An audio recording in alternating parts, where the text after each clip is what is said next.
just a bloke in a bar. What is up, ladies and gentlemen? Welcome to another episode of Bloke in a Bar. And before I get into it, there is literally, as I live and breathe, now they may be gone by the time this podcast ends, 20 Bloke jerseys left. 20 in existence. And they're only extra larges. We've sold out of everything else. So if you want a Bloke jersey of this design, go to bloke.shop. Make sure to grab it. Once these are gone, we will not do this design and colours again. As in, this specific design will not be done again. There's only 20 left on the site right now. Plus, we've got Bloke slides. Also, I actually went to the site last night to check the numbers of everything. There's a few items up there that sold out over the last 12 months or so that we actually found more numbers of. Matty found it about 3 weeks ago. I'm not going to say what they are, but let's just say, real Bloke fans, if you just go through some of those pictures, that might be hoodies, might be not hoodies, I don't know. You might be able to jag some things that sold out in like 10 minutes because we found some more numbers. Like we found like 10 of them or whatever. So go to bloke.shop, scroll through a bunch of stuff. I think you're going to find a few different little nifty things that were sold out recently on bloke.shop. Now, before we get into it as well, live show next Friday. Myself with Hello Sport. We're doing a live show at Caxton Brewing Co. Manly versus Broncos. You can also watch this live stream that we're doing. You can watch it live for free, as in you can come in and watch it at Caxton Brewing Co. So come down if you can on Magic Round. Also, if you can't make Magic Round, you can actually watch it on KO as well. So you'll be able to watch the live show on KO. But make sure to get down because after the live show, we'll be hanging around, having a couple of beers, having a bit of a yarn with everyone.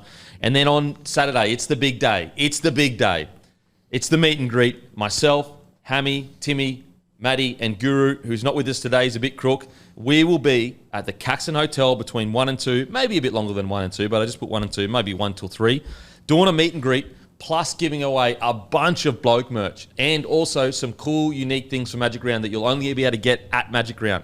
So this is our only time we do big meet and greets throughout the year, guys. So make sure to get down, come say hey. It's a big celebration, and it's a way for us to say thank you for being so supportive. That's why we give away free stuff on this day. So between 1 and 2 on Saturday at Caxton, at the Caxton Hotel in the car park, come down, say hi, and we'll have a great weekend together. Matty, you're bringing up the backdrop and everything like that? Yep. I'll be there with the backdrop. So you'll be able to see it.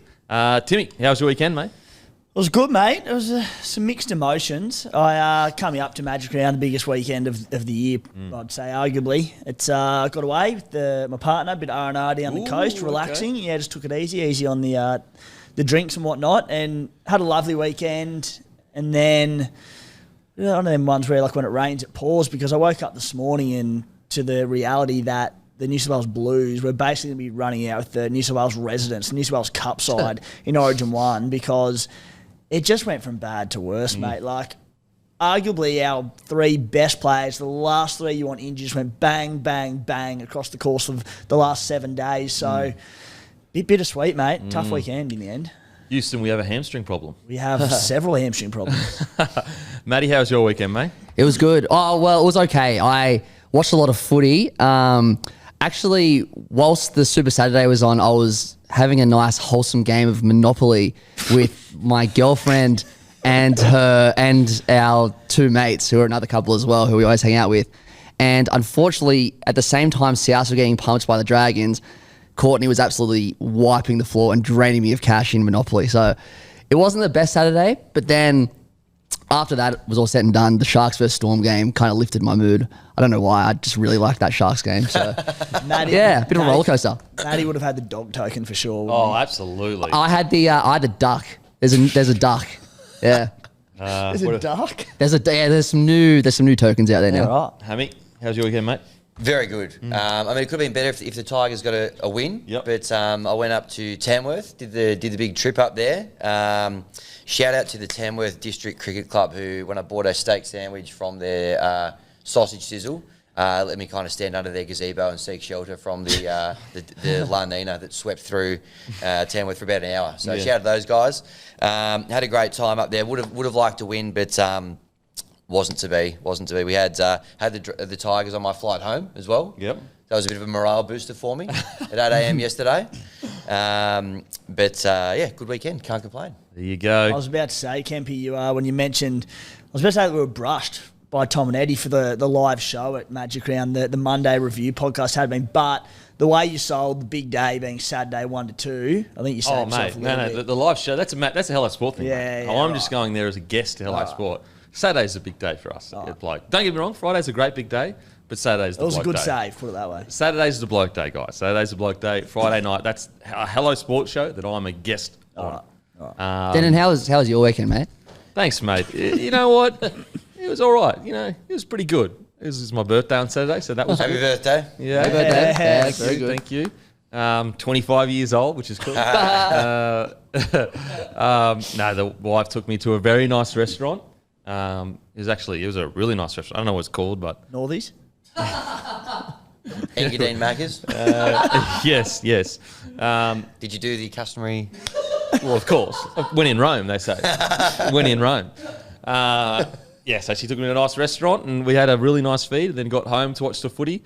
It's funny, like even on birthdays, life has to revolve around the footy. So it's like, okay, well, what time can we go? And we're going for lunch. It's like, okay, we're going to be there at 12 because I've got to be back by 2:30 at the latest to prepare for the footy. But yeah, so I had a nice... And then the next day, Mother's Day, it was basically... A funny thing about Mother's Day, ironically, it's actually almost the opposite of Mother's Day because what you're really doing is saying, I'll take the kids for the day and you just get to enjoy your life for a second. And so for most of the day, I just took Rain and we chilled out. Showing some bit of veteran experience there, mate. Only the first Mother's Day for her and smart. Great debut from the kid, you know. Eyes up, parenting. If there's one bloke in this world that gets women, it's me. Hey, very quickly, how is his Rain's hamstring looking ahead of his blue debut? Well, Mate, we've been doing all the hamstring, extra core work, all that stuff. Been loosen the glutes up, everything. Loosen the hammies up, loosen the calves up. Yep. Hips up, hip flexors. Got to get the hip flexors free. Yep. Being a baby, he actually is quite mobile. Yep. So, look, I'm not sure, eligibility-wise, I'm not sure if he's old enough to play yet, but I think we may be getting an exemption for Queensland, that is. oh, okay. Yeah. Because, guys, come on. This is literally his birth certificate. It's a Queensland birth certificate. We've been through this. Yeah. We've been through this, guys. You can't Photoshop something, mate. No, and claim this it's is legit. an authentic Queensland birth certificate. We've been through it. Shout out to Canva for that one. All right, let's get into it, shall we? Also, with the beer, we are now in all Mr. Liquor and Liquor Stack stores. So if you're in the store and don't see Bloke on the shelves, let them know and they'll order it in for you. That's Mr. Liquor stores and Liquor Stack stores. We are now, can be delivered to those stores and are in those stores. Let's get into it though. Face some music, brought to you by Sportsbet, our partners. Let's get into it, shall we? Yep. Very interesting week. Really interesting. I don't use the term clinic too loosely, but that is basically the only way to describe sort of how one of us went this week. Yep. You decide who when we get to the results Okay. portion of the thing, but others not so much. A few things to work on for Magic Round. Just a reminder, we're not doing dancing at the moment. You're going to have to get up. The loser this week gets up and needs to do a little address for their team. Funnily enough, I think asking the Broncos boys if they thought the theory of relativity was real actually did fire them up on the weekend. Proof's in the pudding. The proof's in the pudding. Thank you very much. I might be using the theory of relativity for the Raiders fans very shortly, mate. So a lot of people knocked that speech. You know, sometimes greatness is knocked before it, comes through. Yep. They often say, if you're ahead of the curve, and I'm ahead of the curve in speeches and revving the boys up, Yep. it looks a bit strange, sounds a bit bad, but that's because you're ahead of the curve. Yep. You got to go out on a limb. That's where the fruit is. I took the bullets on the front lines of creativity for everyone. And it paid off 13 plus for the Broncos. So Thanks for coming. if you lose this week, don't be afraid to get a bit weird with it. I think is the message you're trying to convey there, isn't it? Absolutely. All right, well, let's kick it off. So Thursday night, Dolphins 30 defeated Manly 24. Not a lot of people on the panel saw this one coming. No. Not a lot of people. We did away with the line. It was too small. It was a point and a half. So we went, just give us a 1 to 12 or a 13 plus. I had the Dolphins 1 to 12. 2 points for me. Get around me. Everyone else had Manly 1 to 12. So setting the tone there. Yeah. That was a real tone setting. You're a tone setter. I am. So 2-0 to me after the first game. Friday, Panthers 16 defeat the Dogs 10. Now, everyone had the Panthers winning, and I get that. That's fine. The Panthers, they're looking at a 4-peat this year, but the line was 15.5. If you even had a vague idea about punting, you knew that line was too big. Okay. You knew it was too big. Myself, Denon, and Rue fall into that category. Yeah, knowing we it was get too it. big. So we get 2 points. Like, honestly, anyone that thought that Panthers were going to win 15 plus, have they watched a game of rugby league before? That's what I want to know. That was the question a lot of people were asking. I'm riding everyone and Matty's tips very intently here.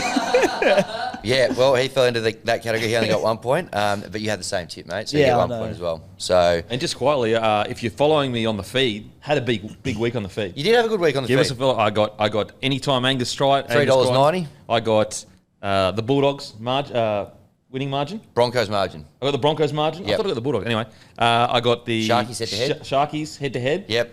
And then I'm on the feed now as well. The great Hammy. You can follow Hammy on the feed as well. Get around. We need to sync Dan Gorringe, obviously, across code. I'm sitting on about 100 followers so far, so a bit of work to do. Get Yep. on there. And Actually, guys, listen to this podcast right now. Let's get Hammy above Let's go. limp-wristed dictator Dan. Hasn't read a history book. The people have already cut his head off. Yep. He's already in the streets of Paris getting paraded around by the peasants. pretty much. Metaphorically speaking, obviously. Yeah, yeah. So give Hammy a follow because we want Hammy to have more followers than Dan. Let's do it. Let's do it. And if you're looking at much the same as Dennis, if you're looking at some of my tips over the weekend, you basically needed a welding mask because there's that much green coming out of the screen. Looking at some of mine. I had Adam Fanua-Blake at $7, anytime try scorer. Dragons -3.5. Just great tips coming out the wazoo. We're doing the heavy lifting here on the show. I did. I had Bulldogs in the line with the line. I You did. did? Yep, Plus Bulldogs 15.5. with the line as well. Thanks for coming. That's just good, honest tipping. It is. That's good, honest rugby league, good, honest tipping, and that's why I'm leading Face the Music this year, I think. Can we fast forward through this and get to team of the week? Don't draw it out longer than it has to be. We're getting there, mate. We're getting there. All right, so the next game on Friday, Eels 14, defeated by the Broncos 30. Line here was 8.5. Everyone had the Broncos winning and covering. I was the only one brave enough to put my nuts on the line and go Broncos 13 plus. So a bonus point for me there. Oh, my God. Get around me. Now, just on that, Dylan, you didn't go 13 plus in Face the Music, but you did have the winning margin 13 to 18 on the feed. Yeah. What was the thinking there? Well, we do on Monday. Yep. You'd obviously do the Face the Music. Yep. So we're blind in the darkness. We don't know what the teams are. We don't know what they get. We got no vibes, no omens. As the week grew on, and I understood that my birthday was getting closer, Yep. I knew that the Broncos were going to give me a present of a 13 plus win. Little older, little wiser. Yeah. Getting closer to the birthday there. And the fact that we're flying blind makes the fact that I'm sitting on 7 points after 3 games that much more impressive. All right, Saturday. This is probably where I started to bring myself undone. Tigers 14, defeated by the Knights 20. Out at the 10th wonder of the world. Obviously, you've got Leichhardt's the 8th, Campbelltown's the 9th. Tamworth is our third home ground, the 10th wonder of the world. Unfortunately, we didn't do it the respect that it deserved. We lost. Matty, myself, and Timmy took the Tigers, so we missed out on a point there. Denon and Rue, you both took the Knights to win and to cover the 3.5, so you get 2 points there. Thanks for coming, baby. Then we have the Dragons, 28 defeat Souths 14. Matty, the only one stupid enough to take Souths on board. Thank God. Everyone else had to fill up on the Dragons to win and to cover. The line was only 2.5 points last Monday. Can you believe that? That was an absolute fill-up. So 2 points to everybody else. The last game, Storm 18, defeated by Sharkies 25 on Saturday night. Big upset in the Sharknado Cup. Denon, Rue and myself smelled a bit of burley in the water down there at Amy Park. We all went with the Sharkies. Timmy and Matty had the Storm and the Storm to cover the 2.5. So another duck egg for you boys there. Absolutely flying. Sunday, Chooks 38 defeat Waz 18. The Kiwi ambassador, Kioru, he tipped the Waz. Everyone else had the Chooks winning, but with the Waz with the plus 10.5, which obviously they got blown away, so everyone else just got 1 point. Last game, Titans 20, defeat Cowboys 18. Oof. Matty and myself took the underdogs, the Titans. Oh, no. Everyone else had the Cows winning and winning well, so they missed out on a point. So here's how we finished. Ty? Clinic for me, 14 points. I think that might be the most we've had in a round of Face the Music. No big deal. Stop bringing it up. Denon, you had 11 points. Whew. Rue had 10. Probably take a few off him for not showing up today. Yeah, I think so. And then Timmy and Matty, 6 points apiece. Oh. So Wow. I think we better settle this like gentlemen. Maybe have a bit of a rock off into a Churchillian rev up for your team ahead of Magic Round. Scissor, paper, rock. Yeah, beauty. Matty. Steps up into big moments. Just call me Daniel Poor old Atkinson. Matty. Rev the Rabbitohs up, eh? Come and receive your Actually, I'll chalice. do it for him. I'll do it for him. There you go. You're a glass act, Denon. All right, you ready? Yep. Listen up. 30 seconds, your best. 1 year ago at Magic Round, the Rabbitohs were sitting top of the table. As we go into Magic Round this year, they're sitting in 17th. What could have happened? Could it have been me running around the Caxton saying, who's going to beat us? Who's going to beat us? And 1 year on, we've only won 5 games since then after winning 3 in the lead up to Magic Round. All year you guys have heard that there's problems at South. It's all your fault. It's everyone else's fault. But I'm sitting here taking responsibility. I'm on my knees to the footy gods saying, please, let's turn it around. And then this time next year, we'll be sitting back number 1. So I'm not giving you guys a rev up speech. I'm just saying that I'm on my knees to the footy god all week. To the footy gods all week. And you guys will turn it around this week. And you guys will only lose 5 games for the next year. There you go. Beautiful. There you go. Wow, really riveting stuff. That was impressive. That was really riveting stuff. You know, the buck had to stop somewhere for this enormous demise in the Bunnies, and it stopped with Matty. He's taking responsibility. So if you're a Bunnies fan, you see Matty at Magic Round, he's your man. You can go and blame him. Yeah, absolutely. Go and blame Matty if you're for the Rabbitohs demise. That could be Matty's liver moment. It could be, hopefully. Hope so. Highly doubt it. Highly doubt it. There we go. So we'll obviously have our tips at the end of the show. Yep. I did just want to point to something that is going to be happening at Magic Round with the other show I'm doing at Sports Week, Give Me Something. So Sammy, who's on Give Me Something, is a big Dolphins fan. I'm a big Tigers fan. We know that the Tigers and the Dolphins are headlining Magic Round this year, 6:20 Sunday. So we're going to be doing on our show on Wednesday a bit of a punting challenge. And whoever's sitting behind, come kick-off of the Sunday game, is not allowed to watch the game.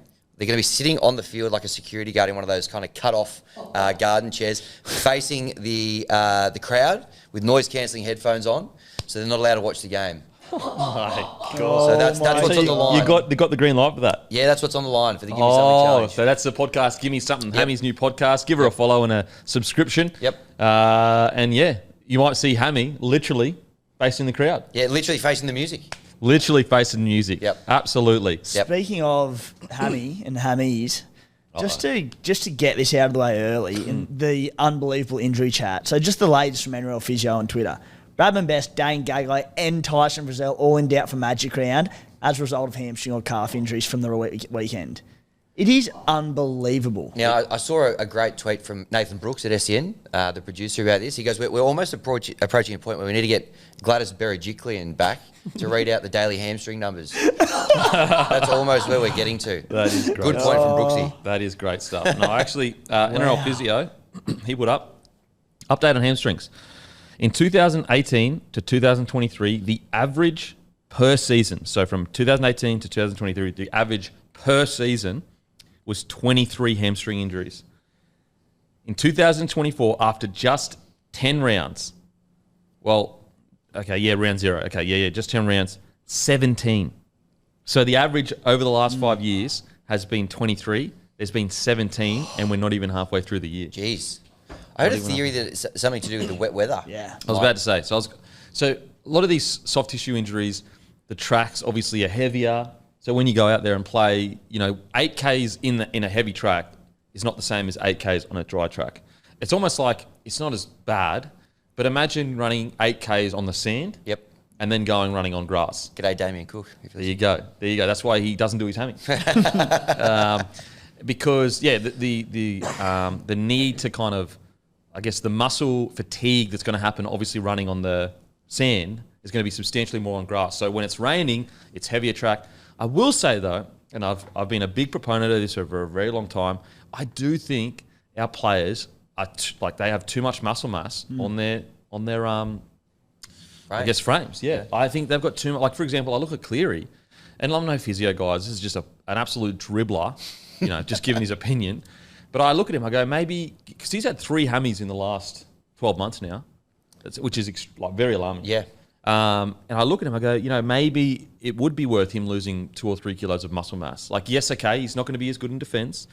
Yes, okay, in attack, in contact, he's not going to be as good. But I do think the less muscle mass you have, I feel like the less chances of soft tissue injuries. And I'm just going off my experience. And whenever I put on more muscle mass, was the more I got soft tissue injuries. Whenever I was at a lighter weight, which was more natural to me, I literally never got them, like never. And that's a anecdotal evidence. So that could be utter nonsense.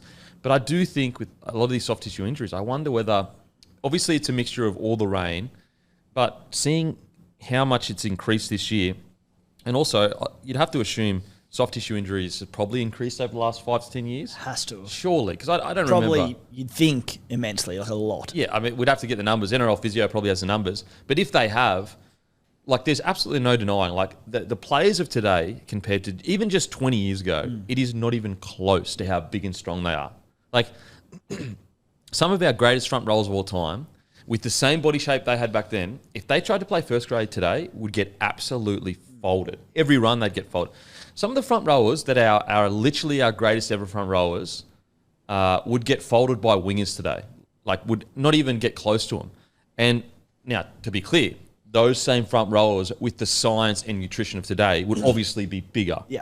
But what I'm saying is that that kind of proves a point that we haven't genetically changed in 20 years as a human species. It's the science and nutrition that has been able to put more muscle mass on more players and getting them through more games. And also recovery time with injuries has reduced dramatically. I genuinely believe that some players could probably lose a bit of lean muscle mass because how do you go from never having hammy problems to you get a bit bigger each year, put more muscle mass on each year, to having multiple, hammies in a few years? Yep. I don't know. Yeah, it's remarkable, mate. And what the answer to it is, I don't know if there is one. Like, if you are right in what you're saying, and I think it all adds up. And it's just a dribble. But I think it makes sense. Where do coaches and high performance managers and all that, where do they go? All right, let's take a little bit of a sacrifice here, size wise, to reduce soft tissue injuries. Clubs that have had less of them over the past 5 years, have they been managing that better? I don't know. Is it just chance? I have no idea, mate. But it's fascinating, but it's also concerning because we're losing a lot of the best players at a rapid rate at the moment. I think as well, when you look at the hard thing for rugby league is that what makes rugby league so unique as a game is obviously the mental toughness. But the other aspect is you have to have extremely explosive athletes that also can be really fit and go for 80 minutes. Whereas very rarely, like for example, you look at the NFL. If you're a big, explosive athlete, you don't need aerobic fitness to a degree. Obviously, you need a baseline, but you don't really need aerobic fitness. You're on there for 20 seconds. You need to explode, then stop. Explode, then stop. It's anaerobic fitness. Whereas, as I said, the unique thing and the hard balance for league is the balance of if I let the boys, lose a few kilos of muscle mass, they're going to get totally dominated in the ruck. So it's like this never-ending cycle of trying to keep up with the weight and size of the game, but being fit enough to be able to get through a game. So I don't know what the answer is. I really don't. But it's a concern. It's a massive concern. Like the amount of people that are out. Oh. Like you look at New South Wales side, yeah. But you look at Queensland as well. Flegler, Tino, Gilbert, and I know they're not all soft tissue injuries, but injuries still. Arrow probably won't play Origin. Like his shoulder looks like it's pretty bunged up at the moment. Like heading into Origin, and it's like basically, what do you reckon? 10 potential starters not playing? Look on the weekend from the Blue, or last week. So Tommy Turbo, Hammy, Cleary, Hammy, Cam Murray, Hammy as well. Yep, and then you go back to last year, there's a few people missing. Hip flexor. Soft tissue. Like, even just there, like Bradman Best now in the Origin frame, in doubt the weekend, Hammy. We are going to be missing a lot of talent. And then even going to Magic Round this week, I saw a post, can't remember where it went up from. There's 10 starting halfbacks missing as we go into Magic Round this weekend. No way. Yeah. That's a crazy start. Yeah. There's 10 of them. I don't know if these stats counted it or not, mate, but then you add in Brad Schneider hurt on the weekend, ACL for Jonah Pezzett, but he's gone as well. So, like, the next Lockie man Ilias up, as well. Lockie Ilias. Yeah, Hawkins. Hawkins. Again, not all of them necessarily soft tissue, but Yep. that's crazy stats. Yeah. And so I asked NRL Physio a few weeks ago, basically, like, has there been an increased injury? And he said there actually hasn't numbers-wise, but his theory or his thoughts were, I think it's happening to bigger superstars, like bigger players, and that's why it feels like we're having an injury crisis. In saying that, I would love to, that. This was like a month ago or 3 weeks ago. I had this chat. I'd love to have a chat with him again to see if that has changed, if the numbers have increased substantially or We'll not. find the big fella for a scooey over the weekend, I reckon. Yeah, we'll find chew his ear off. Hey, imagine being a physio at Magic Round, basically breaking down every bloke you see, each team's injuries. Just look for the one dude in a Dolphins jersey up there. Yeah, the wow. Oh, Whack. wow. Timmy goes whack, eh? Just because they're beating you on the table, mate, doesn't mean you to be negative about it. Yeah, I know. I actually mended my relationship with the Dolphins, so that was not called for. After the amount of free cutlets they served up to you, mate, Yeah, you treat them I like know. that. Yeah. Unbelievable. I tell you what, next time you get a few knuckle sandwiches, I reckon. Yeah. I'll probably deserve them as well. All right, that was Face of Music brought to you by Sportsbet. Give us a follow on feed, guys. Takes 2 seconds, and my tips are getting up. I leave a little exclusive explanation as to why I'm tipping, and you can just copy my bet. Also, the Bloke in a Bar multi robbed. Yeah. We're Oh this close. my God. We were Val Holmes bending down away from saluting. Confirmed Val Holmes hates Bloke in a Bar. Confirmed. Because we get Brimo scores. Yep. Fafita scores. And then I gets 2. Nanai gets a doubler. Yep. Holmes is over the try line. Yeah. And we needed those 4 to combine for 5 at $12. So at $12, the bet was these four players will combine for 5 or more. So if Val goes over and then Nanai goes over, Yeah. we win. Yeah. Oh my God. That's a second bad beat in a row. We've been getting close. We're getting very close. That is one of the worst beats. You'll Sorry? get. That's one of the worst beats you'll get. So bad. So as I say, stay tuned. The Bloke in a Bar multi usually goes up Thursday night, Friday. Yep. So stay tuned for that one this week. And you can always just follow it. Follow me on the feed. Follow Hammy on the feed, guys. Get around him. Let's get the numbers up. And they've also been putting out tips together as a multi as well. Oh, yeah, Face the Music. So you'll be able to basically back my Face the Music tips, Hammy's Face the Music tips, and crazy odds. You get, like, hectic odds. Well, mine was 200 to 1 last week, and the only thing that went down was the Tigers head-to-head. So 200 to 1. And if Tigers get up, it's 200 to 1. Thanks for coming. As I said, clinic. Okay. Now let's get into Bloke Beers Team of the Week. Don't forget, guys, we're in all Mr. Liquor stores now and liquor stacks as well. You can order it in if you don't see it on the shelves. Team of the Week, brought to you by Bloke Beer, the beer of rugby league. A beer for blokes that turn up for family, mates, and good times. At 1, Fuller. At 2, Mariner. At 3, Best. At 4, Manu. 5, Young. At 6, a bit of debate in the green room with this one. Bit of debate. Ezra Mam versus Atkinson's. And we landed on Atkinson at 6 in Team of the Week. At 7, Sam Walker. Also some debate there. Katoa got a throw in there as well. At 8, Haas. 9, Brayley. 10, Fodawaker. 11, Crichton. 12, Papali'i. 13, McInnes. 14, Mam. 15, Talakai. 16, Kofusi from the Sharks. 17, Sele from the Dragons. That is the Team of the Week, brought to you by Bloke Beer. Fuller on the weekend was absolutely phenomenal, wasn't he? Yeah, unbelievable. Unbelievable. What a headache they're going to have there, fitting him in with Hamiso coming back as well. Ooh, we'll get to it. We'll get to it in the Dolphins chat. But also, I think the Sharkies win. We'll get to it in the chat. But Atkinson, without a halves pairing, not really a halve himself. He is a 6, but he's been playing fullback. Put it this way. If he ended up being a fullback, you wouldn't be surprised about it. So he's not an out-and-out half. Getting a win in Melbourne. Against his old team. Wow. Yeah, that was as good as it gets for me with what Atkinson did. They just had a 5'8" fullback. I think he played the majority of Cup this season at 5'8". Comes in, Nico Hines are laid out. They essentially don't name a halves partner with him. They put Brayley there alongside him. He has to move and play the number 7 role against their equal competition leaders in the Storm in Melbourne. And he comes up and has several big plays, and he was, essentially the difference in the game. Yeah. That's brilliant. So much so, he did it without a pairing. So Brayley was defending at 3, and McInnes basically just played like a lock. So you're basically going into a game with you're the only half on the field, really. And he somehow got it done. How's the confidence in Fitzgibbons to allow him to do that? Because they had Cade Dykes, who can play in the halves as well at 18th man. We'll be right. I think, you know what? I think he just went, look, Brayley, 20 tackles, 0 misses. I'm just going to go all out defensive. Yeah. I'm just going to pick on defence and just hope that our forwards will be able to score tries. And that's what they did. They just went through the middle, just kept banging down the door, and eventually they would score. Then with a bit of magic sprinkled in with Ronaldo Mulatalo's break. So great win from the Sharkies. Now it's time for our hungriest player, brought to you by Menulog. This week, you use Young for $7 off, just period. $7 off your order. As I said, guys, if you're getting food delivered to your door, you want to go Menulog because each week you're getting a massive discount on whatever you order. Essentially so much so that you're not even paying for it to be delivered to your door. It's like going into the store. This week, our hungriest player, it is Dom Young. What an incredible performance. And you know, he had that absolute Barry Crocker a few weeks ago, and you go, okay, I hope he hasn't gone to the Roosters and had that kind of second-year syndrome where he was so good last year, goes there, gets to Sydney, and, you know, he's enjoying the fruits of his labour and all that kind of stuff.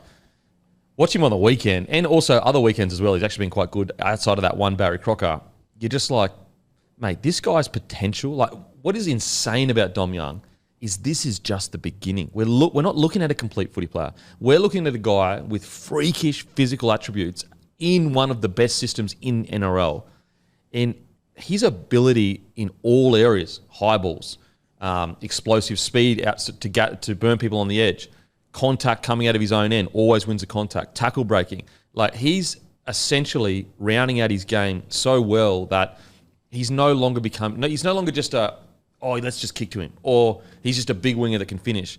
He's affecting games in multiple areas, and also his defence is getting better each week. I thought he was absolutely incredible on the weekend. Yeah, I know Menulog's hungriest player is meant to be a positive segment, but it was an absolute, like, mentioning Dominic Young gives me the jitters because Kempy Hill was the most traded in player in Supercoach this week. I, as a bloke who, you know, does it full time, inside out, back to front, did not get Dominic Young. Oof. And after a nice weekend, he had like 5 line breaks within about 13 minutes. Yeah. And I'd said, this is going to be season done and dusted. What he did in that game, and a shout out as well to Joey Manu on his inside, who was putting on a platter for him. But you mentioned the attributes he's got. Arguably the most athletically gifted player in the NRL, speed, size, all those attributes. It's a frightening proposition for oppositions and coming up against him because, like the doggies in their shape, where it's like give Josh Adokar an inch and he'll be away and gone. Dom Young does it as well, but he's twice his size. Yeah. It's been awesome to see his evolution in the last couple of seasons because it wasn't all sunshine and roses. No. When he started out at the Knights, we were saying, does he have what it takes to be an NRL player? Maybe not. And now you look at him. Mate, thinking of trying to do video sessions on him. Like, if you're a coach and you're being, you know, fair dinkum, and you've got just a good solid NRL winger, and you're trying to tell him, okay, this is how you mark Dom Young. Like, what can you really say to mark him? Like, you're not going to be stronger than him. You're probably not going to be faster than him. He's good in the air. He's great in contact. Obviously, he's not going to play like this every week, and there are obviously other wingers out there that can do a job on him. But it's not like there's not a playbook on how to beat a guy like Dom Young because those physical attributes he has. As you said, they're arguably the best in the competition. Well, the problem is, like with a lot of the bigger wingers in the modern game, you know, you're defending them out wide and you say, all right, give them the sideline. If you're a bit small, you've probably got speed on them. You'll be able to get across, cut the space down, shut them down and make a legs tackle coming across. But with Dom Young, he's as powerful as any of those biggest wingers in the game, but you give him the sideline, he's going to skin you because he's as quick as any other winger in the comp as well. So, what do you do? Yeah, it's just scary prospect. What do you think, mate? I was at this game yesterday. Yep. Came straight back from Tamworth, straight down to Allianz. I've said it before, I'll say it again. Just watching those dreadlocks, you know, shimmering in the afternoon sunshine. One of the great sights in rugby league, especially when he's in open space. He was so good, so strong, you know, getting around the Warriors. But there was one or two moments as well where he kind of got the ball and went back inside off essentially no run-up. He's so quick off the mark to just kind of get through, can make it kind of work from anywhere. And yeah, it's a good shout from you, Timmy. I know when he got signed, there's a few jokes about Joe Mann, who's never going to give him the ball, but yesterday he was great, gave him a lot of really good balls. So too Teddy. He was very, very damaging, and he was awesome. Deserves to be the hungriest player. I think after a game like that, the NRL should give him a pass to wear a full V-neck. Yep. Like, get the chest out.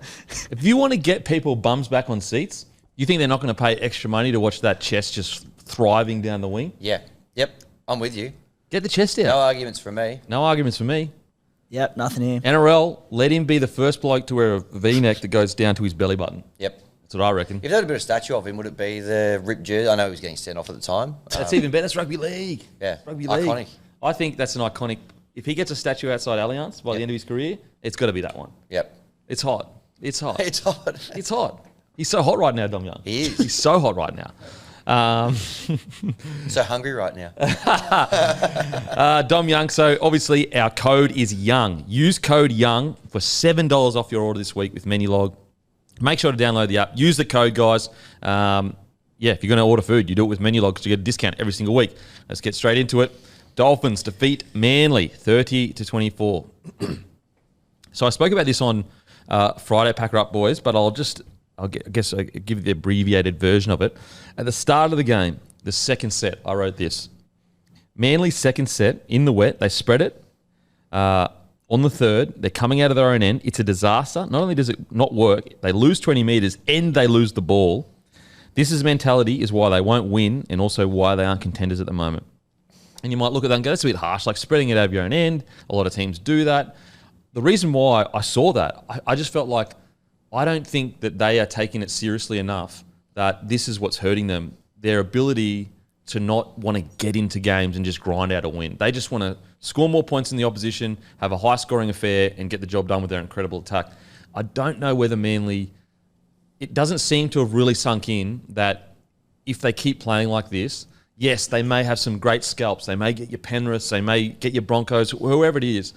But unfortunately, they're not going to be there finals time if they play like this because they're going to get done by lower tier teams more often than not because it's just so hard to win games if your defence isn't one of the best defences in the competition. Yeah, well, at the start of the season, when we put our predictions in for all the sides, I said the same thing the last 2-3 seasons, whatever it's been. With Tom Trbojevic, they can be top 4. Without him, they're not making the top 8. Well, they're about to go through a 7-week stretch without Tom Trbojevic. And to your point, Kempy, I largely agree with where you're coming from and, being probably a little bit complacent coming out of their own end, not wanting to get into the grind. I think with Tom Trbojevic there and, the defenders he attracts and his support play and how well he does use the ball, I don't mind it. I like that aggressive style of play because that is Manly and they back themselves to outpoint you and get a lot of yardage coming out of their end. With Tom Trbojevic gone for the next, what looks to be 7 weeks, they're going to have to get in the fight and get in the tussle because they now do not have that attacking strike with Tommy Turbo out to be able to rely on that and rely on themselves outpointing people. They're going to have to change their game plan with him in the next couple of months. Yeah. Look, so my specific knock on it isn't coming out of your own end and spreading it. It's doing it on the second set of the game. Yeah. What I want Manly to do is lay a platform. So first 5 to 10 sets, just get in the grind, complete every set as much as you can, and then once the foundation of the game has been set, that's when you can spread it out of your own end. My biggest concern, put it this way, if that happened 15 minutes into the game, I'm not even going to talk about it. It's because it's the first 5 sets and you're already on the back foot now. You're already like, oh shit, we just, and look at that last 10 minutes. If they had have opened the game and just been, built that solid foundation, last 10 minutes in the first half, built the solid foundations, fatigued the Dolphins, does that last 10 minutes in the first half happen? I don't think it does. And it surprises me because, maybe it's a little bit critical on him, but where's this fall back on? And you've got one of the sharpest number 7s in the game in Daly Cherry-Evans. He's the experienced head there. To a lesser degree, but you've also got Luke Brooks there who sure he hasn't had the success and representative experience of Daly Cherry-Evans, but also been around the NRL for a long time, had plenty of personal honours. I'm surprised that happens with Cherry-Evans so early on in the game to the point that you just mentioned about getting in the fight at least early on and at least showing 5. you've got Give me it. 5 sets of just back and forth. Surprising with Ches there that allows that to happen. Because I think it just sends a message to the whole team of like, guys, first 5 sets. Like we always used to have a rule of it was always just like first 5 sets, guys, we've got to complete the first 5 sets. And as I said, it's not necessarily about the spreading it. It's like it's the fact that it's the second set and you've just come off 7 games where you've blown 4 of the whatever games you've blown like massive leads. So that's where like with all the in a vacuum, if this is just a one-off game, it's a nothing thing. Like they tried to spread it. They're an attacking side. I like that. I think it's good. But with everything else, they literally capitulated against the Raiders last week and they're coming out in the second set of the game spinning it. As the game manager for Manly, do you think it's fair to say this falls back on Daly Cherry-Evans? It does, but I think it falls back also on coaching. Like the coach should be, and maybe he is, maybe Seabold is saying to them, guys, I need first 5 sets, just grind it out. And maybe the team's not listening. And if that's the case, then obviously it definitely falls back on DCE. But if Seabold isn't coming down hard enough on it, then I think it is his fault. Now, this is just one example. Like this didn't lose them the game or whatever. It's more just a reflection of where I feel like their mindset is, rather than being like, oh my God, what a terrible play. I can't believe that happened. What do you think about Manly, Hammy? Well, yeah, very concerning that they continue to blow leads and, 16-4 up. Yeah, 16-4 up again. Same thing up against the Raiders last week. I don't know. I said at the start of the year too, I had them knocking on the door of the top 4 if they could stay fit, but Turbo out now. I know it's not all, it's not the be all and end all, but I think they're going to struggle. They're going to struggle to make a dent in the comp now. If they do make the 8, I think they're only going to scrape in. I don't think they're going to challenge too many teams, but this was a pretty disappointing performance, I think, from Manly, and going to only get tougher. They got the Broncos in Brisbane this week. Well, on that, it's like I mentioned Tommy the next couple of months, but it's also coming into the Origin period where they're going to lose DC for probably numerous Ola matches, too. probably Ola as well. So they go Gerbo. Broncos this week. Brooks. Yeah. Maybe. Well, the way it's looking. Broncos into Melbourne, so 2 huge weeks. That leads into round 13, the first major bye week. Manly have the bye in that round, in the Origin period where, ideally they'd give Daly Cherry Evans rest post-Origin and all that, but they might not be able to because they're sitting 8th right now. Over the next 2 months, it's going to decide their season because, look, they don't need to go 6 from 7 or whatever it is, but they need to be winning around 50% of their games without Tommy Turbo for when he's back and just be in and around that top 8 so that they can make a charge in the back end of the season because, if Ches missing games and Tommy Turbo missing games, if they do fall off a cliff and go 2 from 7 in that time, could be too little too late. Off the back of that bye, they got the Panthers too, so pretty tough kind of. I think, it's a tough month, but I do think they absolutely, I'd almost say it's a 50-50 game with Broncos. Just the fact that they're missing Reynolds, maybe not 50-50. I'd have Broncos favourite. With Turbo out, it's definitely not. Yeah, with Turbo. It's not even close with Turbo out. Like you put their 2 packs together and you look at Haas carrying I don't know. I think that I'd go about 60-40. 60-40. Geez, you're sounding a bit nervous ahead of this live stream on. No, because again, it's almost the reverse is what I'm saying. Is when they play this style of footy, they can have these games where they have what I said earlier. They can get the big scalps. So they go out and they beat Penrith. They go out and they beat Roosters. You know what I'm saying? Yeah. And so you watch Manly the last 2 weeks and you go, oh man, they're going to go up to Brisbane and get towed up. But because they play this expansive, hyper-attacking footy, they can have these one-off games where they get a big scalp and they can. You know what I'm saying? And so again, without Tommy, it's going to be tough. Yeah. What my more issue is over a long period of time, you drop games you shouldn't be dropping. Raiders last week definitely shouldn't have dropped that. Dolphins this week, it wasn't as bad as the Raiders last week. Warriors draw, they let that slip. They let that slip. That was a 16. You know what I'm saying? So all these little things they drop with their intent. And here's a perfect example. The Fuller chip chase try, both Sipley and DCE just didn't put their shoulder into the tackle. They just didn't want to. Sipley had 2, mate. That was he just didn't want to be there on Thursday. And that's where I go, I don't think enough emphasis is being put on defence with Manly. When you see tries like that, I think also Lodge, I spoke about it on Friday, but I feel like with Manly, they can't afford to have Lodge and Sipley on at the same time because they're both too big. Well, we've been wrapping Sipley Sipley's had a great year. He's been great. Yeah. And then the wheels just fell off with just 2 really quite appalling defensive plays that, to be fair, probably cost him the game.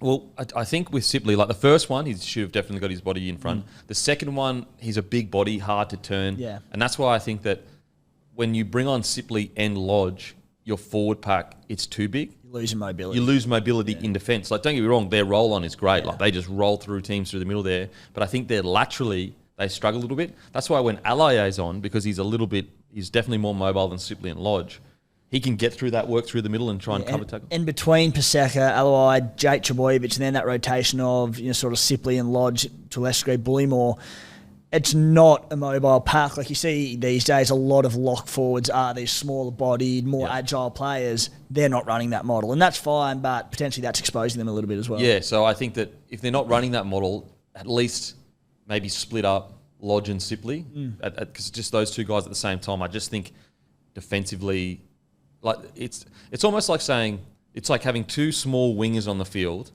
and then getting upset that they get bumped by big wingers. You know what I'm saying? And you talk about, that rotation that we, those boys.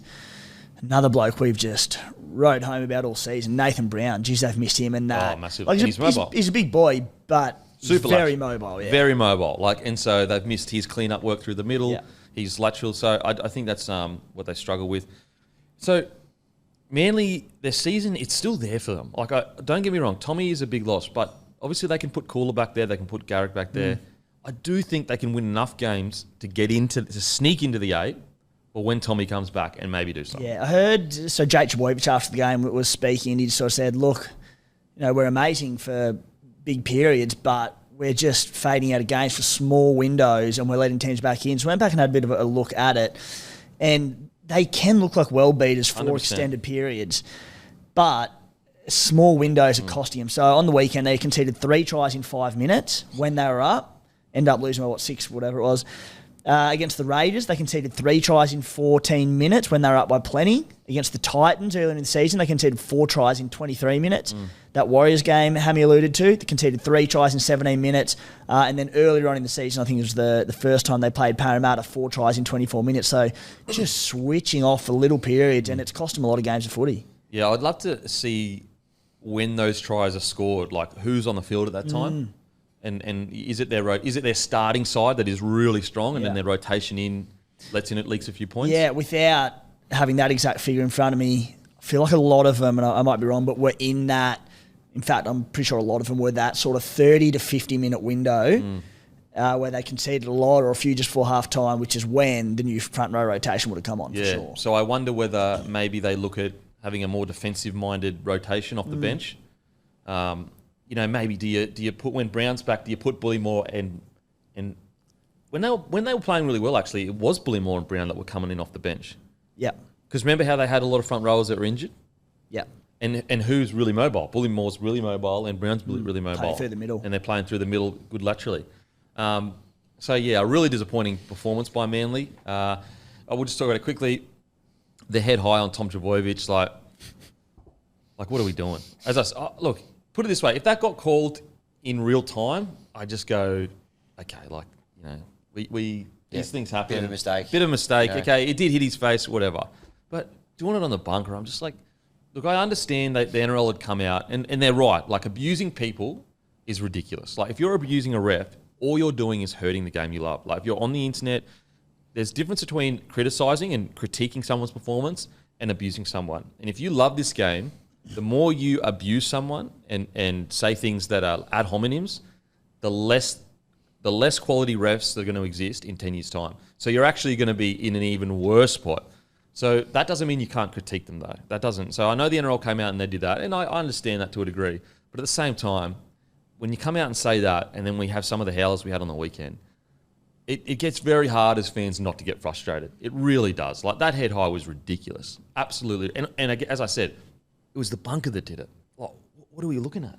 Yeah, it's like 100% on the... I'm fully with the NRL on the crackdown, and there should just be zero tolerance to anything untoward said towards referees in the game. Totally and agree. I'm all for that. Like, best luck to them. I also, just quickly, I also don't like players sprinting in and yelling at refs. Hate it. I hate it. Yeah. I cut hate down it. on that crap. Yep. Because then that sets the tone Yep. for the onlookers. Then the onlookers who get on and be social media trolls and bag these refs.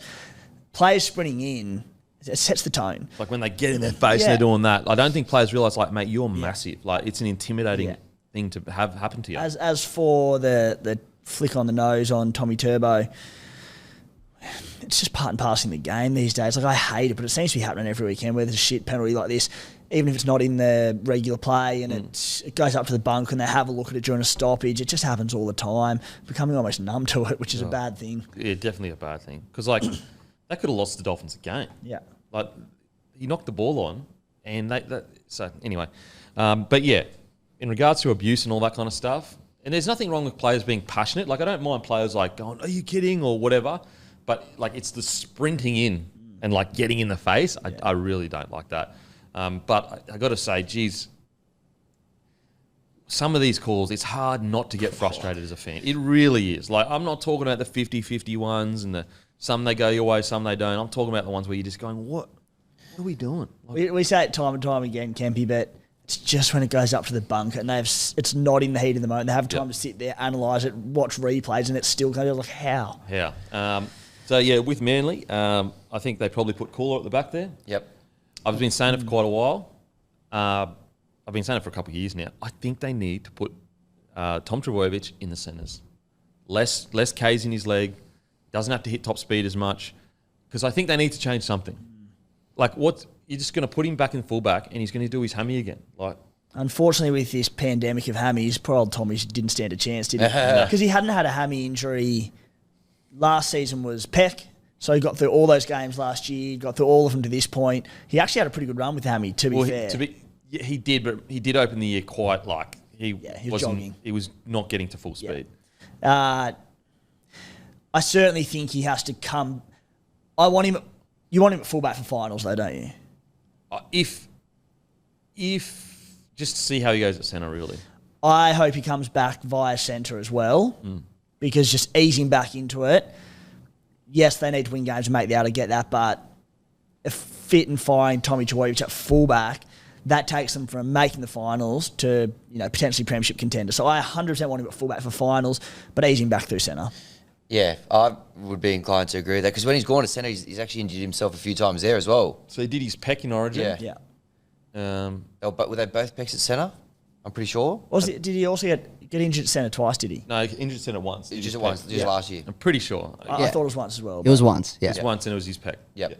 Yeah, and the year before he did his shoulder against the Eels, but he was playing fullback. Okay, it's playing for it. Now, I'm not sitting there saying he won't get injured at centre. It's just the hammy one that I think that a lot of Ks, high speeds. I just think anything that you can try to remove that from him happening, I think at least you try. If he's played a substantial amount of footy, I agree with you. Gets to finals, he looks good. His gait he's running full pace. You go boom, put him back in fullback and just see how he goes. Okay, now on to the Dolphins. Look, I know they haven't really played, your Storms, your Penrith yet. Broncos they played, but it was a relatively close game, and Broncos probably aren't a top-tier side right now at the moment. But in saying that, haven't they had an incredible year so far? What are they sitting, 5th or 4th? 4th. They're sitting 4th right now, and we're at round 10. Yep, a third of the way through the year. So we're nearing halfway, and they're 4th. Already what Wayne Bennett's done with the Dolphins will go down as one of his best achievements in his career. But if he takes them to top 8 footy, and if they can jag a scalp or two come finals time, or as I said, they're sitting 4th. Is anyone counting a full strength Dolphins side out of a finals game? They're winning a lot of games and looking damn good in the process without their 3 best players. They've done it without Hammer, Tommy Gilbert, Tommy Flegler, Herbie. So they get Hammer back this week. They get Tommy Flegler. It's sort of week to week with him by the sounds of it, but shouldn't be too far away. Well, the thing with Flegler, the latest is they might even be concerned he misses the whole year. Oh, wow. So it's either he may be back soon or they just don't know. So if they can get blokes back on deck and get towards finals and be in the hunt for finals and have a full strength side, Wayne Bennett, seriously, I wish he was there. I wish he was there next year as well. That's right. Look, I know it would be disrespectful to Christian Wolf. Yeah. Saying that, I'm going if you're the Dolphins, you try and keep him another year. I've always been a bit, not always, but do you just keep him around as long as you can? It's almost anticlimactic, isn't it? Let's say they finish 9th or 10th or something this season, the Dolphins, and have a great year. And they built so much, and sure he'll have laid the foundations, but you want to see him for another 2 years and take this team to finals footy. And I hope for the Dolphins' sake it is this year, and take them to being premiership contenders because they're just building so well. Do you just go, mate, Christian, can you wait just one more year? We'll up your pay, I think if they... It's unfair, I know. Yeah, but not even so much that. I think it's that if you're Christian Wolf, you go, well, 1 year becomes 2 years, 2 years becomes 3 years, and I'm still an assistant coach 3 years later. So it's so hard, but it's going to be a shame to see him go, isn't it? I think I'm a bit surprised that it's just almost ruled out, completely ruled out. And I know Wayne has said no, There's a succession plan is put in place, and he's trying to honour an agreement. And I get that. And obviously, you would never, unless Christian Wolf is okay with it, you would obviously never go forward with it. But if he was okay with it, surely you try and keep him for another year or two. Yeah. If he's okay with it. Again, an agreement is an agreement. Under those conditions is why he came to the club. And who's to say Christian Wolf can't come and kill it? We don't know. He hasn't been a head coach yet. But I look at the track record of Wayne leaving and everything like that, and I'm like, surely you just keep him. I'd love to see this squad in 16 months with Wayne. 16 more months after. Like Definitely. A Toa. Yeah. Another 2 years with Wayne. He's built it from scratch with essentially misfits from other clubs because he couldn't get marquee signings. Like, imagine what happens when he gets his marquee signings in another 2 years. And well, imagine when Flegler and Herbie are on the field. Like, for example, Herbie's play, the 10 minutes that they went on that run, they scored those tries. That was all from Herbie's play where he batted it back in and it hit DC's legs and then bounced out. Yeah. Like, that's what you're paid for as a big player. As a marquee signing, you need to make these moments happen to change momentum. Like, they go from getting a dropout to them to scoring 3 tries. They go from not getting a dropout and them Manly getting a 20-minute tap to scoring 3 tries, and basically that's what won them the game. All from a big play from Herbie. Now, in regards to players, we've spoken about Fuller. I mean, what do you do, boys? Do you put Hammer at centre? What do you do? I think that you probably have to put Hammer at fullback, and I think, unfortunately, Trey Fuller drops out. And you keep Donahue as the utility on the bench then? Yeah, I mean, we put Fuller? Trey Fuller can only play fullback, kind of. He's pretty small. Yeah. The only option would be if they wanted to keep Fuller, because Tabuai Fido is coming back from a hamstring injury and he's explosive. If they wanted to return him via centre, I'd be all for that. You're then dropping Jake Averillo out, who has been awesome in attack. He's been better in defence the last few weeks. But I'll tell you what, one of his defensive reads on the weekend. I was about to say, the first try. The first try was it was one of the worst defensive reads I've seen. And I think I wrapped his defence last week that it had improved. But that's the one thing with Averillo we've spoken about. Yeah. Is just attacking-wise, ticker-wise, club culture-wise, all ticks. Great. Just defensively sometimes. So that's what I'm like, all right, maybe they could ease Hammer back through centre and drop Asako out of there. Sorry, drop Averillo out and then give Fuller an extended stint at fullback. But if they're happy with Averillo there, and for the large part he's been very good for them, I think Hammer has to come back at fullback, doesn't he? Does the team look better, though, with Hammer and Fuller in it than Hammer and Averillo in it? If you're playing a grand final tomorrow, what are you doing? I reckon you go on Trey. And I reckon you're keeping Trey. Because I think that's a great point, Hammer. Hammer. Hammy. You do athletically look quite similar. Yeah, a lot of people have said that. Yeah. I think a team with Hammer and Fuller in it, even though Averillo's been great, maybe he gets that utility spot on the bench because he actually can play quite a few positions over Donahue. I think a team with Hammer and Fuller in it is scarier than a team with... If Hammer is coming in at centre, he has to roam because he's your best attacking weapon. And, oh boy, we're going to get to it throughout this episode because there was some serious roaming centre action over the weekend. And every one of them were awesome. Yeah. If you get Hammer and then go, all right, mate, we need you floating in around the ruck and just getting on the end of offloads and all that, I could live with that for sure. Yeah. If the grand final is tomorrow, I reckon you can't take a punt on Hammer, who hasn't played in a couple of weeks. Fuller's got the hot hand. He's killing it. Whack Hammer in at centre. And we also know that Wayne is a tough bloke. He's a very tough bloke. And Averillo could have scored 6 tries in the last 2 weeks. He sees a misread like that defence and he builds all his foundations on defence. It wouldn't shock me one bit if he went, that was a bad enough miss, out, Hammer in, defensively, shore things up, give Fuller a run. And also, but Averillo can be the utility on the bench. He's a great utility. So do you put Averillo, and obviously Donahue, sucks that he misses out, but he's super young. He's got plenty of footy in front of him. Averillo could be the 14. Yep. Because then you're covering yourself. He can play in the halves. He has to. He can play fullback. Any outside back position he can play. As I said, I think Donahue's actually been really good and he's going to be building nicely into his career. I thought in the preseason trials he was outstanding. But I think that's probably your best bet. With Trey Fuller, he's just got the hot hand, and also he gets through a bunch of work. Yep. He gets through a bunch of work, whereas I think Hammer is more.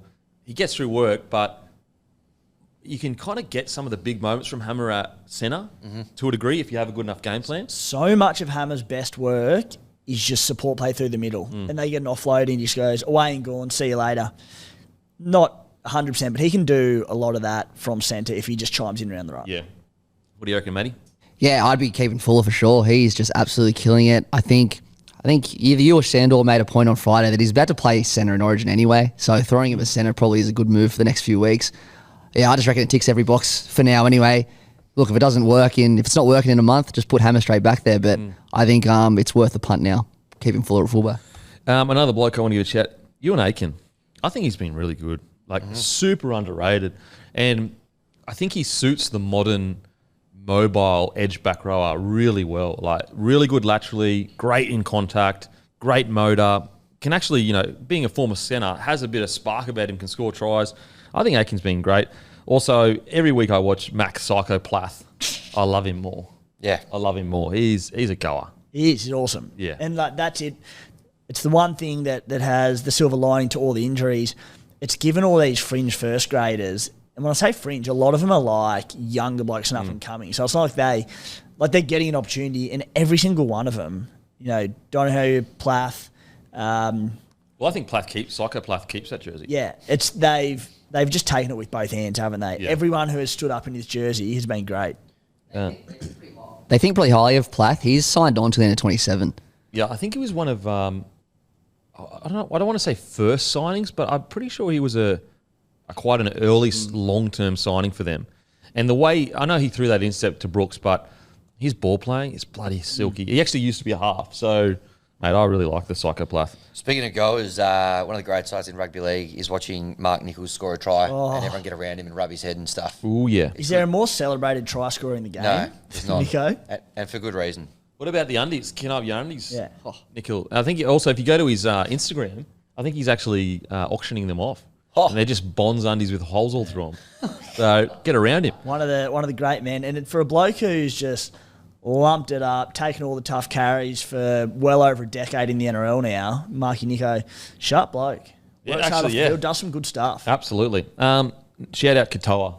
What about that last play? I spoke about it on Friday, but so there's been 2 intercepts in the game. And so what does Katoa do? He goes, okay, I'm going to put that in my mind. These guys are jamming in.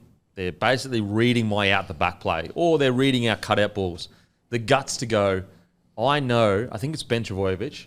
I know they're going to jam in here. We're on their line. They've been doing it all day. I'm going to face ball the out the back player to hit my centre. The guts and also the ability to nail that to win the match. And then after that is one of the first. So he's on the left side defending, I'm pretty sure. Katoa? Yeah. I'm pretty sure he defends on the left side. Yeah, he is. So they kick the ball in deep into the Manly's left, Dolphins right. Guess who squeezes all the way in to try and put a hit on Cooler? Katoa. So you've got your 7 who could be spaced out. He's going, no, I want to help my team jam them in the corner. He hits Cooler, obviously with some help from the other boys. They drag him back. He offloads, and then also he tries to dive on the ball, which makes DCE knock the ball on, which wins them the game. It was the opposite half that put the kick in. Nicarima put the kick in because it's his side, and Katoa was just there. Sprints across because he wants to be a part of the team of hemming him in the corner. Yeah. Huge plays. Massive. Huge plays. 20 years old. It's better every week. So good. So good. So great stuff for Dolphins. And I tell you what, can they make the 8? Yes, they absolutely can make the 8 at the moment. Last year, what was the issue was when they got injuries, unfortunately, they just didn't have the depth. This year, they've been smashed with injuries, and they're doing okay. Yeah. Who do they lose to Origin? Hammer, Fleglate, who's either going to be playing Origin or not fit. So they lose 2, but, they've shown Kafusi? Kafusi going to be in there, you reckon? I reckon on edge, yeah. I think so. He wasn't there last year, but was he? Was he injured last year? He was suspended or injured, I thought he wasn't picked. I think he was suspended, but then he was back for 1 game and didn't get picked. Starting on an edge? That rings a bell. Yeah. I think he got a 4-weeker, and then he only had 1 week to come back, so they didn't pick him. Yeah. So what, he'd be your edge with? Yeah, I would have him Fafita. and Fafita, and I'd have Nanai maybe on the bench, maybe.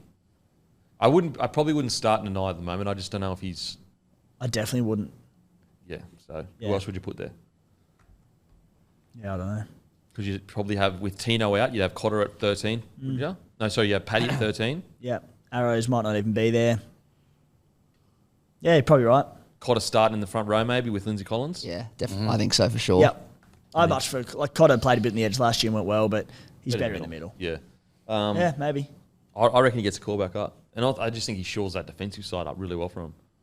I'd be picking him over Nanai to start. Nanai defensively just hasn't been there, and Kafusi, he does best. That's Origin. Yep. He can't run out game one with that reverse Devon haircut thing going on though. He's got to sort that disrespect. out. With all due respect, he's got to sort that out. No, I think he should keep it. That's full psychopath. Shave a Q into it. Yeah. Mate, and the great Carl Webb. Rest in peace, big fella. Okay, Dolphins, great game. Our power player, LDVT 60 power play of the week, it's Trey Fuller for his performance against Brisbane that included an amazing individual try and a great try-saving tackle. The LDVT 60 is 160 kilowatts of grunt, which makes it one of the most powerful utes in its class. Auto from 38990 drive away for ABN holders. 7 years / 200,000 kilometre warranty, whichever occurs first. At that price, why go second hand when you can have a brand new LDV? Alrighty, it's time for fan questions with the big fella, Dwayne Bennett. How you going, brother? Oh, I'm so good, especially after the weekend. Look, the Dolphins just glided over that wet surface try after try. Oh, Sent those seagulls back south without the win. It was amazing. And what's the fan question for this week, mate? It comes from a person, her name is Caitlin, all right? She is a Cowboys supporter. And she wants to know what you boys get excited about. What rugby league event do you get excited about? The grand final, first game, first round, Origin. It could be Magic Round. Mate, there's a lot out there. What do you get excited about? Okay, the question is, what game or what part of rugby league do we get excited about the most? I'm going to have to say, and this might surprise people, I want to say Magic Round. Because Origin, it's exciting, but the anxiety of losing, it's like a different excitement. It's almost like you're going in a battle, even though you're not playing, obviously. But it's like, Origin is the pinnacle for me of rugby league. But it's a different feeling to Magic Round where do you really care if your team... I mean, you care your team loses, but you don't care that much if your team loses. It's more about the weekend and enjoying yourself and seeing all the fans out together. So I'm going to say Magic Round. Yeah, it's a really tough one. You can make a case for all of them so easily. Initially, my head goes straight to the grand final and just the hype of that and the biggest stage, I think, for players and even Origin. You've got 3 games to do it and to state your case and be the best. Then you've got next year and the next year. If you're in a grand final, players might only have one crack at it. That being said, as a fan's perspective, it's rare that you are in a grand final, so it's generally a neutral sort of game, especially as a Canberra supporter over the last few decades. State of Origin, because you bleed blue or you bleed maroon, whatever it might be, I don't have the anxiety going in because for whatever reason I go in confident every single year. Look, it doesn't always pan out that way, but I'm going to go State of Origin. State of Origin. What about you, Hammy? It's a tough one. I think if your team's in the grand final, which has not been the case for me necessarily very much in the last 20 years, it is very exciting. But you make a good point about the anxiety and the fear of failure there. Yeah, if your it's a team fear of goes down. failure that gets you. I think the one that I probably look the most forward to now is Magic Round. Yeah. For the reasons you just said. It's a bit more of a festival feel. It's very exciting to see everyone up there, and your game is only one small part of it. Although a bit of extra pressure on the Tigers this year because along with Dwayne's Dolphins, we're actually headlining this year, 6:20 on Sunday. So I'm a little bit nervous for that. But I think Magic Round probably is the most exciting you get a couple of days out of it as well. Yep. So I reckon probably Magic Round. So I think a good step around hype. It's obviously grand final and Origin. Like if you're asking me what hypes me the most up, agree. It's Origin and grand final. What excites me, where I have like no stresses, no fear of failure, it's Magic Round because it's just like it's such a good weekend. You don't really mind. Yep. What do we got this week, Dwayne? Oh, mate, well, I'm sure you heard the press conference. And you must have watched the press conference I was in, the big announcements. Look, it was a big week and a very tough week for us Bennetts with decisions needing to be made. We all know that Cuzzy Wayne might be heading south next year. So naturally, Finlanders were wanting to know if I would be following Cuzzy Wayne. Big news is I had to tell Cuzzy Wayne that if he does move on next year, I won't be going with him. He was devastated. Oh, no. Well, he didn't say that. I assume he was. I know he was pretty disappointed as his phone just kept going to voicemail when I called him. It must be his service provider. He even texted to say, stop calling me. Obviously, he was so upset he couldn't face talking to me. So that's right, Finlanders, if you're listening, and you would be, I'll be staying behind to keep supporting the mighty Finns. People don't have to worry, okay?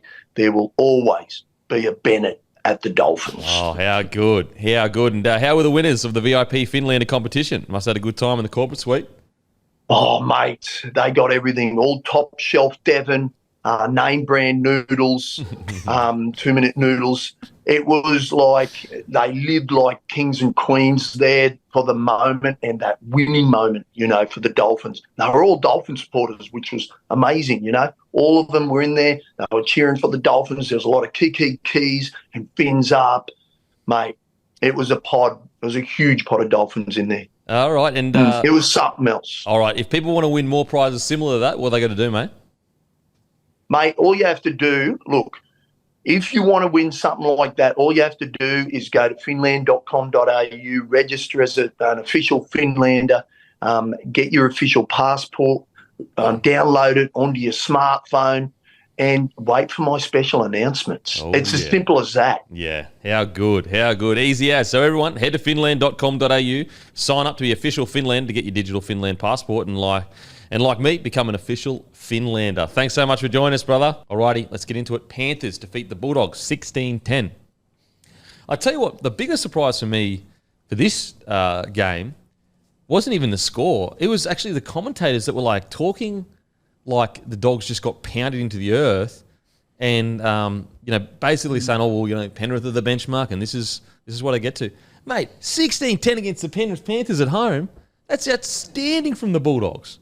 The commentators weren't too bad, but I was just a bit surprised that the Bulldogs weren't getting enough raps. Yeah. That was a friggin' amazing performance from the Bulldogs. I was genuinely shocked that not enough praise was. We're talking about the Bulldogs here, a club in absolute turmoil last year, going out to Penrith, and a few calls go their way, and they might win it. Amazing performance. Most of the time when sort of massively underdogs go into games and not expected to win against highly fancied opposition, and there's heavy rain, you go, okay, perfect. This is going to bridge that gap a little bit. It's going to have to be tight to football. It's going to give them a few opportunities. But with Penrith, it doesn't quite work that way because their forward pack is so dominant. They have such a high percentage game plan. It kind of just feeds right into it. So the rain didn't particularly play into the hands of the Doggies, who have liked to use the ball this year. The Doggies' attack looked better for mine. Mate, they had 6 line breaks to 3. Yeah. The first 25, 30 minutes, they had 3 line breaks to 0. They just lacked a bit of polish and they couldn't quite capitalise on the line breaks they made. But in attack, they looked the better team, which is, imagine saying 10 weeks ago, we'd be saying that by round 10 in Penrith. No way. Here's a key stat. The average set distance of the Bulldogs was 5 metres more than the Penrith Panthers. Let that sink in. The Penrith Panthers got rolled in the middle by the Bulldogs. And their pack was, except for Scott Sorensen, who plays on the edge, full strength, I'm pretty sure. Yep, they had more run metres. They had less post-contact metres. And that's probably friggin' Dylan Edwards and Ryan Tyler that do that. Yeah. They had 6 line breaks to the 3 of Penrith. Mate, and also they had slower play the balls than Penrith. So they actually beat Penrith in average set distance with slower play the balls as well. Mate, I thought this, and don't get me wrong, Panthers still had these great moments that we'll talk about, but I thought this was outstanding from the Dogs. 16-10 at home, and to do it the way they did, and also it was just a bit of a polish at the end. If they had been as clinical as we know the Penrith Panthers can be, they probably win that game. I genuinely thought it was outstanding. What do you reckon about the Doggies, mate? Yeah, they were good. They had a real rip and a tear. And, they got pretty close to getting over another couple of times. That Carr there got pretty close in the corner as well. They could have even gone out there and rolled them, which does not happen very often at, Penrith Stadium at all. So, mate, they had come on leaps and bounds from where they were last year. They're just improving a little bit each week. And the penalty count was nowhere near, okay, so 9 penalties conceded to 3 Penrith. They had 1 ruck infringement to 2 Penrith and 3 inside the 10. So basically, we did 10, 13 to 5 penalty count. And they still nearly got close. The weekend was confirmation of me that we need to start looking at the Bulldogs in a different light. Yeah. And people say, oh, well, the signs have been there all year, why now? But we see, teams that are tipped to be the bottom rung of the ladder each season, they often do put up a fight those first 6 to 8 rounds. And, once injuries start to hit, teams get in their groove, the wheels start to fall off. But to go there and do what they did against Penrith in Penrith, the benchmark of the competition, that just says to me, all right, something's changed at Penrith. At the Doggies. And, it all comes back to Cameron Ciraldo. And you now look back at last year in a new light and you take a bit of perspective, don't you? And you go, all right, we're a bit critical of his team selections and a few things they did and that they didn't come on very much last year as much as we would have hoped that they would have with some decent recruitment. But you sit back and go, all right, this is a bloke who's gone and inherited a squad that he had nothing really to do with, had a little bit of a say in a few Penrith players, but that were predicted, basically be wooden spooners, and it's a gargantuan task to turn that around. And it didn't quite happen. But this year, they're sitting there on the precipice of the top 8. They're putting up fights against the best competition teams in the competition. So you've got to sit back and applaud Ciraldo because he's galvanised these boys, hasn't he? They're sitting 9th, and I think they're better than probably a couple of teams that are up in the 8 at the moment. They're $3.30 to make the 8 by the end of the year. I think they've got enough. They've probably shown enough that they can scrape in there. Mate, if they make the 8, that's incredible. Genuinely incredible. Like, the turnaround, and it goes to show you that, coaches really do need rosters that they have selected. Because last year, looking at it, some of the defensive systems, or not systems, sorry, but you looked at them and you're going, this squad, it's either the defensive system is terrible or they are just not listening to Ciraldo. And you look back on it, and it could be 2 things. It could be they needed time to get used to Ciraldo's defensive system, or the squad just wasn't right for it. And I think at the moment, and it's a long season, they could completely implode, but right now with what we've seen, you'd have to say Ciraldo is vindicated in moving the players on that he did move on, because look how well they're going. 100% he has. And what we say last year, it was a building year. It was a complete transformation of this roster and the club, and he's gotten players out that he obviously didn't want at the club. He's gotten players in that he wants, and he's obviously made a few other signings, leading into next year. He's gone heavy on this utility player philosophy, and they've had injuries this year, and they can cover everything because they have so many utilities, which so far it's been a good move. So, this is what I think they did. I think that it's less about utility and more about a type of player that they bought, and I think they've bought good, solid NRL players that have good standards. And what basically they're looking to do is go, okay, we can't go into the market and smash our salary cap to pieces by going and getting big superstars and just hoping that they turn the club around. What we can go into the market, though, is get 2 to 3 year deals, not too big, won't smash our salary cap, but what they'll do is they'll set a standard for the players around them of this is what it takes to be an NRL player. You look at all of them, even a guy like Taff, who, he's probably a fringe first grader, in some of the top tier rosters. But there's one thing you can't knock on a guy like Taff, is his effort areas. Then you go to Kurt Mann, effort areas. Salmon, effort areas. Curran, effort areas. Every single one of these players is a type of player. And what I think they're doing is going, okay, let's lift ourselves up to maybe 8th to 10th on the ladder.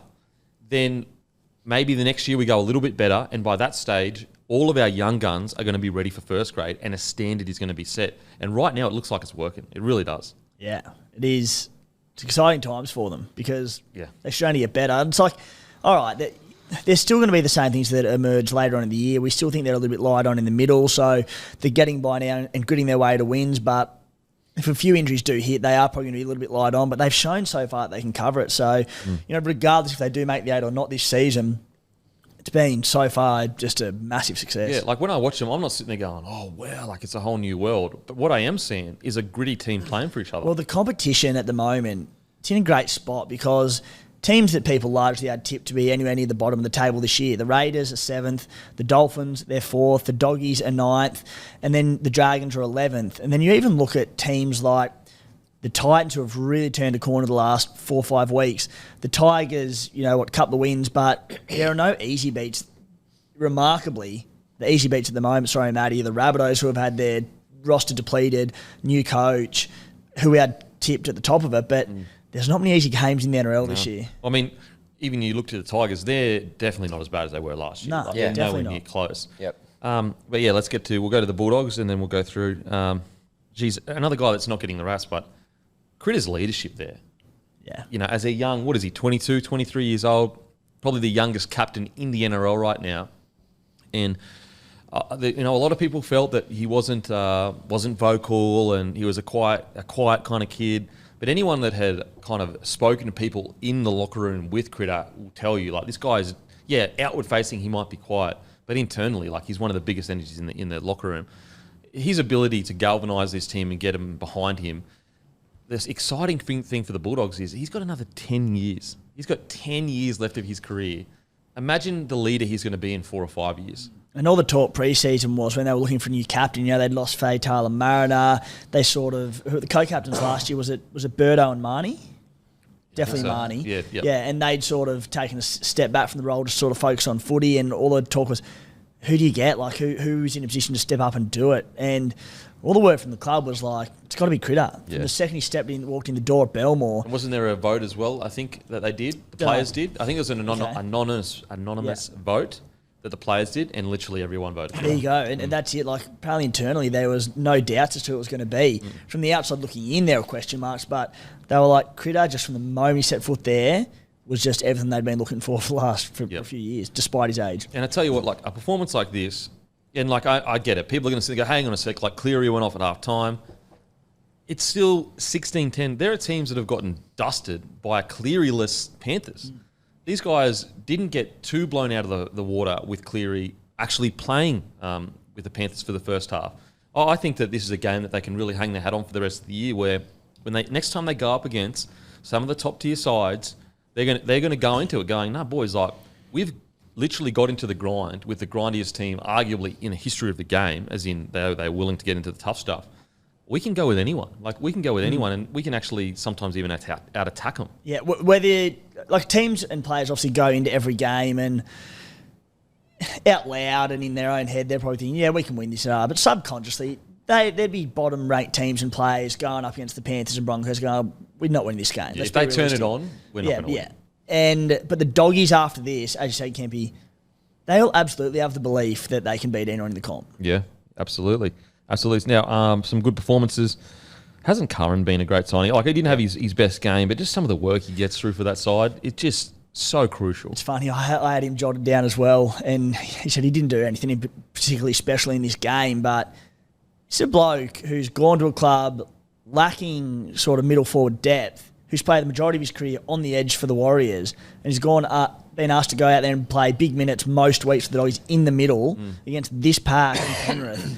And he's been such a good signing. Yeah, this is I wrote down in my notes is like this is a really good couple of examples of the little details that at the moment the Bulldogs aren't there yet, but the positive is just the little details that they need to fix that'll actually propel them into a top 8 footy side if they're not there already. Is the kick out error. So he's trying to catch it one hand, then Kiraz doesn't jump to catch the bomb. Sam Hughes has an unforced error. And so it's like those little details that they kind of exist in some of the teams that are building. In a couple of years, they won't be there. And they're these little moments that you can identify and go, you know what, boys, if we just kept concentration and didn't lack for those all three different players, in 2 or 3 years, we're not going to have those moments because we're building towards a standard of playing that the Panthers have built towards. And I think that's you can look at it like a negative, and obviously it is a negative because then maybe they win the game if those errors don't happen. But you could also look at it like a positive where they're having these little tiny moments, but they're still only 16-10 down, which excites me as a fan of what the Bulldogs are doing when they go, mate, you just tweak a little bit here or there, and you're right up there. You're right up there. I mean, at this stage, the Bulldogs, they were 14-0 down, so basically 2 tries down with obviously converted, but 2 tries down. They were still 5-3 up in line breaks. Again, what does that tell you? That tells you that with just a little bit of polish, they are so close to being one of the better sides. A few recruits, I still think like Hutcho, he's worked his backside off. The one thing you can't knock Hutchinson with is he works his backside off, and he was pretty good on the weekend. But I do think that he either needs to go to another level, or they're probably still going to have to bring someone in that 7 role eventually. Yeah, and the beauty of Hutcho is his government's been asked him this season, is he a number 7 long term going forward? Like, probably not, and it might be a bit harsh on him because they are playing good footy, but if you really want to look to push for top 4 and be premiership contenders, he's probably not your number 7 going forward. But regardless of that, he can still play a big role in the squad. Like good utility. Like 14. He's an awesome 14. Yeah. We saw it at the Roosters. He's playing centre, halves, just slotted in at hooker at times, lock. He can play anywhere. Yeah. And so there's so much excitement around the doggies. I just think that you even look at their missed tackles. They had more missed tackles, but their scramble defence was outstanding. Yeah, so I thought Burton's try was outstanding. I thought Hutcho squaring up was really good in that try. I've got notes here. Ref's been very generous towards the Panthers. Yeah. Very generous. Well, there was one in particular where I can't remember exactly what the incident was, but Matt Burton went and spoke to the ref quite politely, I thought, and was trying. I think it might have come off a player and he was trying to get the dropout or something, and then the ref penalised him for back chat. Yeah. And the same thing happened in the next game. I think it was Reece Walsh basically the same thing. He got away with it, but he went penalised the Dogs, and yeah, that was. See, that's where I'm like, G up. If a player's literally just politely asking, it's a fine line, isn't it? Yeah, like, man. as you said, they're allowed to talk to him and ask questions. Just do it in the right manner. Because all you're going to do is which Birdo did by the sounds of it. Yeah, all you're going to do is build resentment between the players and the refs if they're going to get constantly treated like children. And so you add it all in. Calls weren't going their way. Got smashed in the penalty count. So what did it end up being, like 13-4 or something, like smashed in the penalty count. Tough calls against them all night long. Literally couldn't jag a call, and they come away 16-10. I thought it was outstanding. I was surprised they weren't getting more raps on the television, but I guess maybe they saw something I didn't. Really exciting thing. 13-5 penalties. 13-5. That includes 6 against in that, but that includes everything. Yeah. 13-5 at Penrith's home ground. And also they won the line break count. So there would have been, let's just say they bombed at least one try. It was an awesome result. So good, so good. Now on to the Penrith Panthers. I tell you what, there's a play in this where I go, this is why they're just like so friggin' good.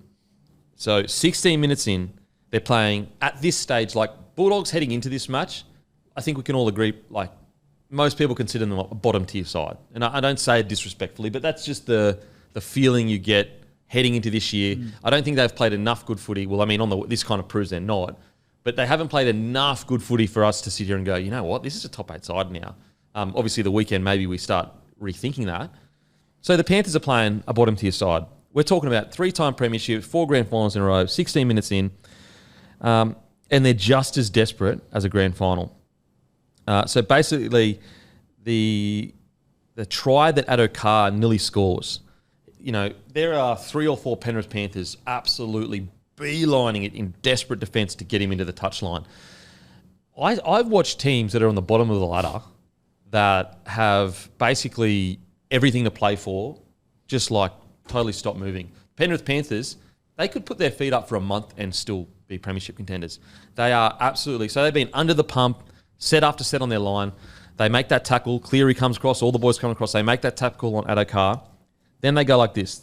They take 4 one-out hit-ups. They go Edwards, Taruva, Fisher-Harris, May, and they all do it one off the ruck and they kick on the 4th. And like that's just a real encapsulation of how smart a team Penrith are.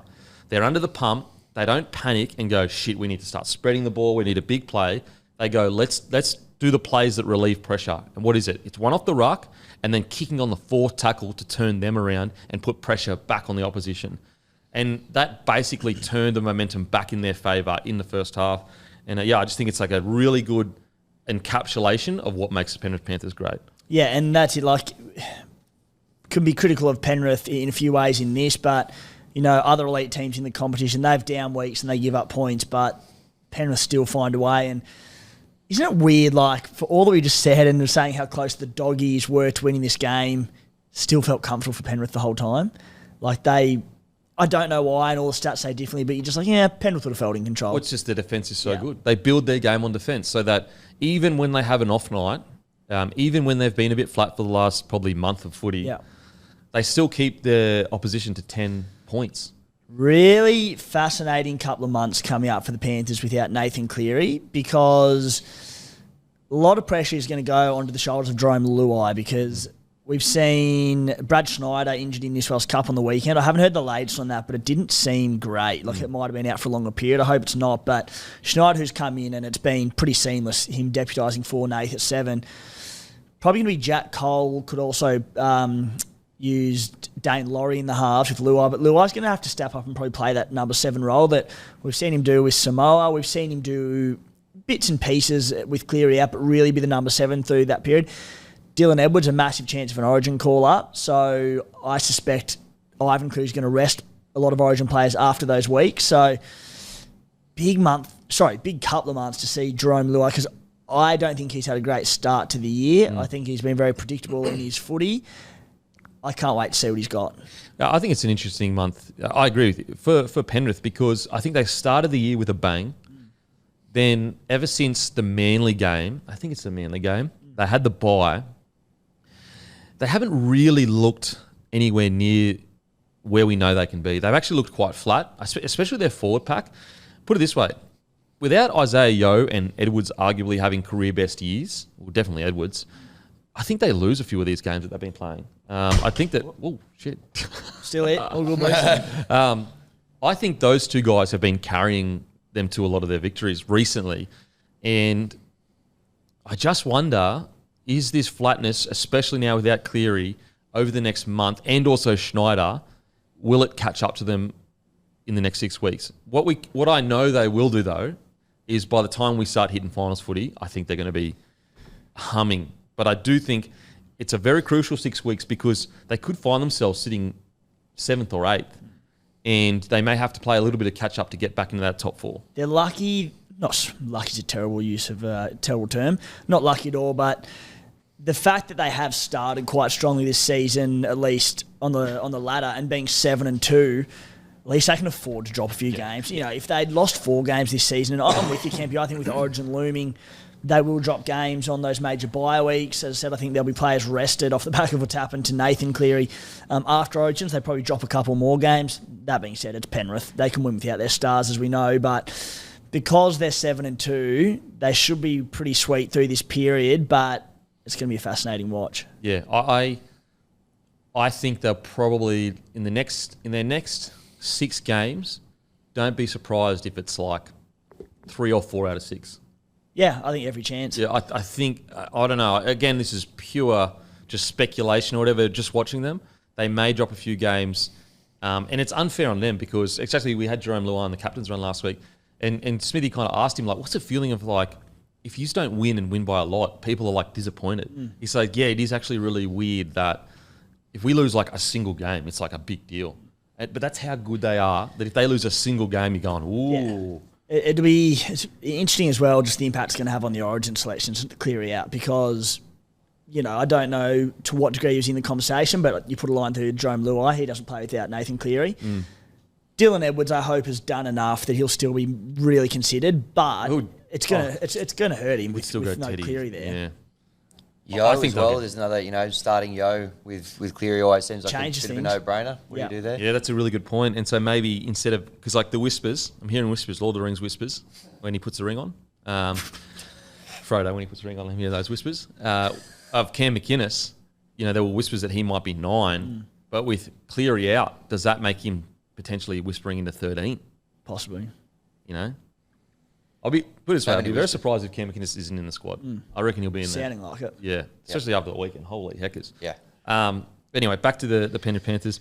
I think surely Dylan Edwards gets a nod. Surely he gets that fullback jersey. Outright leading the Dally M's. Yeah, I'd have him there. Would you have him there, or would you go Teddy? I would have, 2 weeks ago, yes, but I don't know, the way that the Chooks have been going the last 3 weeks, Teddy's been pretty good. He's been bloody good. There's no denying that at all. I wouldn't be surprised to see him. If he goes there? Hang on, but it's a tough one. I don't know what's going to happen. Just seeing leading the Dally M's. Yep. His form has been unbelievable. What do you reckon, Matty? Who are you going? Right now, if I had to bet on any fullback to play a game safe enough to save my life, I'm picking Dylan Edwards. And for that reason, because his form is just so good. He's just ridiculous. And yeah, look, I think Teddy's been great, especially last couple of weeks. Like, just reminding everyone why he's one of the greatest ever fullbacks. But I just think sometimes when you've got a hot hand, I just think Dylan Edwards will come in and just play his role perfectly. A concern with Teddy over the last 18 months has been overplaying his hand. He's getting way better at that. We'll get to the Roosters shortly. He's getting a few less involvements, which, less is more sometimes, or less is best. But they were 16-0 up, I think, and he hadn't had involvements in any of the tries. There you go. Like, not a bad thing, and it's actually a plus towards Teddy. But does he get into the Origin arena and overplay his hand and step on the toes of the halves? And it looks like now it might be Nico Hines at number 7 who gets a lot of touches, a lot of involvements. If Teddy's trying to do the same thing, will they step on each other's toes? Dylan Edwards will come in and play that role perfectly. He won't do that. Yeah. Anyway, back to the Penrith Panthers. Mm-hmm. Yeah, so like the beautiful thing about the Penrith Panthers, they're like almost an antithesis to Manly, where this is what good defence gets you. Is that when you're not playing good, you keep whoever you're playing, you keep them to, I think their average is like, what are they averaging defence-wise? It's like 12 points or something like that. So if you can keep your opposition to 10 points or less, you just give yourself such a good chance to win the game because you only need to score a couple of tries and you can win it. Mm-hmm. And so the Panthers aren't playing their best footy, but because they do all the little things like 9 out of 10, and it's just that section of play that I spoke about. And you might go, that section of play that I spoke about, like, are you serious? Like, that's an obvious thing. Like, one off the ruck, on the fourth, you kick it. You'd be shocked at the amount of, that's what building pressure is called. So you've been on your goal line for the last 10 minutes, you've defended your ass off, and then you begin to panic when you get the ball, thinking you need to spin it to get out of your own end. But Panthers don't do that. They're 14.8, which is remarkable because they're actually not even first. The Sharkies are first with 14.2. Jeez. We'll get to them, but. But yeah, so it just gives you an opportunity to win the game. So, look, great stuff. What about that try from Brian To'o? Holy. Yeah. He just exploded. First 10 metres, boom, off the left or right foot. I think the right foot. Yeah. What a try. Oh, such a beast. It was interesting as well. They shifted in wings before the game, and I think that was a little bit telling that they were a little bit concerned about Paul Alamotti's defence. Yep. They went a more proven winger in To'o and switched him into Taruva, and being a bit negative. But Alamotti, there was concerns over his defence last year. Found out a couple of times in this. We saw the doggies the club he'd come from. They went at him a lot with success. Yeah. It's probably been his biggest knock is his defence, Alamotti, so hopefully they can sort that. Shout out to Isaiah Yeo. Isaiah Yeo and Dylan Edwards have been absolutely phenomenal this year. I thought Isaiah Yeo was outstanding. But yeah, another win for the Penny Panthers. On to the next game. Don't forget, guys, live stream will be on KO from 7 p.m. We'll be at the Caxton Brewing Co. You can come and watch us live in person, or you can watch it live on KO as well. So make sure to tune in on KO to watch myself and Hello Sport do the live show. And also you can watch all the other games on KO as well. Broncos defeat the Eels 30-14. This one, I'd love to get your thoughts on this, guys. I actually thought, especially the first half, I thought the Eels were outstanding. And I thought that they were playing Eels style of footy, a bunch of offloads, really dominant through the middle. And I actually felt the Broncos were almost trying to play catch-up most of that game. Now, granted, the Broncos ended up going in at halftime up, which is like, it's just the most bizarre thing ever that the Broncos do this to teams. For most of this game, I thought the Eels were really, really good. I really do. See, they're weird, the Broncos. They're like... It's bizarre, I left this game and sort of thinking, you know what, probably happy with that. I thought they played some pretty good footy, didn't get the result. I saw some negatives in the Broncos that are a few question marks, and they won 30-14. It's like, why? They're knocking Parramatta. They completed 62%. Yep. You're not beating really any teams in the NRL with that completion, let alone last year's grand finalists. I think that was most of the second half. I actually think the first half they had a pretty good completion rate. I'm pretty sure. Okay. Oh, and at one stage, I think they had like 21 offloads or something like that. So I'm with you. I walked away from it. My initial feelings was like, geez, Broncos, like, they're just so many little things that they need to sort out. But then I was like, thought about it more. I'm like, they're playing a team that had, 20? I'll get it up here, how many offloads they had. So I just think that maybe the Broncos forward pack was a bit gassed. 19 offloads? 19 offloads. It's a lot. It's a lot of offloads. Eels won the meters. Like, this is what's crazy. Eels had more runs What have I got here? So they had more possession, more runs, more meters, more post contact, same line breaks, 48 tackle breaks compared to 37. They averaged more set distance, had more kick return meters, and yet they lost. They had 19 offloads to 6, and yet they lost 30 to 14. Just on those errors. So there was a couple at the back end of the first half, but the first 35 minutes, the Eels only made 3 errors. Yeah. So they were bloody good. Bloody good first. Broncos games always seem to throw up like statistical anomalies, don't they? They just, the stats don't match. They never match the end result. Yeah. It's, as I said, like when I messaged you guys, it must be a nightmare playing the Broncos. Because if you're the Eels, you're going, for that first half, you're going, we played good. Yeah. We played really, really good. Yep. And yet we're down, like, what was it, 14, 12-0 or something, whatever it was. It's 18-8 at half-time. 18-8 at half-time, and you're going, what the fuck just happened? It was similar to that Tigers game where probably the Tigers were probably on top of them for half an hour, but they just can make something happen out of nothing, can't they? And those 2 tries to Mariner, just such class. Here's the stat for you. So in the first half, so what was the score at half-time? 18-8. In the first half, the Broncos had 2 tackles in the opposition 20, and the Eels had 27. And so That's ridiculous. Wow. So as I said, like, I walked away being a little bit disappointed with the Broncos, but then I thought about it, I'm like, mate, they defended their fucking asses off. And Kempy, you made the point earlier on in the year where you go, and last year, about the Broncos' completions and how their completion rate is so far down, but the bedrock of this team is, sure, they've got flashy players, but they back their defence. And that is why the stats don't add up a lot of the time because, and this is another great example in the stat Matty just had, because they know that they back their defensive systems. It's one of their most underrated facets of the Broncos. Everyone focuses on their attack. And I think Matty Ballin is their defensive coach, I'm pretty sure. And he's actually been brought into Queensland camp as obviously the assistant coach now for Queensland.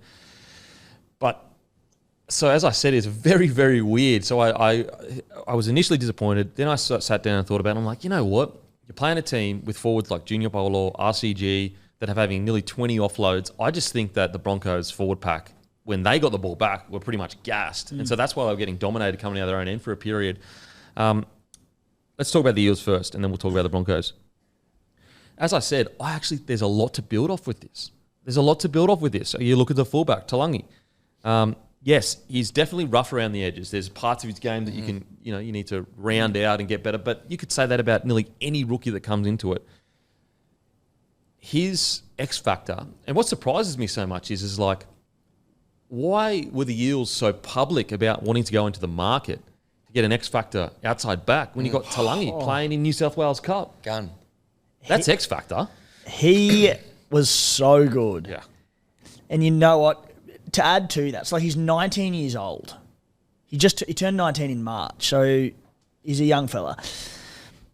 The start of this game with the Cobbo try, and he just completely overran that bomb. And I just went, oh no, the poor bugger. I'm like, shit conditions in the rain, a really bad start, under the pump, big error. He just bounced back emphatically. He was a threat every time he ran the ball. There's not a lot of size about him at all. He was chiming in almost like at first receiver at times and he was electric. Yeah. Very deceptive, eh? Deceptively strong, deceptively fast. Scored a great try, had another one taken off him where he cut straight through him. It was like a lead runner taken out, but could easily have been 2. Yeah, when I was watching this game, my mate that I was watching with, he goes, this bloke is like Reece Walsh, like another version of Reece Walsh. Not a bad comparison. He was in everything. Every time they looked likely, he was kind of in and around it, kind of either got it going or was right there. Couple of errors, obviously, but, it was a monsoon out there at Combank Stadium, so pretty tough conditions for a young fullback. Just after the overrunning the bomb, a lot of the time I just have notes here. I can't even remember the play. Yeah. But made an unreal one-on-one with Selwyn Cobbo right on the line. Yep. It's like no one does that. And Yeah, look no at one the does size difference in those two. Yeah, absolutely, mate. And so the next month of footy is going to be really interesting for the Eels because, you've been so vocal about Gutho not playing fullback. Maybe we do see Gutho go to the centres. Then you have Zach Lomax arrive at the club. You've got Gutho as one centre. You got maybe Sivo. I actually thought Bailey Simonson was pretty good on the weekend. I thought he was really good actually. Maybe him on the other wing. All of a sudden, with Blaze at the back with another year under his belt, all of a sudden that back line goes from desperate for more people to a pretty bloody good back line. With coverage. With coverage as well, with depth. I think that Blaze Talangi may have solved, and obviously the signing of Zach Lomax may have solved one of their biggest problems. Now, it's one game. We've seen plenty of, rookies come in and have one good game and then struggle after. But I think there's a lot of upside with this kid. And the Eels he's chosen not to take up his option with the Eels, but I think that's more along the lines of him probably feeling like he deserves a bigger contract, because I'd assume the one with the option is probably like a development style one, because they may be expecting him not to play much first grade. Yeah. So I'd be very surprised if he leaves the club now. Add to that, it came out publicly that he hadn't taken up that option during the week. He comes out, if he has a Barry, it's like, all right, his value hasn't changed at all. Came out under that pressure against Brisbane, had a stormer of a game, so his value's just shot up off the back of that. That's a lot of pressure to take into a game. I think if I'm Eels, I'm locking him up as soon as possible. Now, I'm not offering massive coin because he hasn't proven himself that much yet, but at the same time, I think with a guy like him, every week you allow this to go further is a week that you might be honestly adding 50 grand every week to his contract. Seriously. And what do you do with him once you lock him up for next year? Where would you look to kind of start him? I'd be putting Gutho at centre. Yep. Look, I don't know. I'd love to speak to Gutho to get his thoughts. Now, we know Gutho will play anywhere for the team. We know that for a fact. Mm-hmm. But there has been yarns coming out that Gutho's body has been through so much that maybe he will suit centre better. Again, I don't know whether that's the club leaking that. Like, we see this all the time. Like, for example, when Reynolds was at the Rabbitohs, there was all these leaks about the fact that, his back was gone and, something along those lines, and it was to help him essentially make it look like a good decision to move him on. And so I wonder, with the Gutho situation, is that a genuine story where, his body is a bit banged up and they want to move him to centres, or, whatever?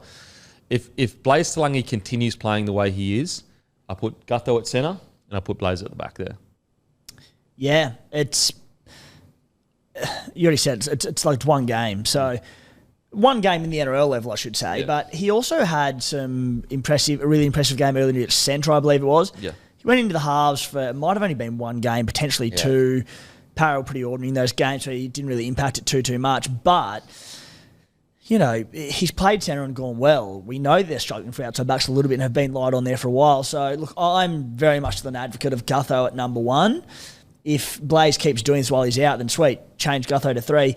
But I still think this early on in his career, you can still put Blaze potentially at centre and persist with that for a while. I think he's a fullback, but between Brown and Moses, Gutho, one injury goes down and you can slot him into the halves or at fullback. He'll get his opportunities in the spine, but maybe he can do a job there at centre in the meantime, because Gutho's still been tremendous at fullback. Well, look, Gutho, fresh, fit, no dramas whatsoever. He's definitely the best fullback at the Eels.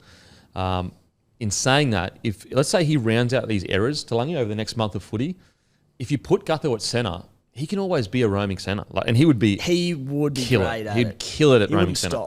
He wouldn't stop all day. You could also go periods in the game where Blaze would go to centre for a period if they wanted to. It really just depends if Blaze can keep this form up, and also depending on if Gutho is a bit banged up and it's going to help by putting him into centres. If he's not, if you're going to select a team next week, you're obviously putting Gutho back there. But I do think there is something to be said for the fresh legs of a young fella at the back there. Just fresh legs, fresh physicality. Going to be interesting space to watch. We do know, as I said, Gutho will play anywhere. But fully fit right now, Gutho's going to be my centre for sure. It's going to be my fullback for sure. But if obviously Talangi kills it over the next month and Gutho's still trying to find his way back injury-wise, I put him in the centres. Now, some other moments in the game. Some other players that played well. I thought their front row were outstanding, the Eels, especially in the first half at least. I really thought that they took it to the Broncos front row. But a bloke that I want to give a rap to is Dylan Brown. Mate, I thought he was phenomenal on the weekend. He's a guy that his ball running, it's pretty much second to none at the sixth position. I mean, Ezra Mam is a different kind of ball runner, but how big he is as a body and how explosive he is. Very rare to find such two connections like that. Every time he runs it, and he'll be like flat-footed or nothing on, where he just goes, there's nothing on around me, I need to pin it. He looks like breaking the line every single time. Constantly he dangerous. Must be so strong, but strong but also explosive off the mark. That when he turns and goes bang and pins it, we know how quick he is. We've seen him chase out some speeds in the game. He looks a nightmare to try and tackle. Yeah. Oh, mate. Like, cause you look at like a guy like Munster. Munster's more of a joker, like jinking, stopping, fending. Yeah. Whereas Dylan Brown's like this out and out athlete that will just go boom, hit you with speed. Not often we say with like particularly halves or like anyone in the back line bending the line. You use that term with forwards, but he bends the line every time he takes off and gets a quick play of the ball and gets on the front foot. Yeah, absolutely. So I thought he was really, really good. I had a couple errors, but for a guy that isn't a 7, I think we can all agree 100% not a 7. He's a 6. He's an out and out 6. You keep him there. He's been thrown in the deep end. I thought he was pretty good on the weekend. Yeah. I really do. He's like 23 years old, I think, so still relatively young. I thought Sean Lane had a bit of a tough night, unfortunately, and I think that his form at the moment hasn't been the best. Interesting one, and I won't go back down this well too deep because I've spoken about it a lot, and I've spoken about it this year, but I think Parramatta, and I get it, different team, a few years ago, things changed, but the best footy they played was obviously 2022, grand final, and the game plan revolved around the edge back rollers in Isaiah Papali'i and Sean Lane, who are both in career best form. Shape around the rack, they'd play off, and then they had two of the best support playing halves in the comp, in Brown and Moses, and then Gutho just feeding off it, just supporting. When you think of Sean Lane, you think of the offload. And you go back to, so last year was injury impacted, so I've cut that, but he had 12 offloads in 10 games. Back to 2022, he had 38 offloads that year. This year, he's had 4 offloads in 9 games. He had 2 on the weekend. So leading into that, he had 2 offloads in 8 games, playing 80 minutes essentially every week. I just sit there and go, that's a sign probably of his confidence. That's probably a sign of how much he's bending the line because these opportunities to get the arm free aren't there. But I think they need to go back to that. And he has his moments, Sean Lane, but he looks a world away from that 2022 form. Yeah, it's been a bit of a tough... when you think of Sean Lane in regards to his best footy, it was short balls off Dylan Brown. Yep. Like, to the line, short ball, quick play the ball, go again. Unfortunately, just not seeing it. He'd do it, and like Gutho would just be off his hip, or Brown would follow up, and they were so lethal. That's not there at the moment. Yeah. Who stood out for you with the Eels? Yeah, well, I think you're right. Dylan Brown, I thought he was very impressive with not a lot of help around him. A lot of their big stars kind of out. He was pretty good. Mike Acevo got found out a couple of times, I thought, by Mariner. I wonder if that's becoming a little bit of a... He just looks a little bit, not quite at his best at the moment, Sevo. He's been found out a couple of weeks, been dropped once or twice. I'm not so sure what they kind of do there, but it definitely looks like an area that the teams are kind of targeting at the moment. He looks slow, doesn't he? Yeah, yep. Mariner got around him a few times on the weekend, but others that stood out, I think you've basically covered most of them. As I said earlier, I thought Bailey Simonson had a really, really good game. Probably his best game of the year. Really, really strong with his ball carries, had some big moments. I really liked the fact that, he chased till the end with the, was it the Reece Walsh try? I liked that, working hard. And, with a guy like Simonson, when he's playing really well, he is a real handful. And with a squad that is light on outside backs at the moment, may next year be quite full with outside backs. He could be fighting for a long-term spot on that wing if he, keeps playing the way he is and put himself above even, say, a Sivo heading into next year. So, I thought he was quite good. I like Bailey. He has his moments defensively and got to work on those, but he also gets chopped and changed between wing and centre quite frequently. All the time. Tough going that. So, yeah, he's a good footballer. Okay, on to the Broncos. Look, as I said, I was initially a bit like, I don't know how that was, but I look back and I go, you know what? I thought the Eels played really well, completed really high initially, and also they were a tough team to handle with all those offloads. A guy that really stood out for me, though, and this is, I think, what separates Reece Walsh from a lot of other players that are similar-ish like him, where you get this young, brash gun that comes in, willing to try anything, makes an error, but then, after that, he tries it again. A lot of other young players like him, they just keep going down that route. Like, they just continue to that's my style of play.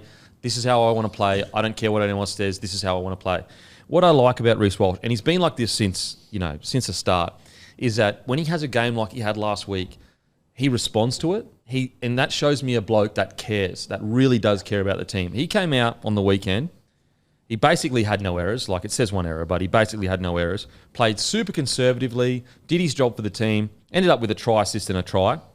Ended up with nearly 200 metres, 2 tackle breaks. So statistically, still had a relatively good game. But that shows you that, yes, he's brash, and yes, he's, a very polarizing player because he is so brash, but he cares and he listens. He actually listens. Like, how many other players, when you talk about them, it almost like banging your head against a brick wall. Like, it seems like they just don't even care about what the team needs. With Reece Walsh, clearly, Kevin Walters has said to him, mate, I need you to rein it in. And he came out and did that. And this is why I think he's going to be around for the long haul. And I think he's going to be one of the best fullbacks we've seen in a long time. Yeah, well, with obviously the Broncos will invest their next decade around him, ideally. You would have been concerned if he didn't rein it in, but he did. He reined it in big time, and you could see it. Opportunities where he could have thrown passes willy-nilly or like lavish, crazy offloads. He reduced the flamboyance, and it was a response. If he didn't respond to that from Kevy, because I think Kevy said in the post-game presser last week, he needs to chill out. Yeah. If he didn't rein in, you'd be like, all right, we've got a problem with a bit of arrogance here, overconfidence, like he needs to respond to it, but he did. It must have been very relieving for you to see. Well, I mean, how many players don't? Like, and they because they're like Reece Walsh, any club will take him in a freaking heartbeat. Yeah. He's a superstar. Very easy at a 21, 22-year-old. I think he's 21 still. 21, maybe 22. Yeah, very easy for him to go, man, I'm the man. Like, are you kidding me? Like, okay, I had a bad game, I had a few errors. Like, so 21. Sorry? 21. My God. Oh. Jesus Christ. And so that's what I love about Reece Walsh. Is like, yeah, okay, sometimes he can go a little bit too far and he can have those errors, but he listens, and that shows that he cares about the jersey, he cares about his teammates. And you're right, there were plenty of times in that game where he could have thrown that crazy ball, that offload, and he didn't. I think it's just great signs for the team, and it's great signs for Reece Walsh that he was able to listen. You think anyone else had a word to him, Billy? Anyone like that wanted to see a bit before Origin? Just maybe he can wind it in a little bit. You just know that story's going to come out. He's going to come out and just destroy Origin and have no errors in 3 games. And Billy Slater made a call to Reece Walsh after that game where he had a bunch of errors and just gave him a little tap on the shoulder. He said, of course he did. Yeah. Pretty good, though, again, just to kind of play to the conditions as well, because it was a dog's breakfast there. It was just pissing with rain all night. So to come away with basically no errors in that kind of environment as well, and still, set a try up, score on yourself, that's a pretty good game. Yeah, absolutely. Okay, so in regards to some other boys that played well, obviously Payne Haas was outstanding. I think Tony Staggs has been really good this year. I think that he's really, you look at the amount of runs he's having, I think his defence has been really strong. One of the negatives for me, though, and I wrote it in my notes, every single outside back, the error was a drop ball from Reece Walsh. Every single outside back had an error, or even 2 errors. And when you actually look at the forwards, you go through it, and it was only Payne Haas that had an error, pretty much. And so when I look at that, I go, as outside backs, look, I get it. They're outside backs that will attack from anywhere, but a lot of these were just unforced, dropping it cold errors. And I just think that that's something that, okay, if 1 or 2 of you have errors in the game, that's okay. But if every single one of you are having errors, you just got to just try to clean that up concentration-wise, because your forwards are working their backside off for you, especially when you look at obviously, Payne has 1 error. He can make a friggin' error if he wants to, Jesus Christ. Outside of that, it was only Gawaseki, and, he's been brought in because we have no edge back rowers. Like, he probably wouldn't be in the starting 17. Outside of that, Willison, no errors. Hetherington, he was outstanding, no errors. Smoothie, Carrigan, Ricky, Piacora, no errors. Just wanted to note that. Jordan Ricky, I thought he was friggin' phenomenal. His kick chase was outstanding.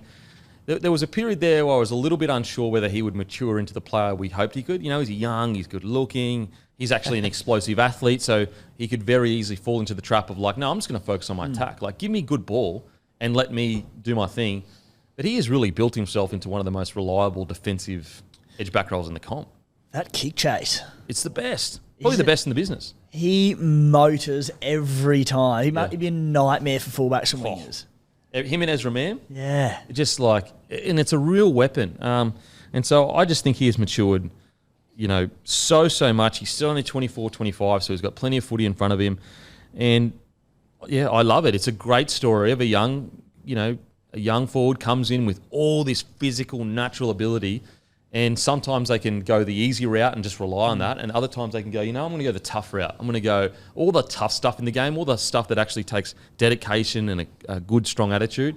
Yeah. I think Ricky's been great. Yeah, he's been awesome. Mate, on the negative sides to the Broncos, and keen to get your thoughts, and we've said that they can make mistakes and do all that and win games, and they're a weird one to assess. They use the ball so bad, but 48 missed tackles in wet conditions often brings the game, played a lot tighter, a lot more through the middle of the field, conceded 19 offloads.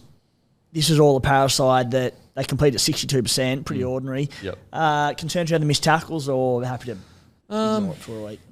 It just depends. To be honest, I just thought the Eels, the offloads were killing us. They've got great, really good forwards. Yeah. I just think they're a really hard side to kind of, when they're on, to just get a grip on. I'm not concerned about the Broncos' defence at this stage. Yeah, a lot of missed tackles, but also I'd need to go back. Broncos have always been a really good scramble side. Even when I was coming through, we always prided ourselves on our scramble rather than never missing a tackle. And that's the Dill Brown tries to strip just after half time. Sweet, you can forget about that one. The Talangi try, that was slicing through him, but I don't think there's any major missed tackles on the line or poor one-on-one misses there. It was 4 line breaks by Para, so one of them ones where it's a big count, but how detrimental were a lot of these missed tackles? Probably not very. Yeah, not too concerned, to be honest. Not too concerned. Now, obviously, if these stats are here every single week, then you start going, eventually, guys, this is going to catch up to us. Because, you could focus on those stats, but the real stat I'm focusing on is that the Eels had 25 tackles in their 20 metres in the first half, and they scored 1 try. Yeah, the goal line defence is unreal. So I'm okay with that. But you're right. If this keeps popping up, obviously you're going to be sitting there going, bloody, what's going on there? So really good stuff. What about Mariner's try? Ooh. Yeah, he's a talented footy player. So good. I do think, and Rogers, held his own, decent performance, but I really am excited to see Jock Madden come in with an extended stint with Adam Reynolds out. So if he's back this week, that'll be huge in. I think it'll also free up Reece Walsh a fair bit as well. So might be another week or two away, but looking forward to that. Yeah. Just give us a bit of Sailor and Mam.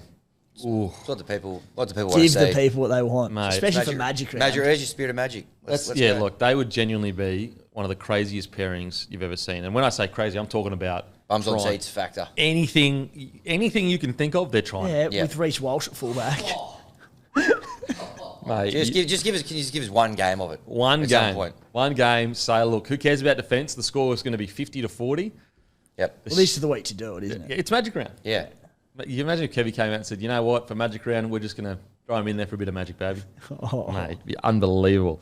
Hey, Xavier Willison, I thought was very good as well. And you've kind of spoken a few times this year, if you want to be one of those teams that makes a real run at winning the competition, you need one or two of these guys that just coming through to come in, make a spot their own. He's doing that. He's just such a handful every time he comes on. Mate, last week he had better stats than Payne has. That's crazy. And more hair. Wilson, he is exciting. Holy. If he can stay injury-free, wow. Yeah. Wow. Okay, so with the Broncos, I think the next, for the rest of the year pretty much, it's just winning as many games as humanly possible, understanding that without Reynolds, they're not a top-tier side without Reynolds. But if they can just bank up enough wins to get them into position where when he comes back, they can go on a crazy run. It really is about playing a bit more conservative footy over the next 6 to 8 weeks or 10 weeks and just back in the defence and just finding ways to win however you can. And you might say that for every team, but I more mean of the mentality of understanding that you're not going to be your best without Reynolds and you may need to change the way you play a little bit and just finding ways to win that are feel a bit foreign to you. For example, I'm sure Reece Walsh, the game on the weekend felt a bit foreign to him. You could even see it and he's kind of he almost wanted so badly to do these plays and he just reined it in. I thought he was getting into first receiver a lot more and really trying to make things happen there, which with Reynolds there, he had no need to do, but it was surprising. So it just changes the way you play. So it's a tough time, but if you want to win a premiership, look at the Panthers. They've been without Cleary for most of the year right now. Yeah. And that's the benchmark. So you've got to step up as well and try and do a similar-ish job. Obviously, the Broncos aren't at Penrith's level yet, but if you want to get there, you've obviously got to do it. That'll be fine. Alrighty, Knights defeat the Tigers 20-14.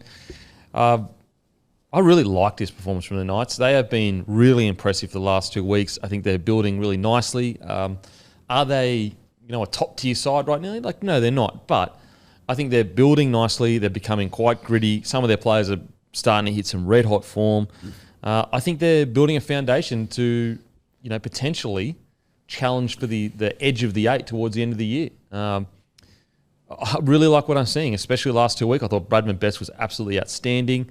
And like the grit that I was asking for at the start of the year, it's beginning to be there, in my opinion, with the Knights. Yeah, I think it was a pass mark for both teams in what was really, really tough conditions in Tamworth, as Hammy will attest to. But they both completed at 82 and 85% respectively. Tigers, I think, 82. There were HIAs, there were sin bins. There are a lot of negatives and a lot of things that could have derailed both sides in it. But I thought they both played some pretty good footy. I said the high completion says a lot, and the attitudes were good from both teams. Had to be a winner, and yeah, the Knights come out on top. Another pretty gritty victory, as you said. The backbone that was missing there for a bit of a period. Kempy, a few weeks on the trot now, starting to show a bit of ticker. Yeah, what do you reckon the Knights, man? Yeah, the Knights were pretty good. Third game in a row in the wet where they've managed it pretty well. I reckon they definitely played the conditions a little bit better. The Tigers were pretty disappointing in that. In fact, I know we'll get to the Tigers in a minute, but they looked pretty good. They got the job done. They were never really probably a threat of losing it, even though the score was pretty close. But I think you're right. Bradman Best definitely stood up. He had an amazing game. Obviously got a gong in team of the week, but he looked pretty scary coming at a good time for him too, with Origin just around the corner. Especially with the injury now with Tom Trbojevic, there's a free centre spot. Yep. You'd have to say he'd be one of the front runners, him and Critter. Yeah, and I think Critter will lock in one spot regardless, and then that other centre spot. Him and Tungo, Best and Tungo probably. Oh, look, Best, Tungo, Burton, Jack Whiten, Latrell Mitchell if he's available. Critter will be the other centre. They're honestly, you can throw a blanket over the options. There's a lot of them, and the weekend was an opportunity to stand out, and Bradman Best was the one that put his hand up. Mate, he was outstanding. First 10 sets for both teams, 100% completion rate. Yep. That was pretty impressive. That's good to see. Like, you got both teams clearly responding to their coaches, and if you build that foundation, the rest will come eventually. Eventually, the rest will come, and I love to see, and that's why even though the Tigers, like, they're sitting, what are they sitting like? They're at the bottom of the table, but mate, they're looking way better than they have in previous years, like substantially better. They're sitting 15th, but they're not playing like a 15th side team. Like, for example, the Tigers are probably playing better footy than the bloody Warriors at the moment. And you add to it as well, Kempy, that one of my great critiques, and it does my head in every time I see it, and it keeps happening, but, they lost Stafford Toa 14 minutes into the game. Who goes to centre? A forward. What happens? Said forward gets carved up because he's not a centre. And it was John Bateman in this case who, to John Bateman's credit, he actually did like a good job out there, and I think maybe Finu might have spent time out there. They put IPAP there for a little bit. Like, they chopped and changed a few different things, but they had to put a forward in the backs very early on in that game, and damage was done through that corridor. So, that went against them. Yeah, and they lost. They went to the game without Caesar. They went in. Then in the game, they lost, obviously, Toa. They lost Bateman in the game as well. Yeah.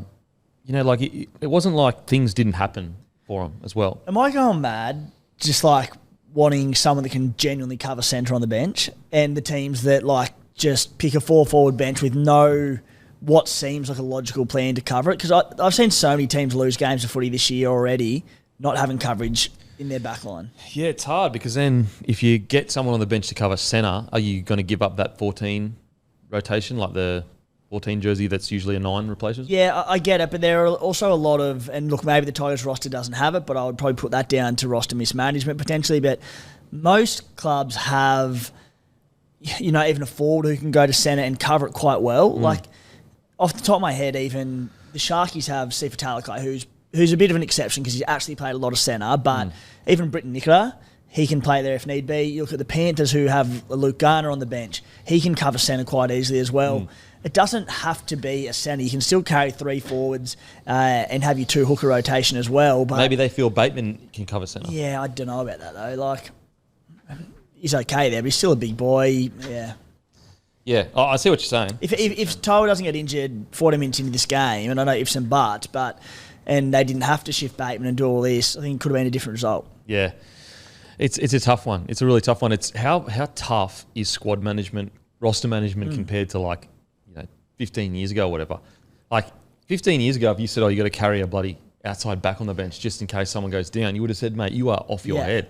It's almost getting to the point where you've got to find a guy and have him in your roster that can essentially play anywhere. That's what you want specifically. Yeah. If you can get a 14 that can play anywhere. One that fits the billing perfectly for the Tigers, and looking at New South Wales Cup, he's injured, but just Asu Kapeo, who spent the majority of his career in the back line at centre and has transitioned into an edge back row forward. He's perfect for it, but by the looks of it, possibly out of action. Yeah. So look, both teams, I thought this is a really good game. I actually enjoyed watching this game. Well, speaking of the Tigers, we're already on them. In regards to good performances, I thought Buller actually was quite a bit better this game. I think he's been a bit flat this year. Yep. Not necessarily. Flat's probably the wrong word, but it just hasn't had the impact that he's had last year. I thought he was quite good this game. Yeah, I think he was hadn't quite hit the dizzying heights of last year, but he was very involved in this game. 250 run meters, pretty good. Definitely probably his best game, I'd say, that he's had so far. Didn't have too many errors and stuff. There's been a few times he's probably just tried to overplay his hand a little bit, thrown a few passes straight out, but wasn't the case this weekend. So, sorry to butt back in with the Capeo one, but looking at it, I think, so he played 80 minutes in Cup last week and went well by the looks of it on the edge, second row. I think he was pulled maybe from their game this week, the Magpies, because of the Bateman and Papali'i injury and suspension. So I think he's available. He's perfect for it. Yeah. Maybe he gets that bench spot this week. And that way you can keep carrying Simpkin. Yep. Who stood out for you, Tigers? Isaiah Papali'i, that man that I said, I think he's facing a 1 to 2 week suspension, but he hasn't had a great year, Big IPAP this year by his lofty standards. I think last week or the week before it was quite poor defensively, but he was back in beast mode on the weekend. He scored a couple of tries, some really just brutal hard line running. Was named at lock originally, and then because of the injuries, he moved to the edge pretty early on in the game when Bateman went to centre. Yep. But yeah, I thought he was terrific. Yeah, Papali'i, he's had a bit of a quiet year, but just a reminder of, it feels like a lifetime ago that he won Dally and back row of the Eels that year? It doesn't feel like a lifetime ago. Yeah. And I actually didn't think he was that bad last year. I really don't. Did he set the world alight? No, I don't think he did. But I didn't think. What did you think of him last year? I thought he was solid. Yeah, he was all right without being amazing. Showed some little glimpses of it, but I probably agree with Timmy. This year he started a little bit slowly, but easily his best game on the weekend when they started him at 13. Another bloke, he looks actually a little bit trimmer and fitter. I thought Sullivan looked a bit, just a bit more active and live on the weekend. I liked what I saw from Sullivan, who, we expected big things from this year. Now he's flat out playing NRL. Just early on, he had a really nice grubber in behind the line, which was when Toll did his hammy. Could have scored potentially if he didn't do his hammy.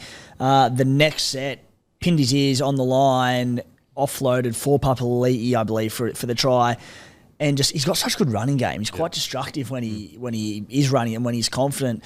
With no sort of Aiden Seizure in that team, getting his opportunity again. As good as Galvin is, he's still a young fella. I thought Sullivan was really good. Yeah, I thought he was quite good. Looked quite back to his kind of a few years ago where he just looked quite live on his feet, looked dangerous, looked energetic. So, I mean, that's what the Tigers need. They need a 7 to really stand up and go, I am the out and out 7 no matter what. So hopefully he goes right. 2 try assists, which is great. So look, Tigers. Although they lost, I still think it was a relatively solid performance. Now, I felt like Knights had control of the game, but it's just the fact that the Tigers didn't allow the game to be blown out. It was 20 points scored against them, which is not perfect, but at the same time, it's not terrible. They've been pretty good in that regard this year. They haven't let too many games completely explode. They haven't been smashed, maybe once or twice. There was just a few moments. I thought one thing they didn't do particularly well, they kept running down the channel a lot in the wet as well. When it was slippery and stuff there, they got just dragged out 3 or 4 times. Naden did it probably 2 or 3 times. He had some really great moments as well, but there's probably 2 or 3 times where probably just needed to be a little bit smarter. And real rocks or diamonds, isn't he? There's a good footballer in there. He's a bloody good footballer. And when he's on, like he can go up against some of the best centers in the comp. Yep. I don't know if you guys agree, but the last 5 minutes when the Tigers were coming back, it felt like Galvin just didn't get the ball, that was frustrating me a little bit. I don't know what you guys think. Yeah, definitely. Yeah, no, agreed. So, yeah, room for improvement, obviously, but in saying that, I don't think it's a disaster for the Tigers. Just got to clean up a few things, and I think it'll come eventually. It's, as I said, you're looking better than last year. Still, probably a few outside backs, I guess, from being a top 8 side, I think. Mm-hmm. And I just think you probably need a little bit more from your front row. From your front row consistently to challenge for the 8 at the moment. But a decent foundation, especially compared to where you were. Like, we have to remember, this is a team, like, at some points last year where you're going, there's no way back. Like, how do they come back from this? This is a disaster. Now, onto the Knights. As I said, I thought it was a really steely, gritty win. They looked relatively in control for most of the game. I know eventually, the Tigers got back into it. We spoke about him, but Bradman Best, I tell you what, every time I see him explode in that first 10 metres, it's almost like I've forgotten how explosive he is for a big fella. Like, he's a big, big boy, but he is quick. 235 metres, a try, 3 line breaks, 11 tackle breaks, a try assist. Knowing full well that 2 days before the New South Wales Origin centre/winger went down injured, and that spot's up for grabs again. Doesn't matter who it's against. He had an Origin audition there, and it'll continue for a few weeks, but he couldn't have done any more. He was so good, and I think, because he had exploded onto the scene, and then he's had a couple quiet years, and then he was decent last year, played really well in Origin. I think you forget, like, when this guy came into grade, it was boom. Like, this is the next big centre. This is the guy that's going to be, everyone's going to be chasing the centres. As I said, been a tough few years for him. Better last year, but on the weekend was just a reminder, when this guy is fully zoned in and focused and getting his hands on the ball, he's unstoppable. He's genuinely unstoppable. He's got a bit of mongrel about him. Like, we were so good in Origin last year. I think he's probably the front runner for that centre spot now. Yeah. I thought Marju was great as well. There was one rung from Marju where I reckon he broke friggin' 8 tackles. Like, he's another guy. When he is on, he is impossible to stop. 200 metres, he had a try, 18 runs, 200 metres, 40 post contact, 7 tackle breaks, a line break assist, and the key one, no errors. Yeah. No errors. Great. And his other winger as well, Anari Tuala, he made a try saver. Papali'i dived from dummy half. It was like near unstoppable. It was after a line break as well from memory, and he had Armstrong helping him out, a very little body. Tuala nearly single-handedly, he'd come in, it was like under the post, got underneath him and stopped the try. It was incredible. Yeah, and that's not his only one. What about his getting out of the in-goal earlier in the game? Just somehow, some way, just dove towards the goal, the try line, and just skidded out. Tuala, I've always been a fan of Tuala, and geez, he's just one of those blokes, like, he's not going to go on a big contract. You're not going to have to pay him a gazillion dollars. But every week he usually plays a pretty good game of footy. Like, he really, really does. Like, he's not going to give you Marju highlights. He still can have some pretty great highlights. I just think he's Mr. Reliable. I really do. Yeah. I really do. He was very solid. The back row as well were pretty. I thought Tyson Frizzell was very, very good. Very hard to handle. Oh, mate. He's so good, Tyson Frizzell. I felt like that probably 3 years ago, it was like, oh, is Frizzell kind of winding up? We might see him in Super League soon. Had a great career, good on him. And then he just, like, ever since, what do you reckon, 2 years ago? He has just gone, nah, I'm back. I'm still awesome. I'm still awesome, still one of the best back rows in the competition. I thought it was a really mature move, despite the negative impact on my Supercoach side, to put Kai Piss-Paul on the bench. Yep. And when I first saw it, I was like, what are you doing, mate? Like, he's been terrific. Then I went, hang on, like, he's played 80 minutes every game except, I think, round 1. I think he came off the bench and played a bit over 40. But just go, you've had a massive workload this year. We've had injuries and you've been carrying a lot of the load. Big work rate. So we go, all right, we've got a very winnable game here. Played him off the bench, came on after half time. Just lessen the load. They had Frizzell. They had Dylan Lucas. Frizzell coming back. They got minutes into him. just going, we don't need to burn this bloke out. He's a big asset to us. It's a long season. Great move. Yeah, and it's a long career too. Yeah. You don't want to burn this bloke out. I just want to go back to Bradman Best. So the try assist he had, that all came from his effort earlier. So they kicked, Tigers kick. I think it was Marju that may have got the ball, or maybe the fullback.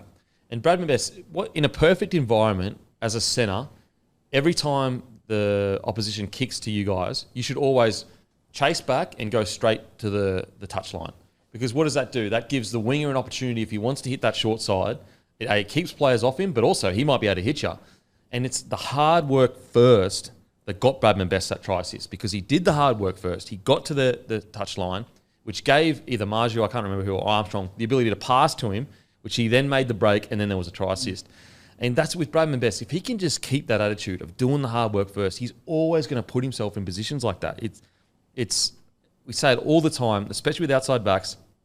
If you just get involved in the game, these line breaks just seem to happen. Yeah. Whereas if you want to sit on your wing and wait for it to happen, the game will just never come to you.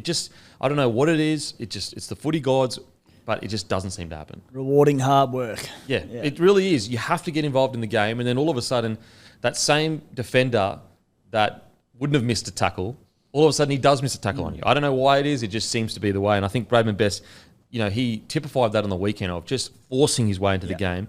And then everything after that, it just seemed like he could do no wrong. Like he genuinely looked like he could do no wrong. So Gagai, try. What about Gagai's try assist before half time? The kick, outstanding. Yeah, freak. Mate, Davey Armstrong. Mate, he's electric. He is quick. Can move. Yeah, quick. And decent ball playing about him. Really good support player by the looks of it as well. And when you've got speed like that, we say it all the time with Ryan Pappenhausen and Reece Walsh as examples, but when you're that quick, just support and to your point, just be around the ball. Good things are going to happen. He did that on the weekend. He looks very likely. Yeah. And you know what I love the most about it? 0 errors. Yeah. Because he had a few errors even in his debut, and I think last week as well. I think last week. Anyway, whatever it was. 0 errors. And what's crazy is he actually probably could have scored a try himself when he offloaded and Marjorie dropped the ball. And the good thing about guys like Armstrong is it's that youthful energy that, yes, is he going to be as good as KP? Probably not. Who knows? Maybe he turns into a superstar. We don't know. But sometimes what he can't offer you in ball playing that KP can offer you, he can offer you with repeat speed efforts. So for all the times that KP is more of a, look, I'm actually planting myself out on an edge because we've got a play set up to go out on the edge and I'm a ball player, he's in the middle support playing. And that actually can be, he might be better at KP at that. Overall, KP's a better player. So sometimes if you change your game plan enough to suit your fullback, he's obviously never going to be not never be, but most likely not as potent as KP. But what he does do, he can do really well, and specifically can be better than KP. And if the game plan leans towards it, you don't lose as much as you think you're going to lose because the game plan has kind of moved towards the style of his play. Yeah, he had 5 errors in his first 2 games. Yeah, and so 0 errors, and just looks super quick out the back, super quick. Great win from Knights, and as I said, I think they're building nicely. They're getting that gritty underbelly back, and who knows what they can do from here. Don't forget, NBA playoffs are full swing. You can watch it all on KO, and as I said, 7 p.m. this Friday, Manly versus Broncos live show. You can watch it, or you can come watch it in person at Caxton Brewing Co. Make sure to come down and say hi. Dragons defeat South 28-8. Sorry, 28-14. 28-14. Look, I thought this was a really good performance from the Dragons. Really good performance from the Dragons. And yes, I'm still not sold on their consistency, but I thought they looked in control for most of the game. I thought that I want to give Kyle Flanagan a shout out. I think he's been bloody good this year. And what I love the most about Kyle Flanagan is we haven't heard about him. There's no headlines. There's no they've been up and down, and yet any game, even when the Dragons have struggled and lost by a substantial margin, it hasn't been Flano's fault. It hasn't been Kyle Flanagan's fault. I think he's been really, really good this year. If anything, Ben Hunt has had better games, one-off games, but he's actually probably been more consistent than Benny Hunt this year, Kyle Flanagan, which is, surprising to say. I think Flano's been great. Really do. Yeah, and we were interested to see how he's going to work as a foil to Ben Hunt this year and say he was going to play as a game managing 7. And I think that was the difference in this game on the weekend. They had two like quite good, genuine sort of number 7s and game managers playing. And they just, they'd kick early. They dominated like the territory with their kicking game. They were happy to just build pressure on the line and turn them over. They had something like 4 repeat sets in the game. They were happy to just build pressure. They didn't play too expansively in the conditions, completed over 80%, and a lot of that comes back to both the halves. Yeah, just smart footy, just really smart footy. And like that's how you're going to build consistency if you're the Dragons, is just playing good, strong footy. Your best game is nowhere, like it's not a lifetime away from your worst game. And so, I really like this performance from the Dragons, and they can build quite nicely. Jack DeBellin, I thought, was outstanding for him. He really did. Probably arguably his best game for the club in 2 years. Like I thought he was bloody good. He was tremendous on the weekend, wasn't he? Yep. They can get big minutes out of him. He was the best forward on the field for mine. He was great. I thought Sello was great as well. Starting, it's him and Sello. I thought were outstanding. Now, I thought Sello was just a touch better, but only because the fact that like he's a recruit and they've needed him to step up. So everything surrounding, like we know Jack DeBellin's a former Origin player. With Sello, like I think they've been kind of waiting for this game from Harmo Sello. Yeah, and they've promising signs going forward for the Dragons because Hamstring, who you're right, he'd had injuries interrupt his year. He's only played a handful of games at most for them and delivered what they'd signed for. Yeah. And again, nothing you can do about injuries, but you throw Selay there as a starting prop and the impact that he can have, and then you throw Luciano Leilua. He's been missing the last 5, 6, 7 weeks, whatever it's been. Yeah. He's still to come back in there. He's been very close each week. So him to come back in, they're chewing wins out. They're getting there in a decent spot. Yeah. So Selay, 11 runs, 123 metres, 57 post contact, 2 tackle breaks, 28 tackles, 0 missed, 0 errors. And the exciting thing for the Dragons is what have we talked about through the middle there? Like they've just, over the last couple of years, lacked that explosive front rower that only needs to have 10 runs, but he's going to give you 120 metres, which means every run, it makes it count. And so Selay, for me, it wasn't like the best game we've ever seen, but it's probably the first game we've gone, okay, this is exactly what you were signed for. Big, explosive, through the middle, get your metres, but also good defensively. I thought Sewer was really, really good as well. I think he's another guy that we spoke about who could potentially play for Queensland on an edge. I think, maybe it's Fafita Sewer, maybe it's Kafusi. I think Sewer will probably be in the squad. I think he's probably had the best year he's had since maybe Rabbitohs premiership push year. Yeah, for sure. I reckon he's playing just as good, for sure. I think he's been maybe even better. Yeah. He's killing it. What do you think of Sewer's performance? He was great, and you're right, he's just went quite for a few years there. I don't really know why, whether it was, I don't even think he had sort of a massive injury run or anything. Last year he did. Last year he had a massive injury. The year before, I don't think. Yeah, but he's been explosive and he gives him so much strike on the edge now. He's such a handful for defenders. So, his name be back in the Origin frame. I probably wouldn't pick him just yet, but he's playing good footy. Well, when you look at the bench, who would you have off your bench? Obviously, you've got Grant or Hunt. Yeah. Nanai maybe on the bench, yeah. There was, last year, Billy picked him and there was a bit of concern about him. I think his form going into Billy went, nut stuff, and I'm picking him anyway. I just don't see why he's going to do any different now. So he'll be there as one. Fodawaker probably. Yeah. So then one other. They'll probably pick another middle. Another middle, you'd think. Another middle. So starting with Fafita then? Start for Fafita and Kafusi? Absolutely. Yeah. Fafita's been outstanding. Anyway, I think Sewer's been great. I think he'll be in squad. I agree with you. Probably if he is, it'll be extended squad, maybe bench, but extended. I think, part of the squad. Outside of that, Lomax, once again, great performance. Another field goal. How good from the 40-metre line. Jeez, he can hit him, can't he? Unbelievable. Yeah. Unbelievable. So good, really good signs for the Dragons. Funny, Ravalawa swapped to the other end now because Lomax is back, correct? Yeah. No try. It's crazy. It really is like, if you're on that edge, and obviously Lomax, try. Yeah, and it's very, not as detrimental that switch, but similar to the Panthers. The left wing is just not the place where it's all down the right, but the Dragons, everything goes down that right edge with Hunt, doesn't it? Oh, geez, I tell you what, hasn't Eisenhuth just been almost the most surprising signing of how important he's become to that side? Like, that 13 jersey is his, period. Like, it's not even a... You just bank on him doing a good job. Just hardly misses a tackle. So gets good. his job done. Great scouting because, like, at the Storm, he was great and he was a toiler and did his job, but never did I watch and him stand out and go, geez, he's underrated. Yeah. So for whoever scouted him, and might have been Flano, whoever, and said, I want you up here, probably was Flano because he's got him up here and said he's started him in his team and wants to play in big minutes. Great get. Yeah, great get. He'd be on pennies as well, I reckon. Yeah, absolutely. Absolutely. So, yeah, good stuff from the Dragons. Onto the Rabbitohs. Look, obviously they're missing a key, like Dion Tiapa. He's a rookie, so you can't expect him to just come in and set the world alight. I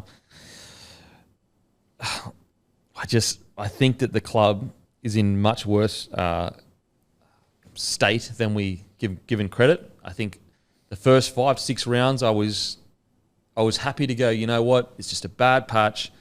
They can probably turn it around. Maybe it's the coach. I don't know. I think after watching the last few weeks, it's safe to say that the entire club is in a really bad space right now. Like this is disaster areas. It can't get much worse.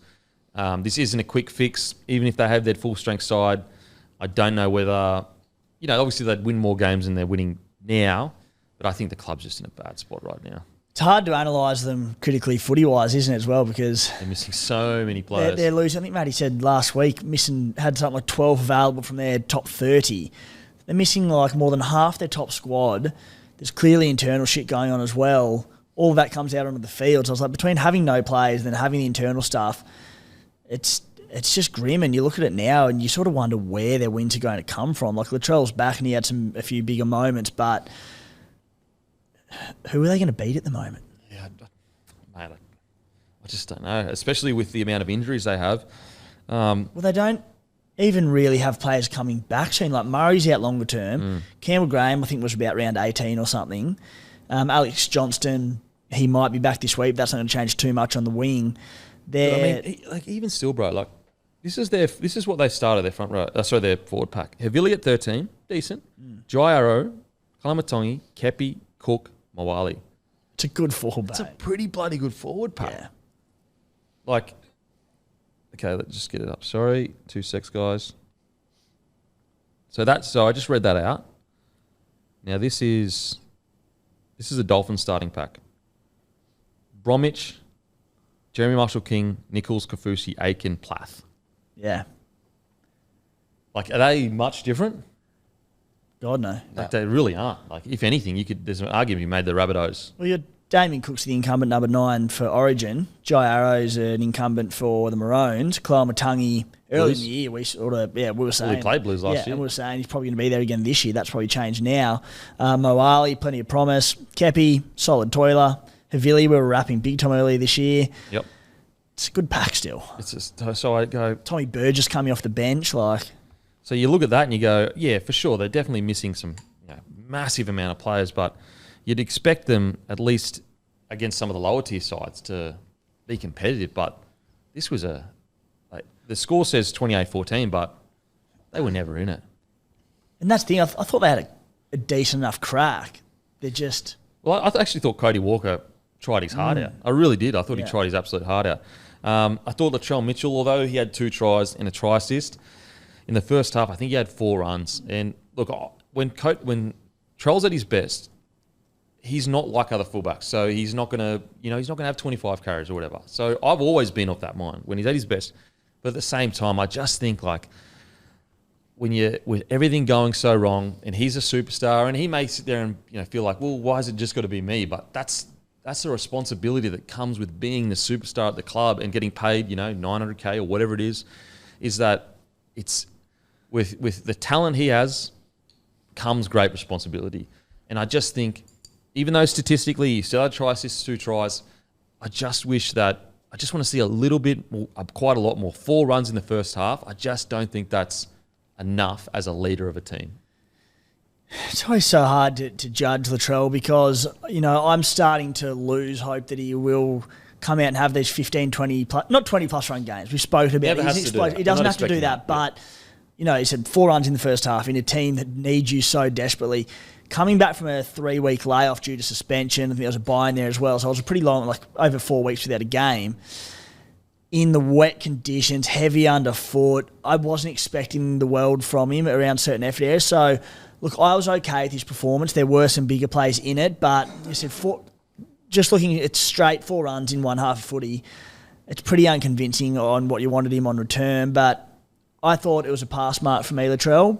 But I don't know. He's hard. I just think when he's playing his best footy, when he's fully zoned in, he's arguably the best player in the competition and one of the best outside backs we've ever seen. I just want more. I just feel like if there's one bloke that can get these boys out of the rut, it's literally him.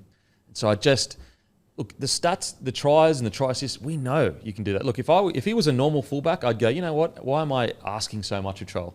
But he's not a normal fullback. He's special. He's different. He's built different. And so I just want to see, it's not necessarily about, I don't want 30 runs. It's more just about sending the message in that first half of like, boys, give me the ball. I'm just going to rip in. Give me, whether it's like 10 runs and in the second half he chills out a little bit and he has 5 to 6 runs and it ends up being around 16, 17. It's, again, we know he can score the tries. We know the try assists. It's just more about they're in such a bad state right now. He's the only bloke that can get him out of it. He really is. And it's so funny, like you mentioned him as being such a unique player in the game, possessing abilities that I would say a skill set that no one else in the game has. You look at that Origin centre conversation and I'm like, what do Queensland not want? And that is Latrell Mitchell running out there in game 1, because I'm so confident that at centre for New South Wales, he can go out there and do a job each game and can win us a series. It would be different at fullback, but I just want to see the mindset that he wants to be there, because unconfirmed, but the reports are that he's potentially making himself unavailable for the Blues. Maybe he's focusing on the bunnies. Might not be, but that's the word. If that's the case, I'm like, do you want to play for the Blues? This will be 4 years on the trot that you haven't played from them. Some from standing yourself down to focus on yourself and the bunnies. Some because of injury. But I want him playing Origin. Does he want to be there? I'm not convinced. Yeah. What do you reckon, mate? He's a Rabbitohs fan? Yeah. I'm about Latrell. I agree with both of your points, but my area of concern and raise a question is more the forward pack, and specifically around Tallis Duncan. So, I've done some thinking. Tallis Duncan hasn't really played this year. He played against the Dragons, but he hasn't played this year, even though the South Edges are kind of struggling. To me, surely he just hasn't trained. He must have trained in the middle or preseason, or he mustn't be confident to play on the edge, because I don't see any reason why he wouldn't have been on an edge at any point this year, especially when I reckon Jai Arrow, he should be the leader of our forward pack. I would love Jai Arrow to play in the middle every week, every minute. So I'm a bit confused around the whole Tallis Duncan situation. We love, Matty, we speak about Tallis Duncan every Tuesday when teams drop and he can't feature and can't get started on the edge no matter what's going on. The more and more I see young, promising edge back rowers try and get moved into these middle roles and can't get a start no matter what's going on, I just sit there and go, it has to be defensive reads, and they can't do it. And I use Jack Houth as an example, who we've said for the last couple of years, why is he not getting his starts on edges? We've seen Craig Bellamy try and bring him on as a middle forward at times as well, and I think that comes down to just defensive reads on the edge. Is Tallis Duncan the same? I haven't seen enough of him in big minute games to know, but that's what I suspect. Yeah, it's very still, interesting. It's worth a try. The way things are going, I think it's worth a try, and especially because that Jai Arrow thing. I just think. I've said it from preseason. I want Jai Arrow in the middle. What I don't get is the season's done. What do you got to lose? What do you got to lose other than developing a young edge back rower that's in the mould of Cam Murray, and you go, all right, he's going to make bad reads in defence. I haven't seen that. No, I haven't either. I haven't watched Tallis Duncan play and maybe go, there's something else. But okay, let's just assume that's the reason, because there's got to be a reason. There's got to be a reason. Maybe why don't you just go, all right, let's cop that, because our season's friggin' over, and every game he gets, the more minutes he gets, the better he's going to be next year when we actually have a crack at going again. The Tallis Duncan situation, maybe he's struggling with injuries. It blows my mind. If he's been fit this whole time, essentially fit, I know he had 1 or 2 weeks where he wasn't. Well, he has been, because he's been 18th man every week. So he's been fit. I cannot for the life of me understand why he isn't getting more minutes. It makes no sense to me. As I said, there's always a reason, for these situations. There's always a reason. We just, outward looking in, I can't see it. I'd love to know, though. So just quick thoughts. Back on the Latrell situation, Yeah. what do you reckon, mate? Yeah, I think you're spot on about, you got to try a couple of tries or 2 tries and a try assist. But, yeah, you'd probably think coming back after getting suspended for what he got suspended for and all that sort of stuff, he'd be keen to kind of just get his hands on the ball a bit more because he is a tone setter. So if he gets in there and has a rip and a tear and gets 10, 15 carries of the football, everyone else is going to get up and get around him. He is one of those guys, whatever team he's playing in, when he's engaged and interested, he's one of the best players, one of the hardest blokes to tackle, all that sort of stuff. And it's contagious. Everyone else just gets on his back and jumps on as well. He had some nice moments on the weekend, but probably didn't have enough of that kind of the grunt work that, you'd like to see from him probably. Yeah. And just to be real clear, we're not talking about 30 runs a game. No, like, if you're expecting that from Latrell, he's a different type of fullback. But I do think that especially the first half, just get in, rip in. Look, maybe he's got directions from the coach that that's not what he wants him to do. Maybe Ben Horby wants him to be more out the back and ball playing. But, yeah, I definitely want Trell when you're that good and when you truly are, like, I believe he is great, there comes a responsibility with that. And when your team is in the depths of hell, there's only one man in his squad that can pull him out, and it's Latrell Mitchell. And I truly believe that. But hopefully we see that next week where he comes out, he rips in. Because the tries and the try assists, mate, of course Trell can do that. He's incredible. I just want to see him get his hands on the ball in the first half more. I want nothing more than to see him running out in sky blue in game 1. I just need to see that he wants it first. Yeah. They've got a game. They're playing the Cowboys at Magic Round, who haven't exactly been renowned for having the best defence probably this year, the Cowboys. They've had some great moments in attack, whatever. Could be a good opportunity, big game, Magic Round, just to take the game by the scruff of the neck a bit and maybe, have those 15 carries. And mate, if he has 10 carries in the first half, he'll get man of the match. Yeah. Like, seriously. Yeah. That's what I want from him. Just get your hands on the ball, stuff everyone else. Like, just get the hand on the ball, hard and straight, and he will dominate games. And the boys will get on his back. Because as you said, he is a unique character. Yes, I understand he's polarising to some of the audience, but he's a genuine person where he changes teams. He is a special, like, aura about him. He has aura about him, and if he goes in and gets his hands on the ball as much as possible in the first 20 minutes, the boys will get on the back of that. But I just saw on the weekend, I didn't see it. Yeah, for sure. Just back to Tallis Duncombe. New South Wales Cup this season, 3 games, 185 minutes, playing through the middle.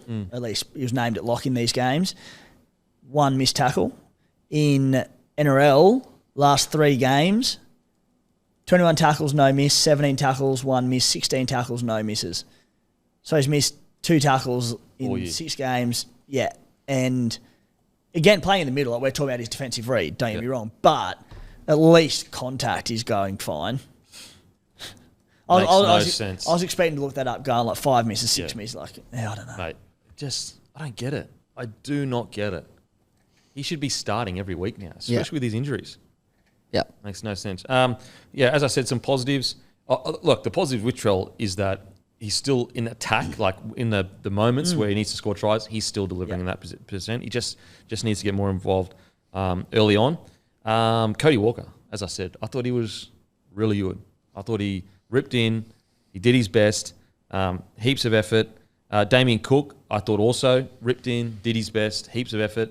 So there are some positives there. Yeah, I thought Cookie's running game was quite good, got through over 100 metres, and I think with Cam Murray out in particular, they need to generate a bit of momentum through the middle and some quick play the balls and find ways to do that. And I think Cookie's a big part of this, and he can just, like, any chance he gets a sniff to run, mate, don't overthink it, just go, because he has the ability to do this out of dummy half. Yep. And I fully understand, like, if your pack's getting dominated and you're not winning the middle, there aren't many opportunities for a number 9 to run. But when they do emerge, I think Cookie just needs to go because he can get the speed through the middle. Yeah, absolutely. So there are some positives. Cody Walker, as I said, I thought he tried his heart out. And Damien Cook as well. Jai Arrow always tries his heart out. So hopefully they can build on that. Just looking at this. But yeah, unfortunately, I think that problems that the Bunnies run a lot deeper than form, a lot deeper than roster. This is something that's going to take a full off-season, maybe even 2 off-seasons to fix, because unfortunately it's just not looking good for him at the moment. Yeah. Just not looking good. Can Wayne fix it in one off-season, you reckon? Probably. I mean, if anyone can, it's bloody Wayne. But yeah, they're just so far behind at the moment. So, yeah. Also, the recent news about some racial vilification in the crowd. So apparently someone made a racial remark. It got reported by someone in the crowd to the NRL, I think.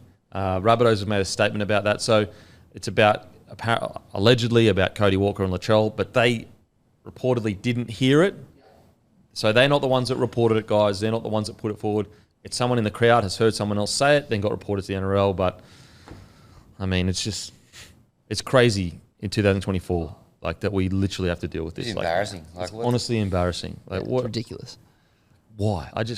Unbelievable. So it's honestly like each year, like, press repeat what you say. It's incredibly dumb. It's disrespectful. It's so pointless, and all it does is hurt the game, especially when we have such a rich tapestry of cultures in the game. I don't get it, but anyway. So that's going to be taken care of by the NRL Integrity Unit, but just a reminder, guys, like, you see your mates or anyone talking like that, just pull them up. Just unnecessary.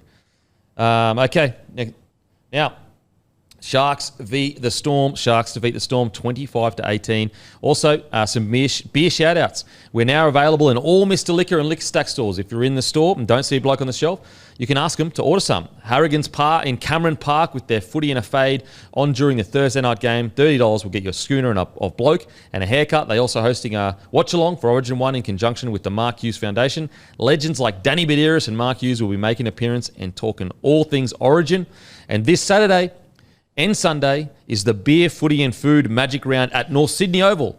Bloke will be selling Bloke beer down there, so get down to watch some quality footy and enjoy a couple of cans of Bloke beer.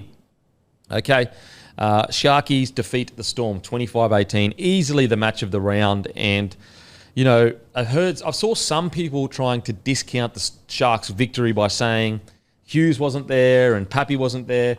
You are kidding. Hello. You are kidding yourself. Oh, my God. Jeez. This was exactly what the Sharks needed. Obviously, the Sharks were missing Trindle. They were missing Hines, Toby Rudolph. Both teams were missing players. And also, look at the players the Storm still had. Munster, Grant, Fa'alongo, who arguably would be starting for the Sharkies if he was coming through there. Will Kennedy's great, but Fa'alongo's like a next superstar. So the idea that Storm didn't have a full-strength side, but the Sharks did, it's ridiculous. What an incredible win from the Sharkies. And I tell you what, this could be season-defining. It's a long year, and maybe they'll fall off a cliff. But if they keep humming along the way they are, even if they drop a few games, when they get to finals footy, they're going to know, guys, we know what it takes to beat these top-tier sides. Yes, finals footy is a different level. But I would argue that Sharks-Storm game, that was a higher standard than most other games on the weekend. That was a tier above normal NRL footy. I thought it was an outstanding game of rugby league and a great win for the Sharkies. Yeah, definitely the highest standard game of footy on the weekend. And look, completed 82% Melbourne, 86% the Sharkies. So, look, it's not a case of the Storm beating themselves in this one. And, mate, the big storyline out of this one is they've got their scout, the Sharkies. As a team the last, 2-3 years, who have just been criticised for being, relative flat track bullies, but can't beat the big teams when it matters. They've got genuine premiership contenders, the Melbourne Storm, down in Melbourne without Nicho Hines. It is an enormous win for them, and the self-belief this will have to them, as you said, going into finals, whenever it might be, going, no, we can beat close to anyone. A Sharks team without Hines is getting a win in Melbourne. That's crazy. I would never. If someone said, oh, yeah, they're going to go down, even if they're missing Hughes and Pappy, if someone said Sharks are going to go down without Hines and beat them, I would have said, mate, the Sharks are nothing without Hines. Like, they're not even potentially a top 8 side without Hines. And you look at this Sharkies team, and we bang down the door relentlessly about how well balanced they are, how deep their roster is, how much cover they have. The one spot you had question marks around is the most important, and that was what happens if Nicho Hines is out? What happens if he misses a game? Where do they go to? Braden Trindle also out because he'd be the regular man to step into the 7. They bring in a bloke called Daniel Atkinson, former Melbourne Storm player, comes into the halves, who is a 5'8" / fullback traditionally. Not only do they say on relatively short notice you'll be playing number 7, but we're also going to put a hooker in the halves with you, so you have to completely run the show against Melbourne down there. Because the hooker's going to be playing he'll be defending at hooker, but he'll be attacking at hooker. Yeah. Sorry, he'll be defending at half, attacking at hooker. So you got to be a keen attack. You've got to manage this team when your whole career you've been taught to be, essentially a second foil to an out-and-out organising number 7. Full-time throwing goes, and I think he's probably the best player on the field. Is incredible. Atkinson's performance and just the calm under pressure, because the Storm, they were trying to turn the screws. And he stayed calm, got the job done. His kicking game, outstanding. And I don't think people realise, to do that in his 4th, 5th NRL game, amazing stuff. And also, he's not even a 7. He's a friggin' 6. Yeah. And you could argue he's a ball-running 6, not even a ball-playing 6, and he got it done. We have issues with, concerns around out-and-out number, 5'8", like Jerome Luai, like Ezra Mam, Cody Walker saying, they probably can't go to number 7. They are number 6. Dylan Brown. Dylan Brown, exactly. Far more, the best 5'8" in the game. This is Atkinson, but he's done it in his 5th, 6th NRL game and done it essentially by himself. It's amazing stuff. So really, really good win for the Sharkies. We'll get into the big calls. Obviously, I'm sure some Storm fans are sitting there going, what about the 10 in the bin from Harry Grant? Look, I get the argument. If you want to try to put that call behind, okay, we're trying to rub this out of the game. I still don't think that holds up. Because if you're trying to get rid of it in the game, it doesn't mean you need to go to the extreme of that. It doesn't mean, surely Harry Grant, it's a penalty. People start getting the message, okay, even if you touch someone, it's a penalty. But to go from a couple of weeks ago where they were much more substantial hits to the leg to in 2 weeks later, it's 10 in the bin for not even trying to charge the ball down, just running past someone. Because he didn't even put his hands up. He just put pressure and ran past him. It just doesn't fly with me. It does not fly with me, this whole, we're trying to crack down. Yeah, crack down when you actually see a proper one, not a tiny nick off a guy that wasn't even trying to charge down. He just randomly ran past. He wasn't even trying to hit his leg. Silly call. The problem, though, is then so they make that call, the refs. And then what they try to do a lot of the time when they know that's a tough call, they go, you know what? We're going to blow the shit out of it and try to give Storm, because we feel bad, we're going to give them every 50-50 call. And so you've got Storm fans feeling like they've got dudded, but then you've got Sharkies fans also feeling like they got dudded because they're like, for the second half, we couldn't get a call. And it's just it turns into utter nonsense. So it was a shocking call. There's no way to spin. I don't care how you spin it. That was a shocking call, in my opinion. Yeah, look, for the 3rd time this season, I'm going to say it's the worst decision I've seen in the history of rugby league. And this one will take some unbelievable beating. Yeah. The only one worse is when Matt Gillett got sent 10 in the bin for the That was a shocker. But outside of that, for being 40 metres onside. And it just sets. So firstly, as you said, Kempy, if he gets penalised for it, you're still having the same effect in that they will think about it and other players will think about it next time they're going in and going anywhere near a kicker. It doesn't have to be a sin bin. Secondly, and I think Bellier touched on it after the game, what precedent does this set going forward? Well, what's crazy is in the Roosters-Warriors game, Dylan Walker went to kick the ball and someone hit his leg and he was down for a set. So it's how come he wasn't sent to the bin? Yeah. Far more force in that one, wasn't there? Way more. He was down injured for friggin' 4 or 5 minutes. I thought you said potentially, if we're drawing a line in the sand, that you could pass that one off as a penalty for making contact with him. I think even that was too harsh for it. I thought you could have easily absolutely gone, just have a chat to him. Just careful of that, But fair dinkum to get sin bin for that. And you're right, the little butterfly effect chaos theory of then all the evening up penalties that came off the back of it just really did kind of change the whole game. So Annesley's about to front the media for his Monday briefing. If he comes out and defends it, well, then the precedent's set that any time a kicker gets touched in any circumstance after kicking a sin bin, which is just going to be the biggest blight on the game, it's going to turn into a shitstorm. But we haven't seen that all year, so why are we starting it now? Well, it's because there's been some injuries. So you had Lockie Ilias gone. Snyder, gone with injuries, hitting the leg. But then the reality of this rule, if it means any touch at all, means that kick pressure is pointless. Yeah. You can't Because touch him. you can't touch them. Yeah. Like, so you're Well, basically... you can touch them while they're kicking. You can touch them before they release. Obviously before they Yeah, release, but who's but- going to risk that? Yeah, I know. And also, what that kickers do, they just jump in the air when they kick.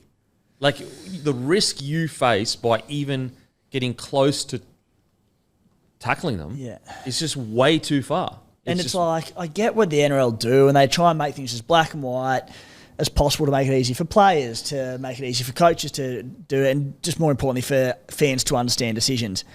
It's not a black and white thing. You can't just go touched or not touched, because it opens up too big a can of worms elsewhere. It's like, it is subjective.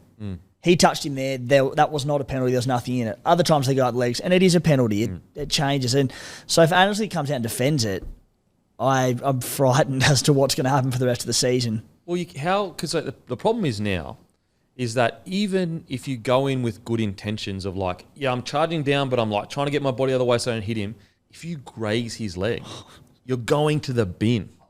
So why would you risk any charging down at all? Like, the charge down will be gone. Imagine, oh my God.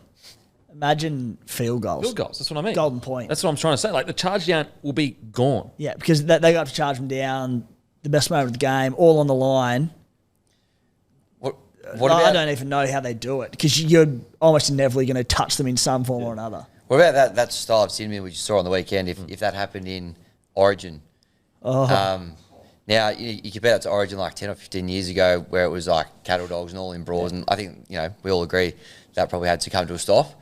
But to fast forward to this now, and imagine someone going to the bin for touching a leg like that in State of Origin, the toughest kind of, pinnacle of the game. You know what? They wouldn't. Because No, they ref Origin correctly. Yes. I don't understand. I don't understand why they do this. They dig their own. It just makes no sense. It just makes. I don't get it. I really don't get it. I just think that sometimes the NRL is way too reactionary. I understand that it was a horrible injury with Lockie Ilias, and obviously Schneider gone too. I understand it. There's going to be injuries in our game. Why do we knee-jerk reaction immediately, straight away? I hope Annesley just says, look, penalty, sure, whatever. Shouldn't have been a sin bin, and it just blows over and we move on. Yeah. Between that, like this sort of situation, the disruptors, the dropouts, Disruptors, oh my God. the dropouts, just shit no one's asking for that's causing a headache for me watching the game. Like, it's just shit to watch Just sometimes. leave it alone. Seriously. I don't understand. We got the game into such a good spot. Like, this disruptors call is arguably the worst rule implementation I've ever... I think it is. Seriously, because, the head high one, you go, all right, I don't agree, but we're protecting the players. That's okay. Like, even the Tom Trbojevic one, you go, oh, my God, that's such a bad call. But at least there's, some thought process behind it. It's about defending the particulars. Who's getting protected and who asked for not being able to maybe dummy and with a catching of a ball? And also, the one on the weekend with Britton Nakota, how do you know he was trying to disrupt? Exactly. What are you talking about? He looks at the player, sees where he is, and then his eyes are on the ball the whole time. And the guy in the bunker said he jumped slightly early. Do you know how hard it is to judge the best timing? He's a friggin' back rower. Even wingers jump too early all the time. It's a hard... I mean, that's coming from a person, clearly, that's never had to be under a high ball for the NRL. You know how it's hard to time your catches. That's what makes good catches and bad catches. Matty will tell you that from last year. There you go. I just don't understand it. Anyway, sorry, guys. We try not to be too negative, but... It's like we shoot ourselves in the foot sometimes. We got this great product. One more thing. Why can't you put someone off? I don't understand why this rule's in. Yeah, I've spoken about it as well. So we can throw dummy passes. We can get lead runners that make you tackle them instead of tackling the guy at the back. Feign a kick. We can do all. We can dummy and misdirect people in every other area of NRL of the playing game, but we're not allowed to dummy and throw off a guy catching a ball. Yeah, it's ridiculous. And what I don't get as well is so we made a short dropout, and part of the yarn was we want it to be more exciting. So this contest for the ball where two players are up jumping for it. But then we introduce rules that are taking away the contest for the ball by saying basically you can't put the defending player off. You've got to basically let him have it. I die a little inside every time a short dropout goes out is unpunished. Grossest play ever. While we're here, I'll just get through it. Just get it done. Okay, I've got to get it done. The NRL needs to start punishing clubs that intentionally give 6 agains away after their initial 6 again penalty. Like, I'm so sick of watching that. They'll go 6 again, 6 again, 6 again real quick. You know why they do that? Because all they do is, if they slow the game down enough, these are super fit athletes. So what they've done is they've made their whole defensive line rest, and also they've gotten control of the set because it's a slow play the ball. So all the team is doing is regaining control of the set and bashing the next guy that runs the ball. We have to begin to punish people that just go, and also it's one tackle. So let's say you give a 6 again away and then you give a 6 again away again. All it is one extra tackle. But the difference is it's one extra tackle with a slow play the ball and everyone's rested. So it actually doesn't mean anything. You shouldn't get 2 in a row. If it's a second one, just blow a penalty. Yeah. Penalty straight away. As soon as that second one comes, boom, penalty. Which is funny because it's like, then we're just getting nearly back to before the 6 again. And we said, we don't want P blowing out a whistle. It's just going around in circles, isn't it? Well, but I think that if you give that penalty on that set, like 6 again, they'll stop. Yeah. I guarantee they'll stop. There's other one, is this obstruction rule. We've got to sort that out.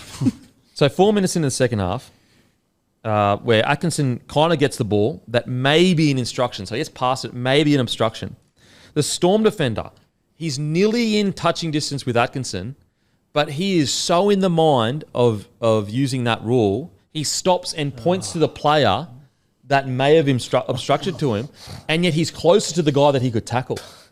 And this is the environment we've created by allowing people to constantly dive when they get obstructed. Like, for example, if a player runs behind someone and it doesn't affect any of the play, it should just be play on. Like this automatic, he ran behind someone so the play stops. I just think it's absurd. And so when you're seeing players literally, they're closer to making the tackle than they are the obstruction, and he's still pointing to the obstruction. We've created an environment where we're just allowing this to happen. It's just crazy. Anyway, that's the negative stuff done. Let's get to the positive stuff. In regards to, the Sharkies, we're still on Sharkies. I thought Mulatalo's big play when they needed to with that line break was outstanding. Absolutely outstanding. Hasn't he just had an outstanding year? Like, seriously, I still don't think he gets enough appreciation for what he does, but he has been phenomenal this year. I think he's the second best winger in the comp at the moment. That's just my opinion. Yep. Form-wise? Form-wise. Toto into Ronnie, for sure. What do you reckon about Mulatalo's performance? Yeah, amazing. And I think he didn't score a try this week, didn't score a try the last week, and concern there was with Trindle being out, Atkinson going on the left edge. Obviously no Nico there either this week. But my point on Mulitalo, we talk about the back three and this prototype or game plan, blueprint, that's what we're getting at. Blueprint that Penrith have set up coming out of their own end. Just these 3 powerhouse players who just chew through the metres. Second to none in the game. The Sharkies' back three isn't as good as Penrith's back three out in yardage coming out of their own end. But their back 5, when you add Iro and Ramian into that, the metres they make, like we saw in this game, Cronulla's pack looked pretty dominant over the Storms at times because the first 2-3 tackles coming out of their own end is just these boys being relentless. Like Iro's been outstanding since he, got this extended stint in the NRL. He hasn't really had anything big in attack that he's done. It's just all through work rate and just rolling up the sleeves and taking the tough carries. Their back 5 are just relentless coming out of their own end. Yeah. Oh, mate, totally agree. There's an argument they're probably the second best back 5 in the comp. I'd love to get the meters, actually. I'd love to find out which back 5 has a second, because the first would be Penrith. What interests me, though, and Penrith would be number 1, but I think if you add in like Ramian and Iro, who are, 150 to 200 most games, up against Taylor May and Tungo, the difference wouldn't be that much. Actually, you know what? I reckon you'd have more. I reckon Ramian and Iro would probably have more than Tungo. Because they'd smash them too. So, mate, we've been saying all year, they're the most underrated back 5 in the competition. They really, really are. They were outstanding. What I love about about the Sharkies is their ability to go, we're going to score points through the middle. Like, we're going to just bang the door down. and not rely so heavily. Like last week, 3 front rowers scored their points. And I think ever since the Tigers game, they haven't relied so heavily. And we look at the Warriors and how predictable they became with the ball out the back. The Sharkies still have that. They still have that. But I think that they're actually going, no, we're not going to just rely on this out the back play. We can find points around the middle. We really can. And that's where it brings me to Brayley. I think he has had an outstanding year, an absolutely outstanding year. And he may be, there's a lot of people's names getting tossed up for that 9 role. Obviously, we've heard whispers about McInnes, obviously Robson, Api Coruscant. But who's to say Brayley can't be a smoky for that? Yeah. 80 minutes, bangs it out, 80 minutes out. Easy. Like, never looks fatigued, anything. You know, as I said, it would be a dark horse. It would be a smoky. But who's to say his name shouldn't be in that conversation? Yeah. His durability, mate. Right. Touch wood. I don't know the last time he was injured, but... Never goes off. I said 80 minutes, defend. It never looks like he breaks a sweat. Yep. Yeah, absolutely. Absolutely. So, it'd be interesting to see what happens there. Cam McInnes, 49 tackles, 0 misses. Look, I'll be genuinely shocked if he isn't in that Origin side come game 1. Yeah, get him in there. Whether it's, you know, we've heard some whispers around the 9 role or even the 14 role. I just think you've got to find a spot for him in that squad. Yeah. I just really, I think it's time. Because I think it's one of those things that sends a message to everyone. Yep. He just feels like an Origin player, doesn't he? And Roo has made a good point, a very good point a couple of times about if he was a Queenslander, he probably would have played 6, 8 Origins already. Yeah, he'd be a great pick, and you could. The great thing about him is you can basically plug him in anywhere, and you know he's going to do a job. Yeah.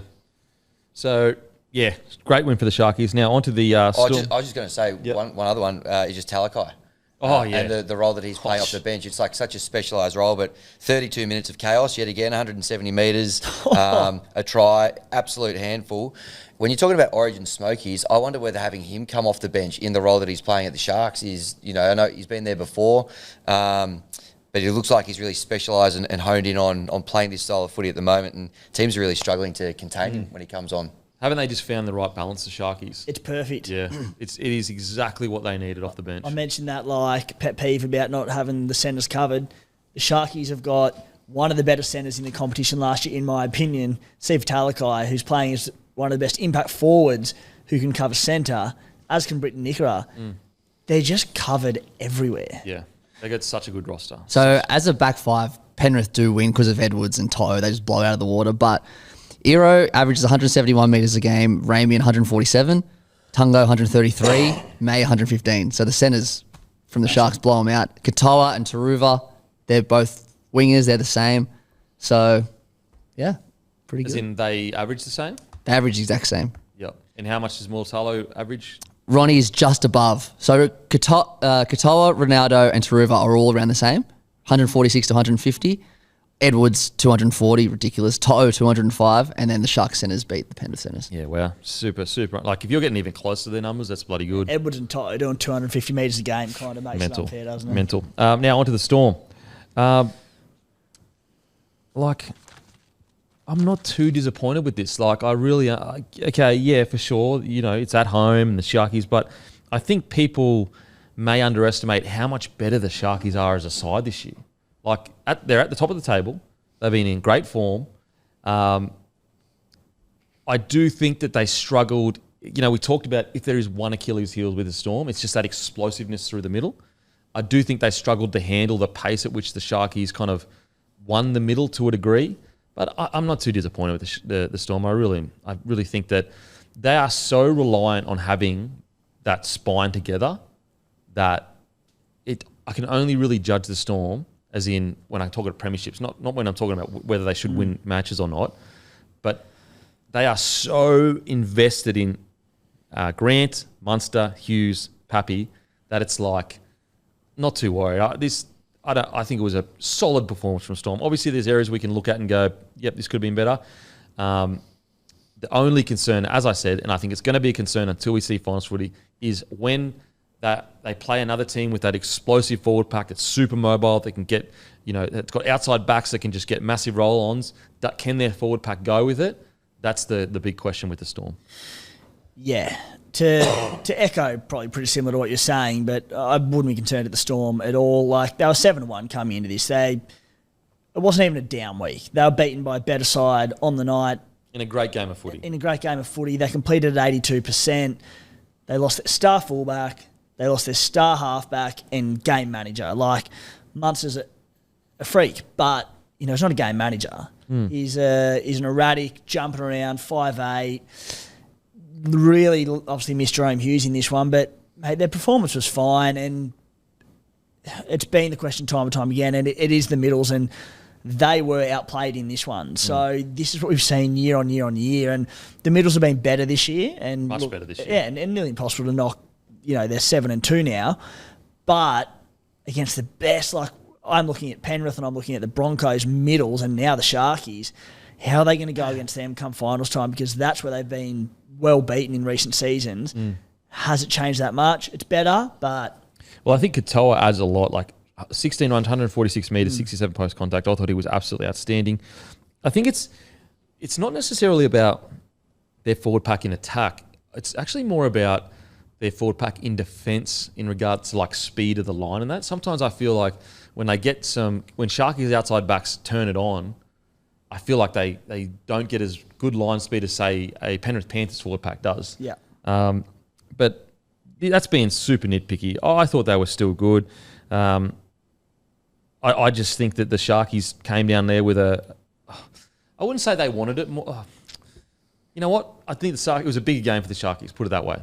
I think the Sharkies were going down there almost treating it like a grand final, and I think the Storm, even though it was a big game for Storm, but just in those little moments where you need that extra want, they just didn't. I just thought their attack looked clunky at times, completely, like rightly so, because they lost, you said, their 7 and their 1. Falogo is a star, but they were just on different pages at times, and they didn't really know how to utilise him and get him in positions for his one-on-ones. And Pappenhausen is more of a ball player these days too, as well. So like that'll come with Falogo and with his combinations with Munster and with Tyron Wishart when Hughes comes back, but you could just tell like they'd go to use the ball and just all the timing was off, and rightly so. It doesn't happen in the space of one game. Like these are new combinations. That'll change, but they didn't get that right on the weekend. I thought, like, aside from the the structure side of things and ball playing, I thought Wishart was outstanding. Yeah, had a crack. Jeez, he has a crack every game, doesn't he? Isn't he? He's so good. So, yeah, look, in regards to the question still remains is like that explosive speed game that you see when the Broncos are at their best, when the Penrith are at their best. Even now, we've seen from the Sharkies. I'm getting closer to saying I reckon they'll solve that by the end of the year, but I think that is really the only question for the Storm. Yeah. When it comes to like that spine's still got it. That spine is still the most dangerous spine in the competition, in my opinion. And I think by the end of the year, they are going to be absolutely like red hot. I really do. I'm not too disappointed at all. And I think Falogo, I think he'll explode at some point in coming weeks while Ryan Pappenhausen is out. It might only get about 4 weeks, but I think there's enough time there to do a lot of damage, and I think he can potentially win a starting wing role if he's up to it defensively for when, obviously, Coates is back, when Pappenhausen's back. It's just, I don't think you overcomplicate it with Falogo. We saw what he did last week, one-on-one off a scrum, that freakish try he scored. They just didn't give him early ball. They didn't put him in sort of any space. You don't need to overcomplicate it. Just hit him early and let him do his thing. Yeah.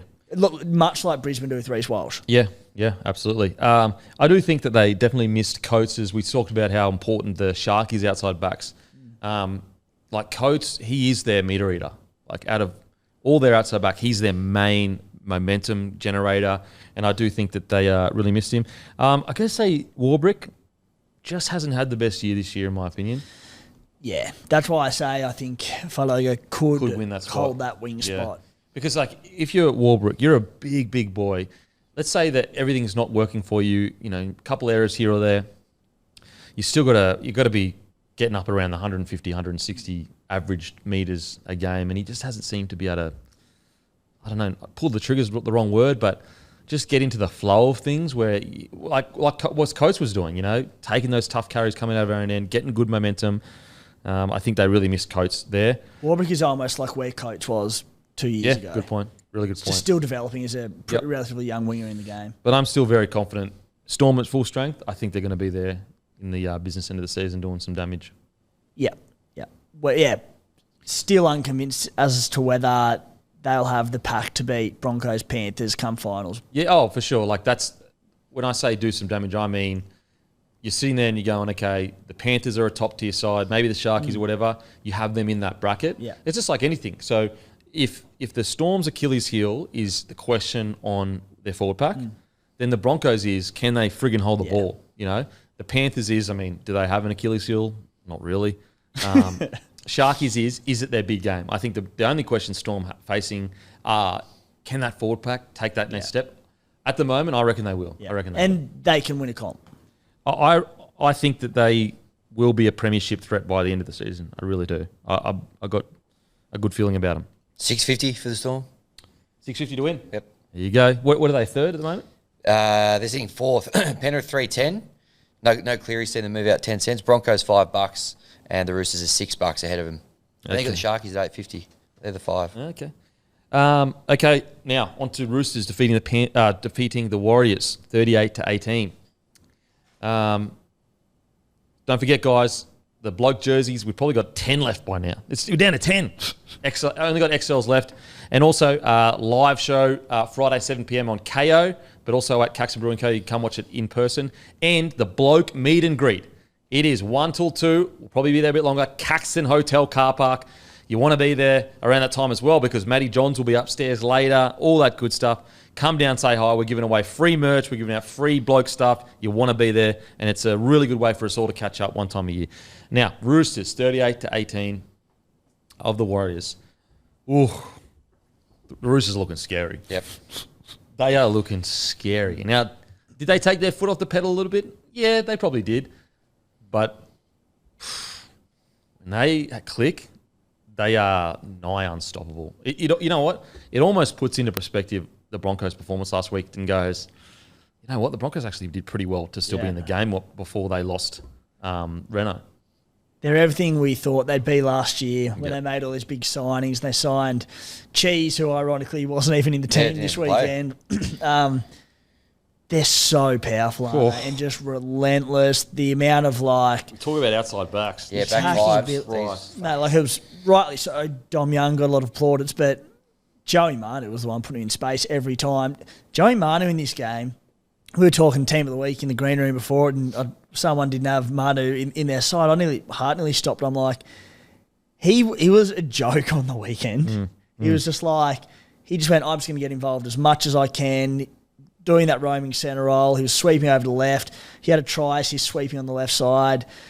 They're just red hot, aren't they? Mate, when you see Suaalii, Tupou, Dom Young just winding up, you just can't stop them.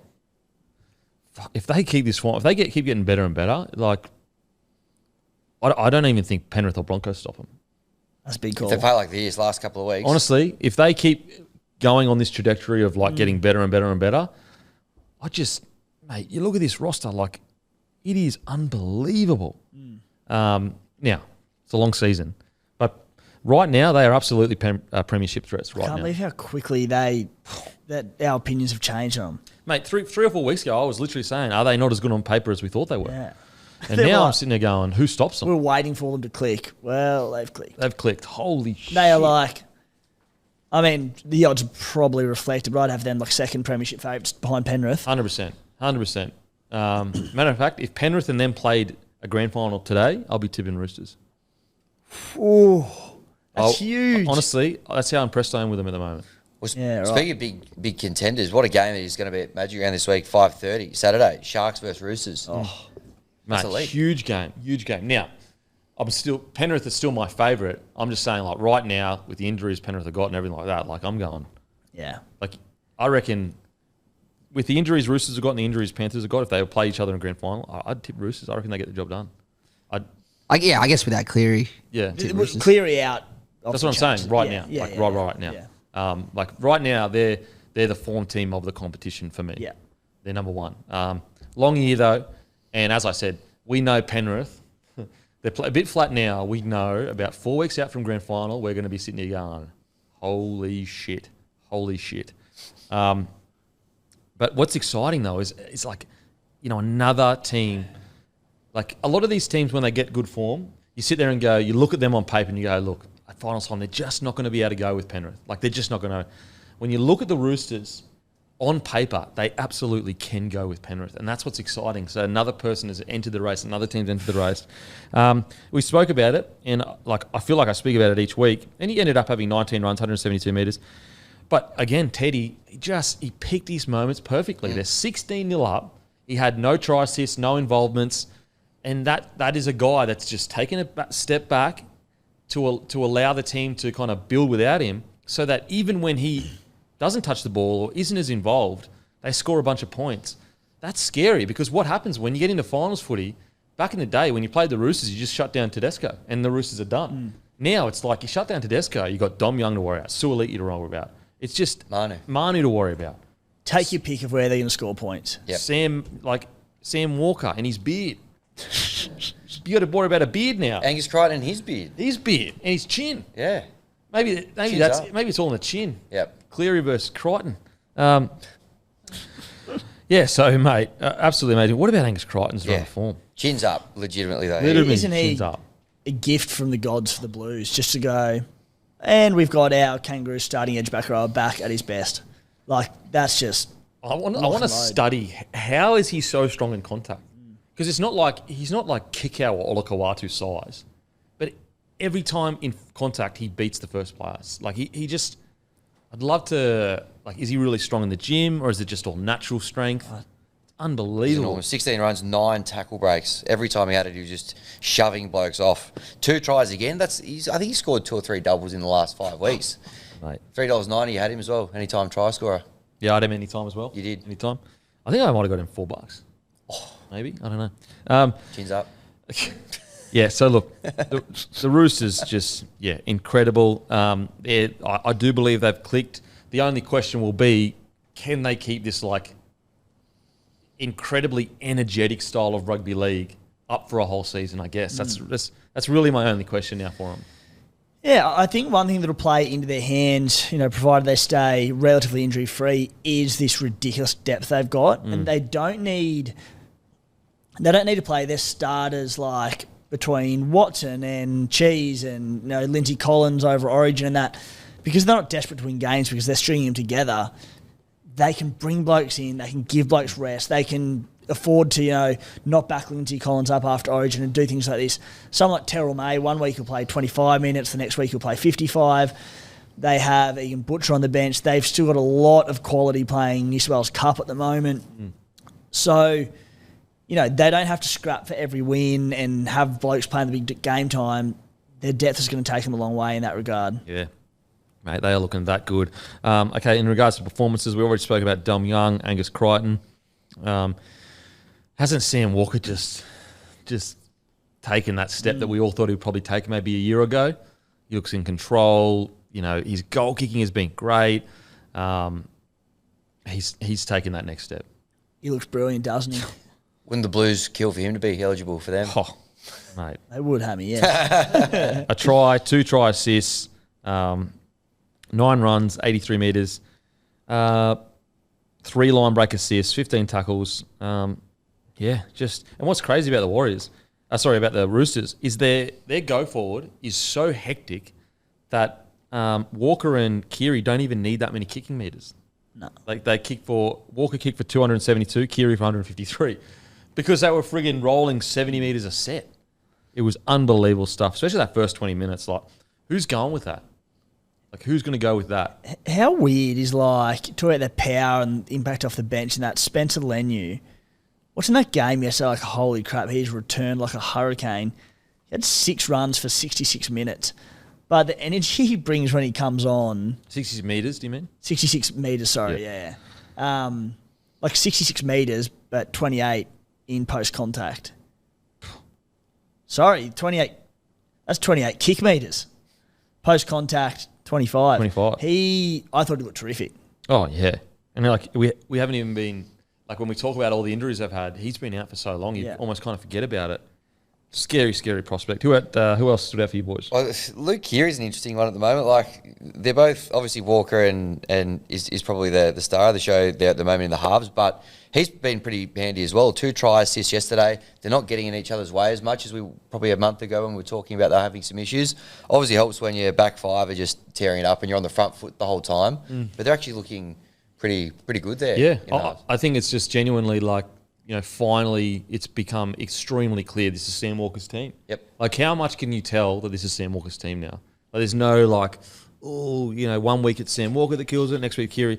Like, this is absolutely Sam Walker's team. Whatever he wants, he gets, and it's working. And I think the last month of footy for Keary has been probably the best, maybe in the last two years or so. Yeah. In quite a while. So I agree with you, mate. I think he's been outstanding. But yeah, the Roosters, mate, they are looking absolutely red hot. Red hot. Just trying to look. How good has it been, Connor Watson, though? He's been injury-free and just killing it. What a good guy to have when Brandon Smith's not there. Yeah. Like, just seeing if Smith can come in. Who else stood up for you guys for the Roosters? Oh, mate. Everyone. Friggin' unbelievable. There wasn't No a one bad really had a bad performer on the game. field. Also, Tupou, re-signed. Congratulations to the big fella. Oh. Now, onto the Warriors. Look, the positive is they kind of fought their way back into it to a degree. Like, obviously, they were never going to win the game, but they stemmed the bleeding. But it is gone from premiership threat 4 weeks ago to holy crap, this could be a disaster. It's not looking good for the Warriors. I felt that, the fact that they had lost essentially a month of footy, they'd lost every game, and they came out and they didn't even look close to the level that the Roosters did. Very concerning. And I think that, you look, they're clearly struggling with injuries. Sean Johnson, he was injured for most of the game. But I just think that it seems like a team that is kind of happy with what they did last year. Yeah. And that was our concern, wasn't it? Yeah. And they just look like they're a side lacking energy. They look lethargic to me. Like, their line speed is poor. Their one-on-one misses are poor. Like, last year watching them, they were just such a cohesive unit. Everything they did was on the same page. Everything was slick. There were line runners everywhere. They just sort of lob it up in attack now, and you're like, okay, who's go? There's no intensity. No, that's the word. No intensity. Yeah. No intensity through the motions. Yeah. Like what we spoke about a few weeks ago, where I was like, they run their plays, and they're doing their job, but are they doing it with energy and intensity? Like, I don't think they are. So, and just defensively, their edges are so poor. Even, they dropped Marcelo Montoya, and after a tough 3 weeks, I get it. They had to change a few things up, but they had Ed Cozzy come in on the wing. That left edge, that first 5-10 minutes, they just go to Manu and Dom Young, and they were just waltzing through them so easily. That Dom Young could have had 6 tries in that game had it not been for Manu from about the 20th minute was just screw this, I'm going to go in and find it and have a bit of fun. Yeah. And he just roamed the whole field and just was having a day out. Yeah. They just destroyed that edge. Yeah. And you got 2 rookies defending next to each other. It was weird. And not rookies, but guys that haven't really played NRL together much, Kossi and Pompey. And so, of course, they're probably going to struggle because they don't know each other, they don't trust each other, they haven't put many reps in NRL together, at least this year. Maybe they did last year, but at least this year. I think they miss Luke Metcalf. Tomato Martin came in his first game, he was outstanding. But I just think they miss. I think they miss Metcalf's intensity, the energy that he brings when he gets the ball. He's trying things every time. Rabbit, isn't he? And tries a bunny. Just goes all day. Very concerning for the Warriors because it could spiral now where Sean Johnson looks injured. He's going to be out for a few weeks, I'd assume. Yeah. Roger Tuivasa-Sheck, he's going to be out for a few weeks, maybe even up to 8. And so all of a sudden, confidence starts spiraling. All of a sudden, they don't believe in the systems they've got. They need to rein it in quick because it could get even worse. It really could. And this is where we've seen the last 2 years, and namely sort of last year, they showed ticker all last year and showed that when any bad habits crept in, they got out of that and they bounced back and with good performances. But I've been saying this for a month now. This is 4 poor performances in a row. So they haven't won a game in a month. maybe more. Yeah. Is it 4 on the trot or 5 on the trot? 4 on the trot. Oh, it might be 5 actually. Draw. Could be Oh, 5. draw. I'll check, but What do you think of the Warriors, Hammy? Yeah, they just look a little bit tired, a little bit busted. Apart from probably, he's been good every game this year. Adam Blake, like when he came back on at the end of the game, he gave him like a little bit of energy, basically. But aside from him, that they all just looked a little bit flat and tired, like you've kind of touched on. But I don't know. I don't really know how they turn this around. They're kind of decimated now with injury as well, which is another bit of a spanner in the works. But big concerns for them. Nowhere near where they were towards the back end of last year. they haven't won since the Rabbitohs win, and since then they've lost 4 and drawn 1. Jeez. They're only one win ahead of the Tigers and the Titans. And also the teams they've lost to, Dragons, Titans, Newcastle, Knights. Chookies. So it's the only real Jeez. win they've got is Rabbitohs, who are at the essentially bottom of the table. Yeah, they are. For Blake there, you mentioned him. He's the exception to all these. He has not stopped this year. He's so good. Imagine the Sharkies pack with him in it. Sorry, you go, mate. I was going to say, if there's one bloke to sign to get energy back up and culture back up, it's Fisher Harris. It'd be awesome. Yeah. So hopefully he changes that. They look like a side who need a week off. They need a bye. They don't go until round 13. Penrith this week, into the Dolphins over in NZ. They've got that round 13 bye. They just look like a team who need to just reset the battery and, yeah. So what you mentioned about kind of banking up those wins earlier in the season. So important. They lost to the Sharks by 4 points in round 1. They lost to the Titans by 3 points. Lost to the Knights by a try. Like if they had 1 or 2 of those wins under their belt, probably takes the pressure off a little bit after being hammered by the Chooks, but they haven't. So Yeah. struggling. Hopefully they can turn around because we love when the Wires go good, but not looking good at the moment. We've got the Panthers up at Magic Round. Yeah, it's a great bounce back game. Uh-oh. Okay, time for Titans defeat the Cowboys 20-18. Look, it came down obviously to the wire, but I got to say that was mainly because the Titans got absolutely smashed with injuries towards the end. Foran was off, Brimo was off. Eventually, they had one guy left on the bench, I think. Mate, the Titans look. You watched the Titans play on the weekend, and then you watched him play in the first round. You would say, is this the same team? Like, it is not even close to what they look like. They look intense. They look like way more intense than the Cowboys. They were rolling through the Cowboys. They were playing high-tempo footy. Like, literally, the Cowboys with a roster filled with Origin players couldn't keep up with them. Mate, the Titans' development over the last month has been, like, genuinely shocking. Like, there's... At no point, watching him in the first month of footy, at no point did I think they'd be playing this level of footy that they're playing. Yeah, I get it that, the Cowboys came back at the end, but as I said, I feel like that was a lot due to injury rather than, being nearly as good as the Titans. I thought the Titans were a substantially better side than the Cowboys for about 70 minutes of the game. Titans are way better, mate, and the scoreline doesn't. It's not the full tale of the tape because you mentioned those injuries. At halftime, it was 20-0. The Titans completed 22 of their first 22 sets. That was with 3 minutes to go in the first half. That tells the story of this game where both sides were at. And the Titans lose both halves. They had Randall and Verrills playing in the halves by the end of this game. They then lost Harley Smith at the end of the game, Phil Sammy early on, so that shifted at things. They dug in. The Cowboys clawed a few back late on in the game, but this was... For a 2-point victory margin, it was a one-sided contest. Yeah, it really was. Titans were outstanding. Cowboys, on the other hand, wow, there are problems there. I look at the roster, and I really think that, when they started to get back in the game was when Taumalolo came back on the field. But for some reason, he's not getting longer minutes, but also, he has quiet games here and there. I think they need to look at their front row. I really think they need to. I think they probably need to go into the market for a couple of front rowers. I liked that they tried giving Thomas McHaley a crack in the front row and brought a bit of energy, brought certainly some second phase play, like loves an offload, the big fella. But you're right, it's just the same shit, isn't it? Like, they scored points late. We know they've got attack in them, but their defence, they were just waltzing through them, the Titans. Yeah, it was just like they would just get the quickest play the balls, and then it would just be basically touch footy for the rest of the set. I really want to know what's going on with Taumalolo. I want to. Is it 100% confirmed that he has an injury that he cannot play over a certain amount of minutes.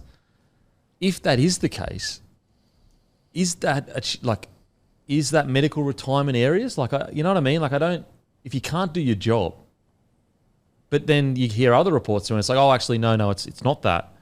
And then, when he does come on and basically the game's in the line, he kills it again.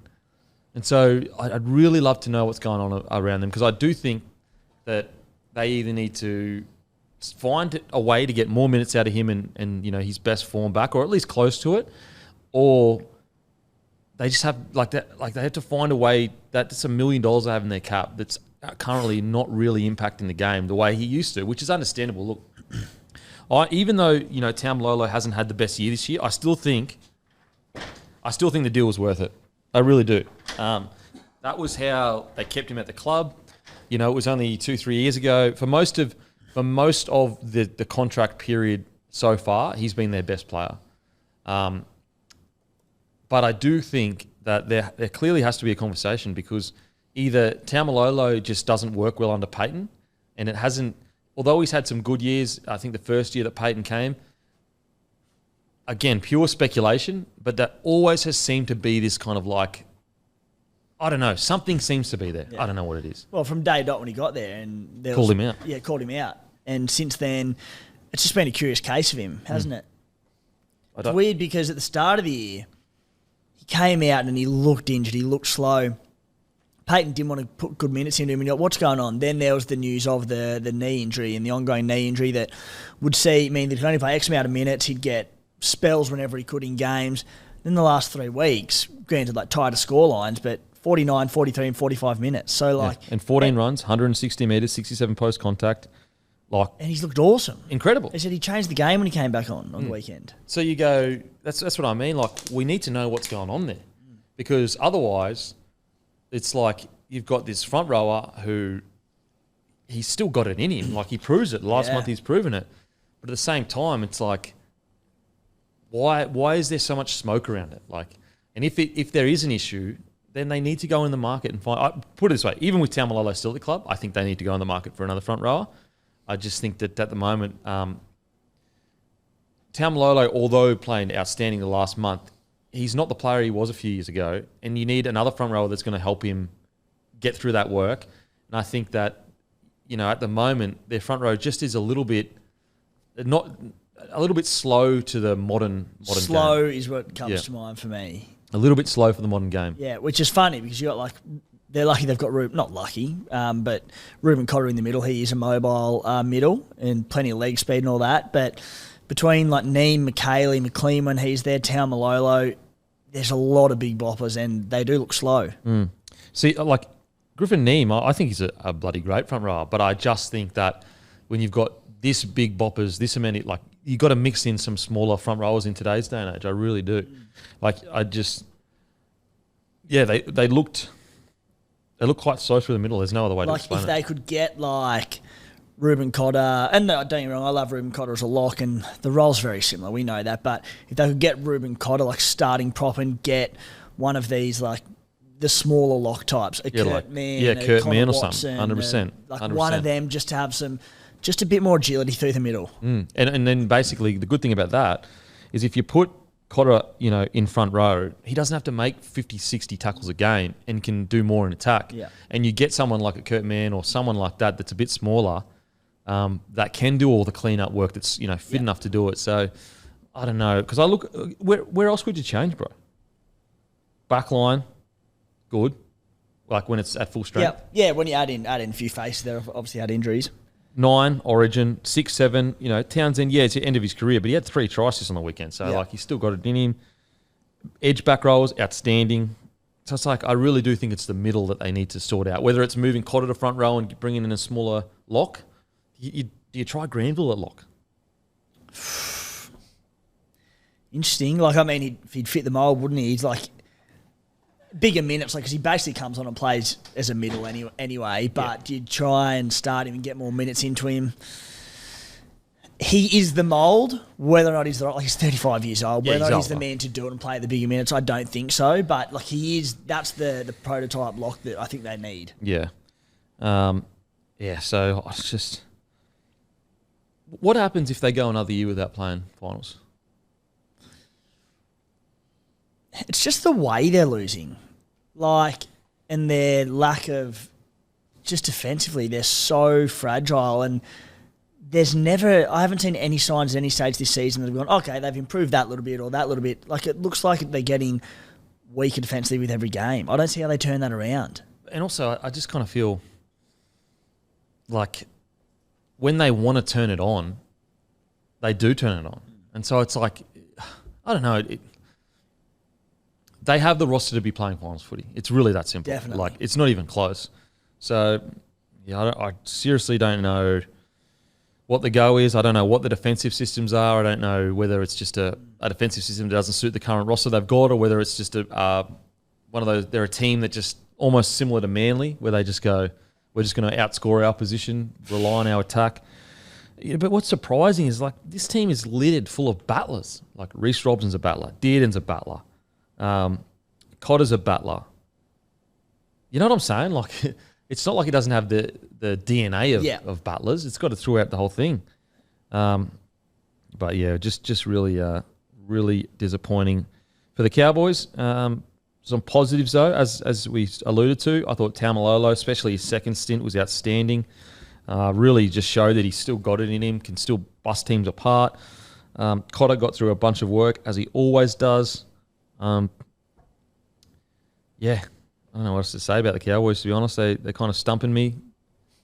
You know, even a guy like Holmes, got through a bunch of work, 201 metres, 77 post-contact. But, wasn't that last, I guess, bombing of a try kind of indicative of his year this year? Just I feel like he's just not zoned in as much as he usually is, Holmes. He's had defensive lapses, which has always been such a gun defensive centre, but they're creeping into his game more and more. Yeah. I just think this year, even though he's still getting through his work, even though he has these big moments, he just has these 5-minute periods where he just completely just loses concentration. I mean, very happy to put down to a brain explosion, but how was that just trying to take the try? That could have won him the game. Just thinking about his kicking. All they do is put it down. He goes, he's just gone, I want to get closer for my kick. Oh, mate, just put it down, brother. Yeah. Yeah. Again, the hard thing with Holmes is you look at him, you go, well, 18 runs, 201 metres, 77 post-contact, 3 tackle breaks, a line break, 11 tackles, no misses. Yeah. So it's not like he's playing bad. Oh, he's still running like a bat out of like hell. An absolute maniac. It's just at the same time. It's just that extra touch of class that he usually has. Yeah, the effort's still there. The effort's still there. It's just that touch of class that he has, and because he's such a bloody good player, that just this year he's struggled with a little bit. What do you think about the Cowboys, mate? Yeah, you're right. They're a little bit, obviously below where they'd like to be. It's strange because when Todd Payton came, he was kind of really renowned for being a really defensive kind of coach. Yeah. Now it just seems like it's all out attack at the moment. A little bit of news on the Val Holmes not putting the ball down. This has just come through to me. Bad beat, bit unfair on the punters. Yeah. Sportsbet have refunded your stake on that one heading into Magic Round. So a little bit of breaking news there. Oh, yeah. That's some good stuff. That was a bad beat. That was a bad beat. Yep. Thank you, Sportsbet. Yep. That's great stuff. That's great stuff. To clarify, that Justice refund was only on the Bloke multi, not on your Val Holmes anytime try scorers. So right. That's great from Sportsbet. Yeah. So look, that was a little bit disappointing. It could have been a win there even for the Cowboys as well if that had been the case. But yeah, I think you're right. Their middle's probably just lacking a little bit. And that's probably where they've got to look to add a little bit to their squad. Yeah. Nanai obviously got those 2 tries, which was outstanding, but 7 missed tackles. Mate, I've been very critical of his defence all year. I think it's been terrible. I think he's letting it try in, as much as one a week, just through bad misses, and happen again for the Brimson try. I think defence has been very ordinary. Yeah. Freaking attack, we know that. Yeah, we know that. Yeah, I tell you what, it was a good battle, him and Fafita. It showed you how the progress that Fafita has made since, obviously, the last few years. They're almost they're not the same type of player, but in regards to talent, you look at Fafita and he may have had that in his career, when he was 18, 19, 20, and he's developed into a very consistent back rower. He was a similar place to Nanai, 2.5, 3 years ago. Yeah. Had it all in attack, but defensively just a few lazy efforts which he's got out of his game, and I think Nanai will too, but At the moment, he's got a lot of work to do. What is he, 21 still, Nanai? I think he's 21, 22. Yeah. So he's still really, really young. But in saying that, regardless of age, you want to make your tackles if you can. Yeah, he turned 21 in February. Holy shit, man. He was 20 this year. Yeah, he was 20 this year. God. Yeah, look, it might seem harsh because he is so young, but it's because he's so good. We're talking about a State of Origin starting back rower. Yeah, it's because we hope, And kangaroos. on his day, best back row on the comp, Yeah. genuine freak of nature. But I agree with you, mate. I think he will. He'll sort it. It just takes time. 21. 21 years old, turning 22 next year. Plenty of time to work on it. I just think in the front row they've got to look at that and try to get a balanced front row that can go with the higher tempo of the game. I do think they get left behind sometimes a little bit. So I wonder what they're going to do there. Now, onto the Titans. What a performance. I cannot express how much they look like a different side. They are gritty. They're tough in defence. It just blows my mind, genuinely blows my mind that this is the same side that started the year. They look like a team in sync that are all playing for each other. I think Fafita had an outstanding game. A try assist, 16 runs, 121 metres, 41 post contact, 11 tackle breaks, a line break assist, 30 tackles, only 2 misses. He had an error or two, but that's a bloody good performance. And he came in at the back end of the game where they were gassed because players had to play extended minutes because of all the injuries and they were down to one or no subs on the bench by the end of it. He took just some carries where he came in off his edge. He goes, no, the boys need me here. I need a lift. And he had some rippers. You know what? I'm making a dictator call. Fafita's coming into my team of the week. Oh. Who for? Who do we have? Crichton. We had Crichton and Papali'i. Yeah. And I'm going to put him on the bench. I'm going to put him on the bench for Man. Oh, Dictator Denon. Yeah. Cutting his own kind. Oh, actually. Not after he got those beautiful cornrows. Yeah, they are beautiful. You're right. I initially had Fafita on my bench. We've got to find a spot for him. Okay. I could have made a case for a lot of forwards from this Titans outfit. They were very good, weren't they? Because at the moment, trying to look, we've got Fodawaker. Yep. I'm going to put, you know what? Fafita over Saleh. Like it. Okay. Fafita over Happy with that. Can live with that. Yeah, Saleh. Saleh was good, great, but Fafita was outstanding. Yep. So that's the new team of the week. Guys, that's the new team of the After week. he copped the Toby Sexton treatment at the start of the game as well. I actually had in my notes, so, you know what? So typical Gold Coast. Booed him for about 2 seconds and then said, yeah, fuck it. Because life's too good on the Gold Coast. They're like, you know what? Yeah, life's too good. I ain't got time to hate on Fafita. It lasted, honestly, 10 minutes. And then they were just like, yeah, whatever. Geez, we didn't even touch on that going over the Chookies, throwing him in there as well. How good they're going at the moment. Oh, my God. I didn't even think about that. Makes me sick. Seriously. Bro, I was like, when the news of him going to Penrith came out, I was like, I really didn't want it to happen because I'm like, oh, they're just going to win another 3 in a row. Then he went to the Roosters. I'm like, could be worse. Seriously. Fafita? Fafita, and if they keep Crichton, and the yarn is that he may want to stay anyway. How does that happen? He just did an interview, Crichton, saying, basically saying he's heard nothing. The Roosters haven't explained to him the Fafita thing yet, and he's not going to sit behind anyone. Ooh. Oh, okay, that's very public because there was an article saying that he would try to stay. Yeah, this is in the last couple of hours. Well, what's the thing is that he would never sit behind Fafita. It'd be him and Fafita on the edges. Yeah, not sitting behind anyone. Not going to cop it on the chin by the sounds. It's a fair chin. Okay. Jeez, Roosters won't like that. So this is the tweet from Scott Bailey. Angus Crichton not pulling any punches, claiming Roosters are yet to explain Fafita signing to him. Says he won't sit behind anyone, wants to play left edge next year, and he's now considering options. Fafita can play right edge. Whoa. Fafita's played a lot of right edge. I will say, in Angus Crichton's defence, he has taken unders to stay at that club for a few years now and signed short contracts. And so you would feel a bit gutted. Not necessarily they signed Fafita, but they haven't even spoken to him about it. That's weird. That's a bit unfair. Yeah. That's unfair on Crichton. Form back row probably of the comp this year, just about. But he's taken short-term contracts with him for years and years. I mean, we've been speaking about Angus Crichton's contract for 3 years now, and he just keeps extending 1 year or whatever. He could have gotten, when he was playing for Australia, he could have gotten friggin' whatever he wanted. So you'd be filthy. Okay, interesting. But anyway, back to the Titans. Jolliffe, outstanding. Fodawaker, outstanding. Who stood out for you, man? Fermel was also outstanding. All the forwards. There were lots, but the front row was Fodawaker, and honestly, Fodawaker, Jolliffe was terrific. Josiah Pahulu was great. But, yeah, probably Mofot. Yeah. 170 metres, 75 post-contact. We were questioning his form early in the year with Tino out and just really didn't think he stepped up and filled that void. He has the last few weeks. Oh, has he what? Especially like, I remember against the Warriors, he was outstanding. And it feels like nearly every one of their players have all hit form at the same time. So it almost seems like a calculated move by Desi Hasler, like to a degree. Like that he has kind of, I don't know, training or something has clicked into gear and everyone is hitting form at the same time. Because they've still got Keenan Palacia to come back. He's been playing Q Cup, I think. Yeah, okay. So if he hits form like he was out of the Broncos, that's a bloody good rotation.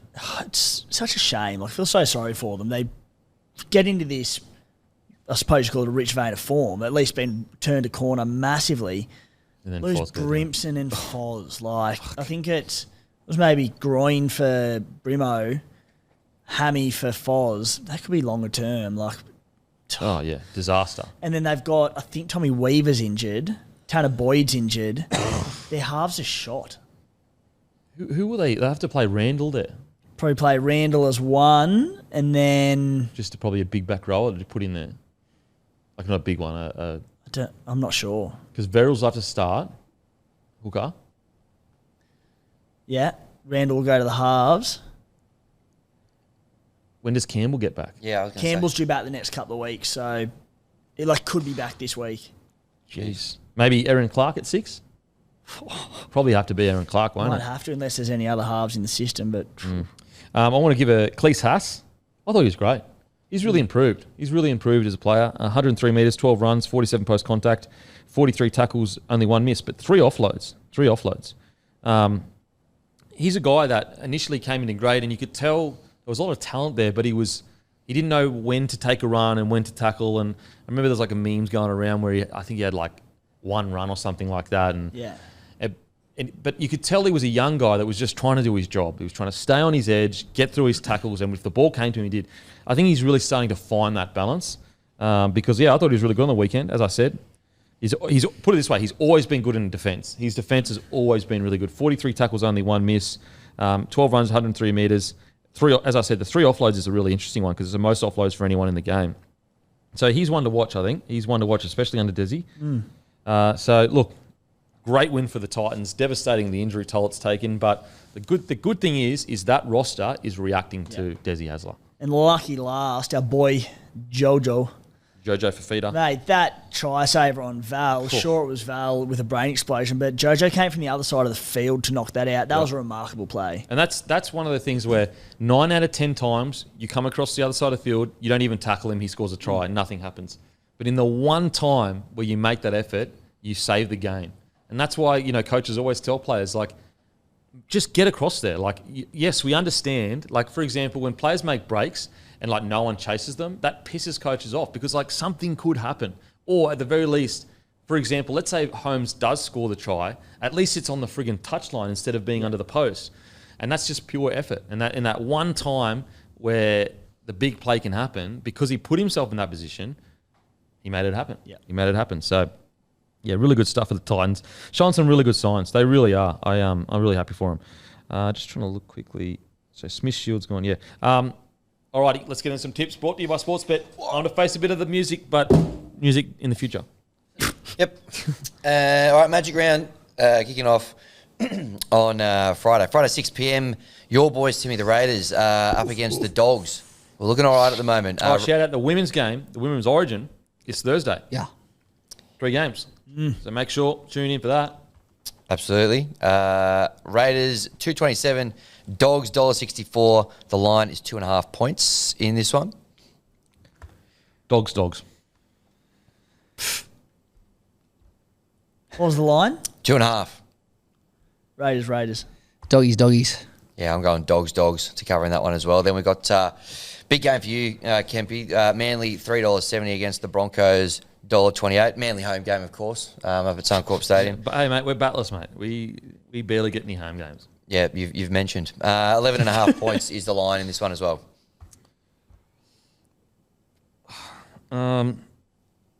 Broncos, Manly to cover. Broncos. Yeah, I think Broncos do a number on them here. Broncos to cover the line, and Broncos. Maybe you can go 13 plus, mate. All right, I did last week. I'll go on 13 plus with you. Broncos 13 plus. Okay. All right, then we got Super Saturday. Titans versus the Knights. Titans 2.26, Knights $1.64, 2.5 the line in this one. I'm going Knights. Yep. And Knights to cover. Yep. Yeah, with those outs that we just mentioned, they'll skew those odds. So I'll go Knights. Yeah, I was thinking about the Titans, but forgot about those injuries, so I'll go Knights. Yeah, I'm with you. I think those injuries are going to be too hard for them to cover. Knights and Knights minus 2.5. Sharkies versus the Chooks. Maybe the game of the round. Potentially the game of the round. Sharkies $2.47. The Chooks $1.55. 4.5 is what we're looking at in this one. Chooks to cover. Chooks. I am going to go Sharks to win, and obviously with the start. Sharkies head to head. Okay, I will go Roosters head to head. Sharks plus 4.5 for me. Then we got big game here. One of the best attacks versus the worst defence in the comp. Rabbitohs $3.21 against the Cowboys $1.35. 8.5 the line in this one. Oh. Saturday 7:45. You know what? Rabbits. Head to head. You're taking them. Yep. I just think that another week under his belt, I think Latrell comes out and he rips and tears. Magic round, big stage. Cowboys for me are just like, I think the 2018 covers over the fact that they were really poor yesterday. Trell could destroy him. I'm going to go Cows to win, Rabbits to cover. I think 3.21 for South is crazy, so I'm going South head to head. Well, it's 3.30. 3.30. Sorry, I'm looking at a different one, but yeah, just crazy. So I reckon South head to head, and obviously with the start. Yeah, I think I reckon their value as well. I'm the same as you, Matty. Rabbitohs head to head. Yeah, I'm going Rabbitohs head to head. I don't know. I reckon this is the game. Magic round. Something's got to give. Bit of magic in the air. Bit of magic. Latrelli's the magic man. Yep. Plus, I revved him up earlier in the show. Yep, true. Well, teams are, after getting a rev up on the show, are 1 from 1, aren't they? Have a look at the Broncos last week. Did you look at them 13 plus maybe, even the Rabbitohs? let's not get carried away. All right, Warriors $3.25, Panthers $1.30, 9.5 the line on Sunday. Ooh, Panthers. 9.5. Panthers. Yep. Yeah, I think I've screwed up the Warriors tip the last 4 weeks, so let's not change it now. Panthers. I'm going to go Panthers, but I'll give Warriors that 9. I'm going to go Panthers 13 plus. Second one. Okay. Anyone going to come with me? No. Storm $1.29, Eels $3.64, 9.5 the line in this one on Sunday.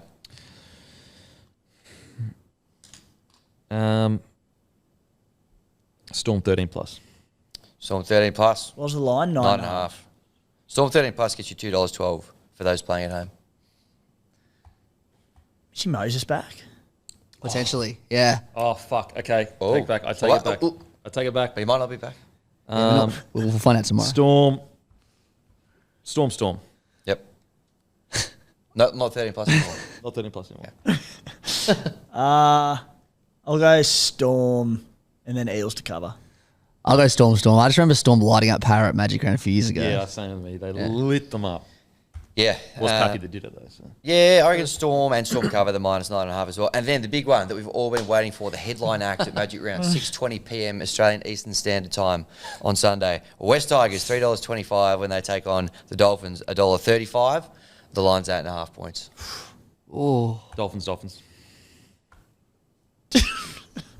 You're right over there, Hammy. Dolphins. I'll go Dolphins and give Tigers a start. Tigers head to head. Nice. In a classic to wrap up Magic Round. In an absolute classic, a bell ringer. That's Face the Music, brought to you by Sportsbet. Don't forget, guys, the meet and greet next Saturday between 1 and 2, Caxton Hotel in the car park. Make sure to be here this week. Sorry, did I say next week? It's this week, this Saturday. Make sure to be there. I'll be there. Team will be there. Guru, Matty, Hammy, come down, say hi, have a beer, and get some free merch as well. As usual, we'll go and fuck ourselves. Thank you. Imagine what you could be buying instead. For free and confidential support, call the number on the screen or visit the website.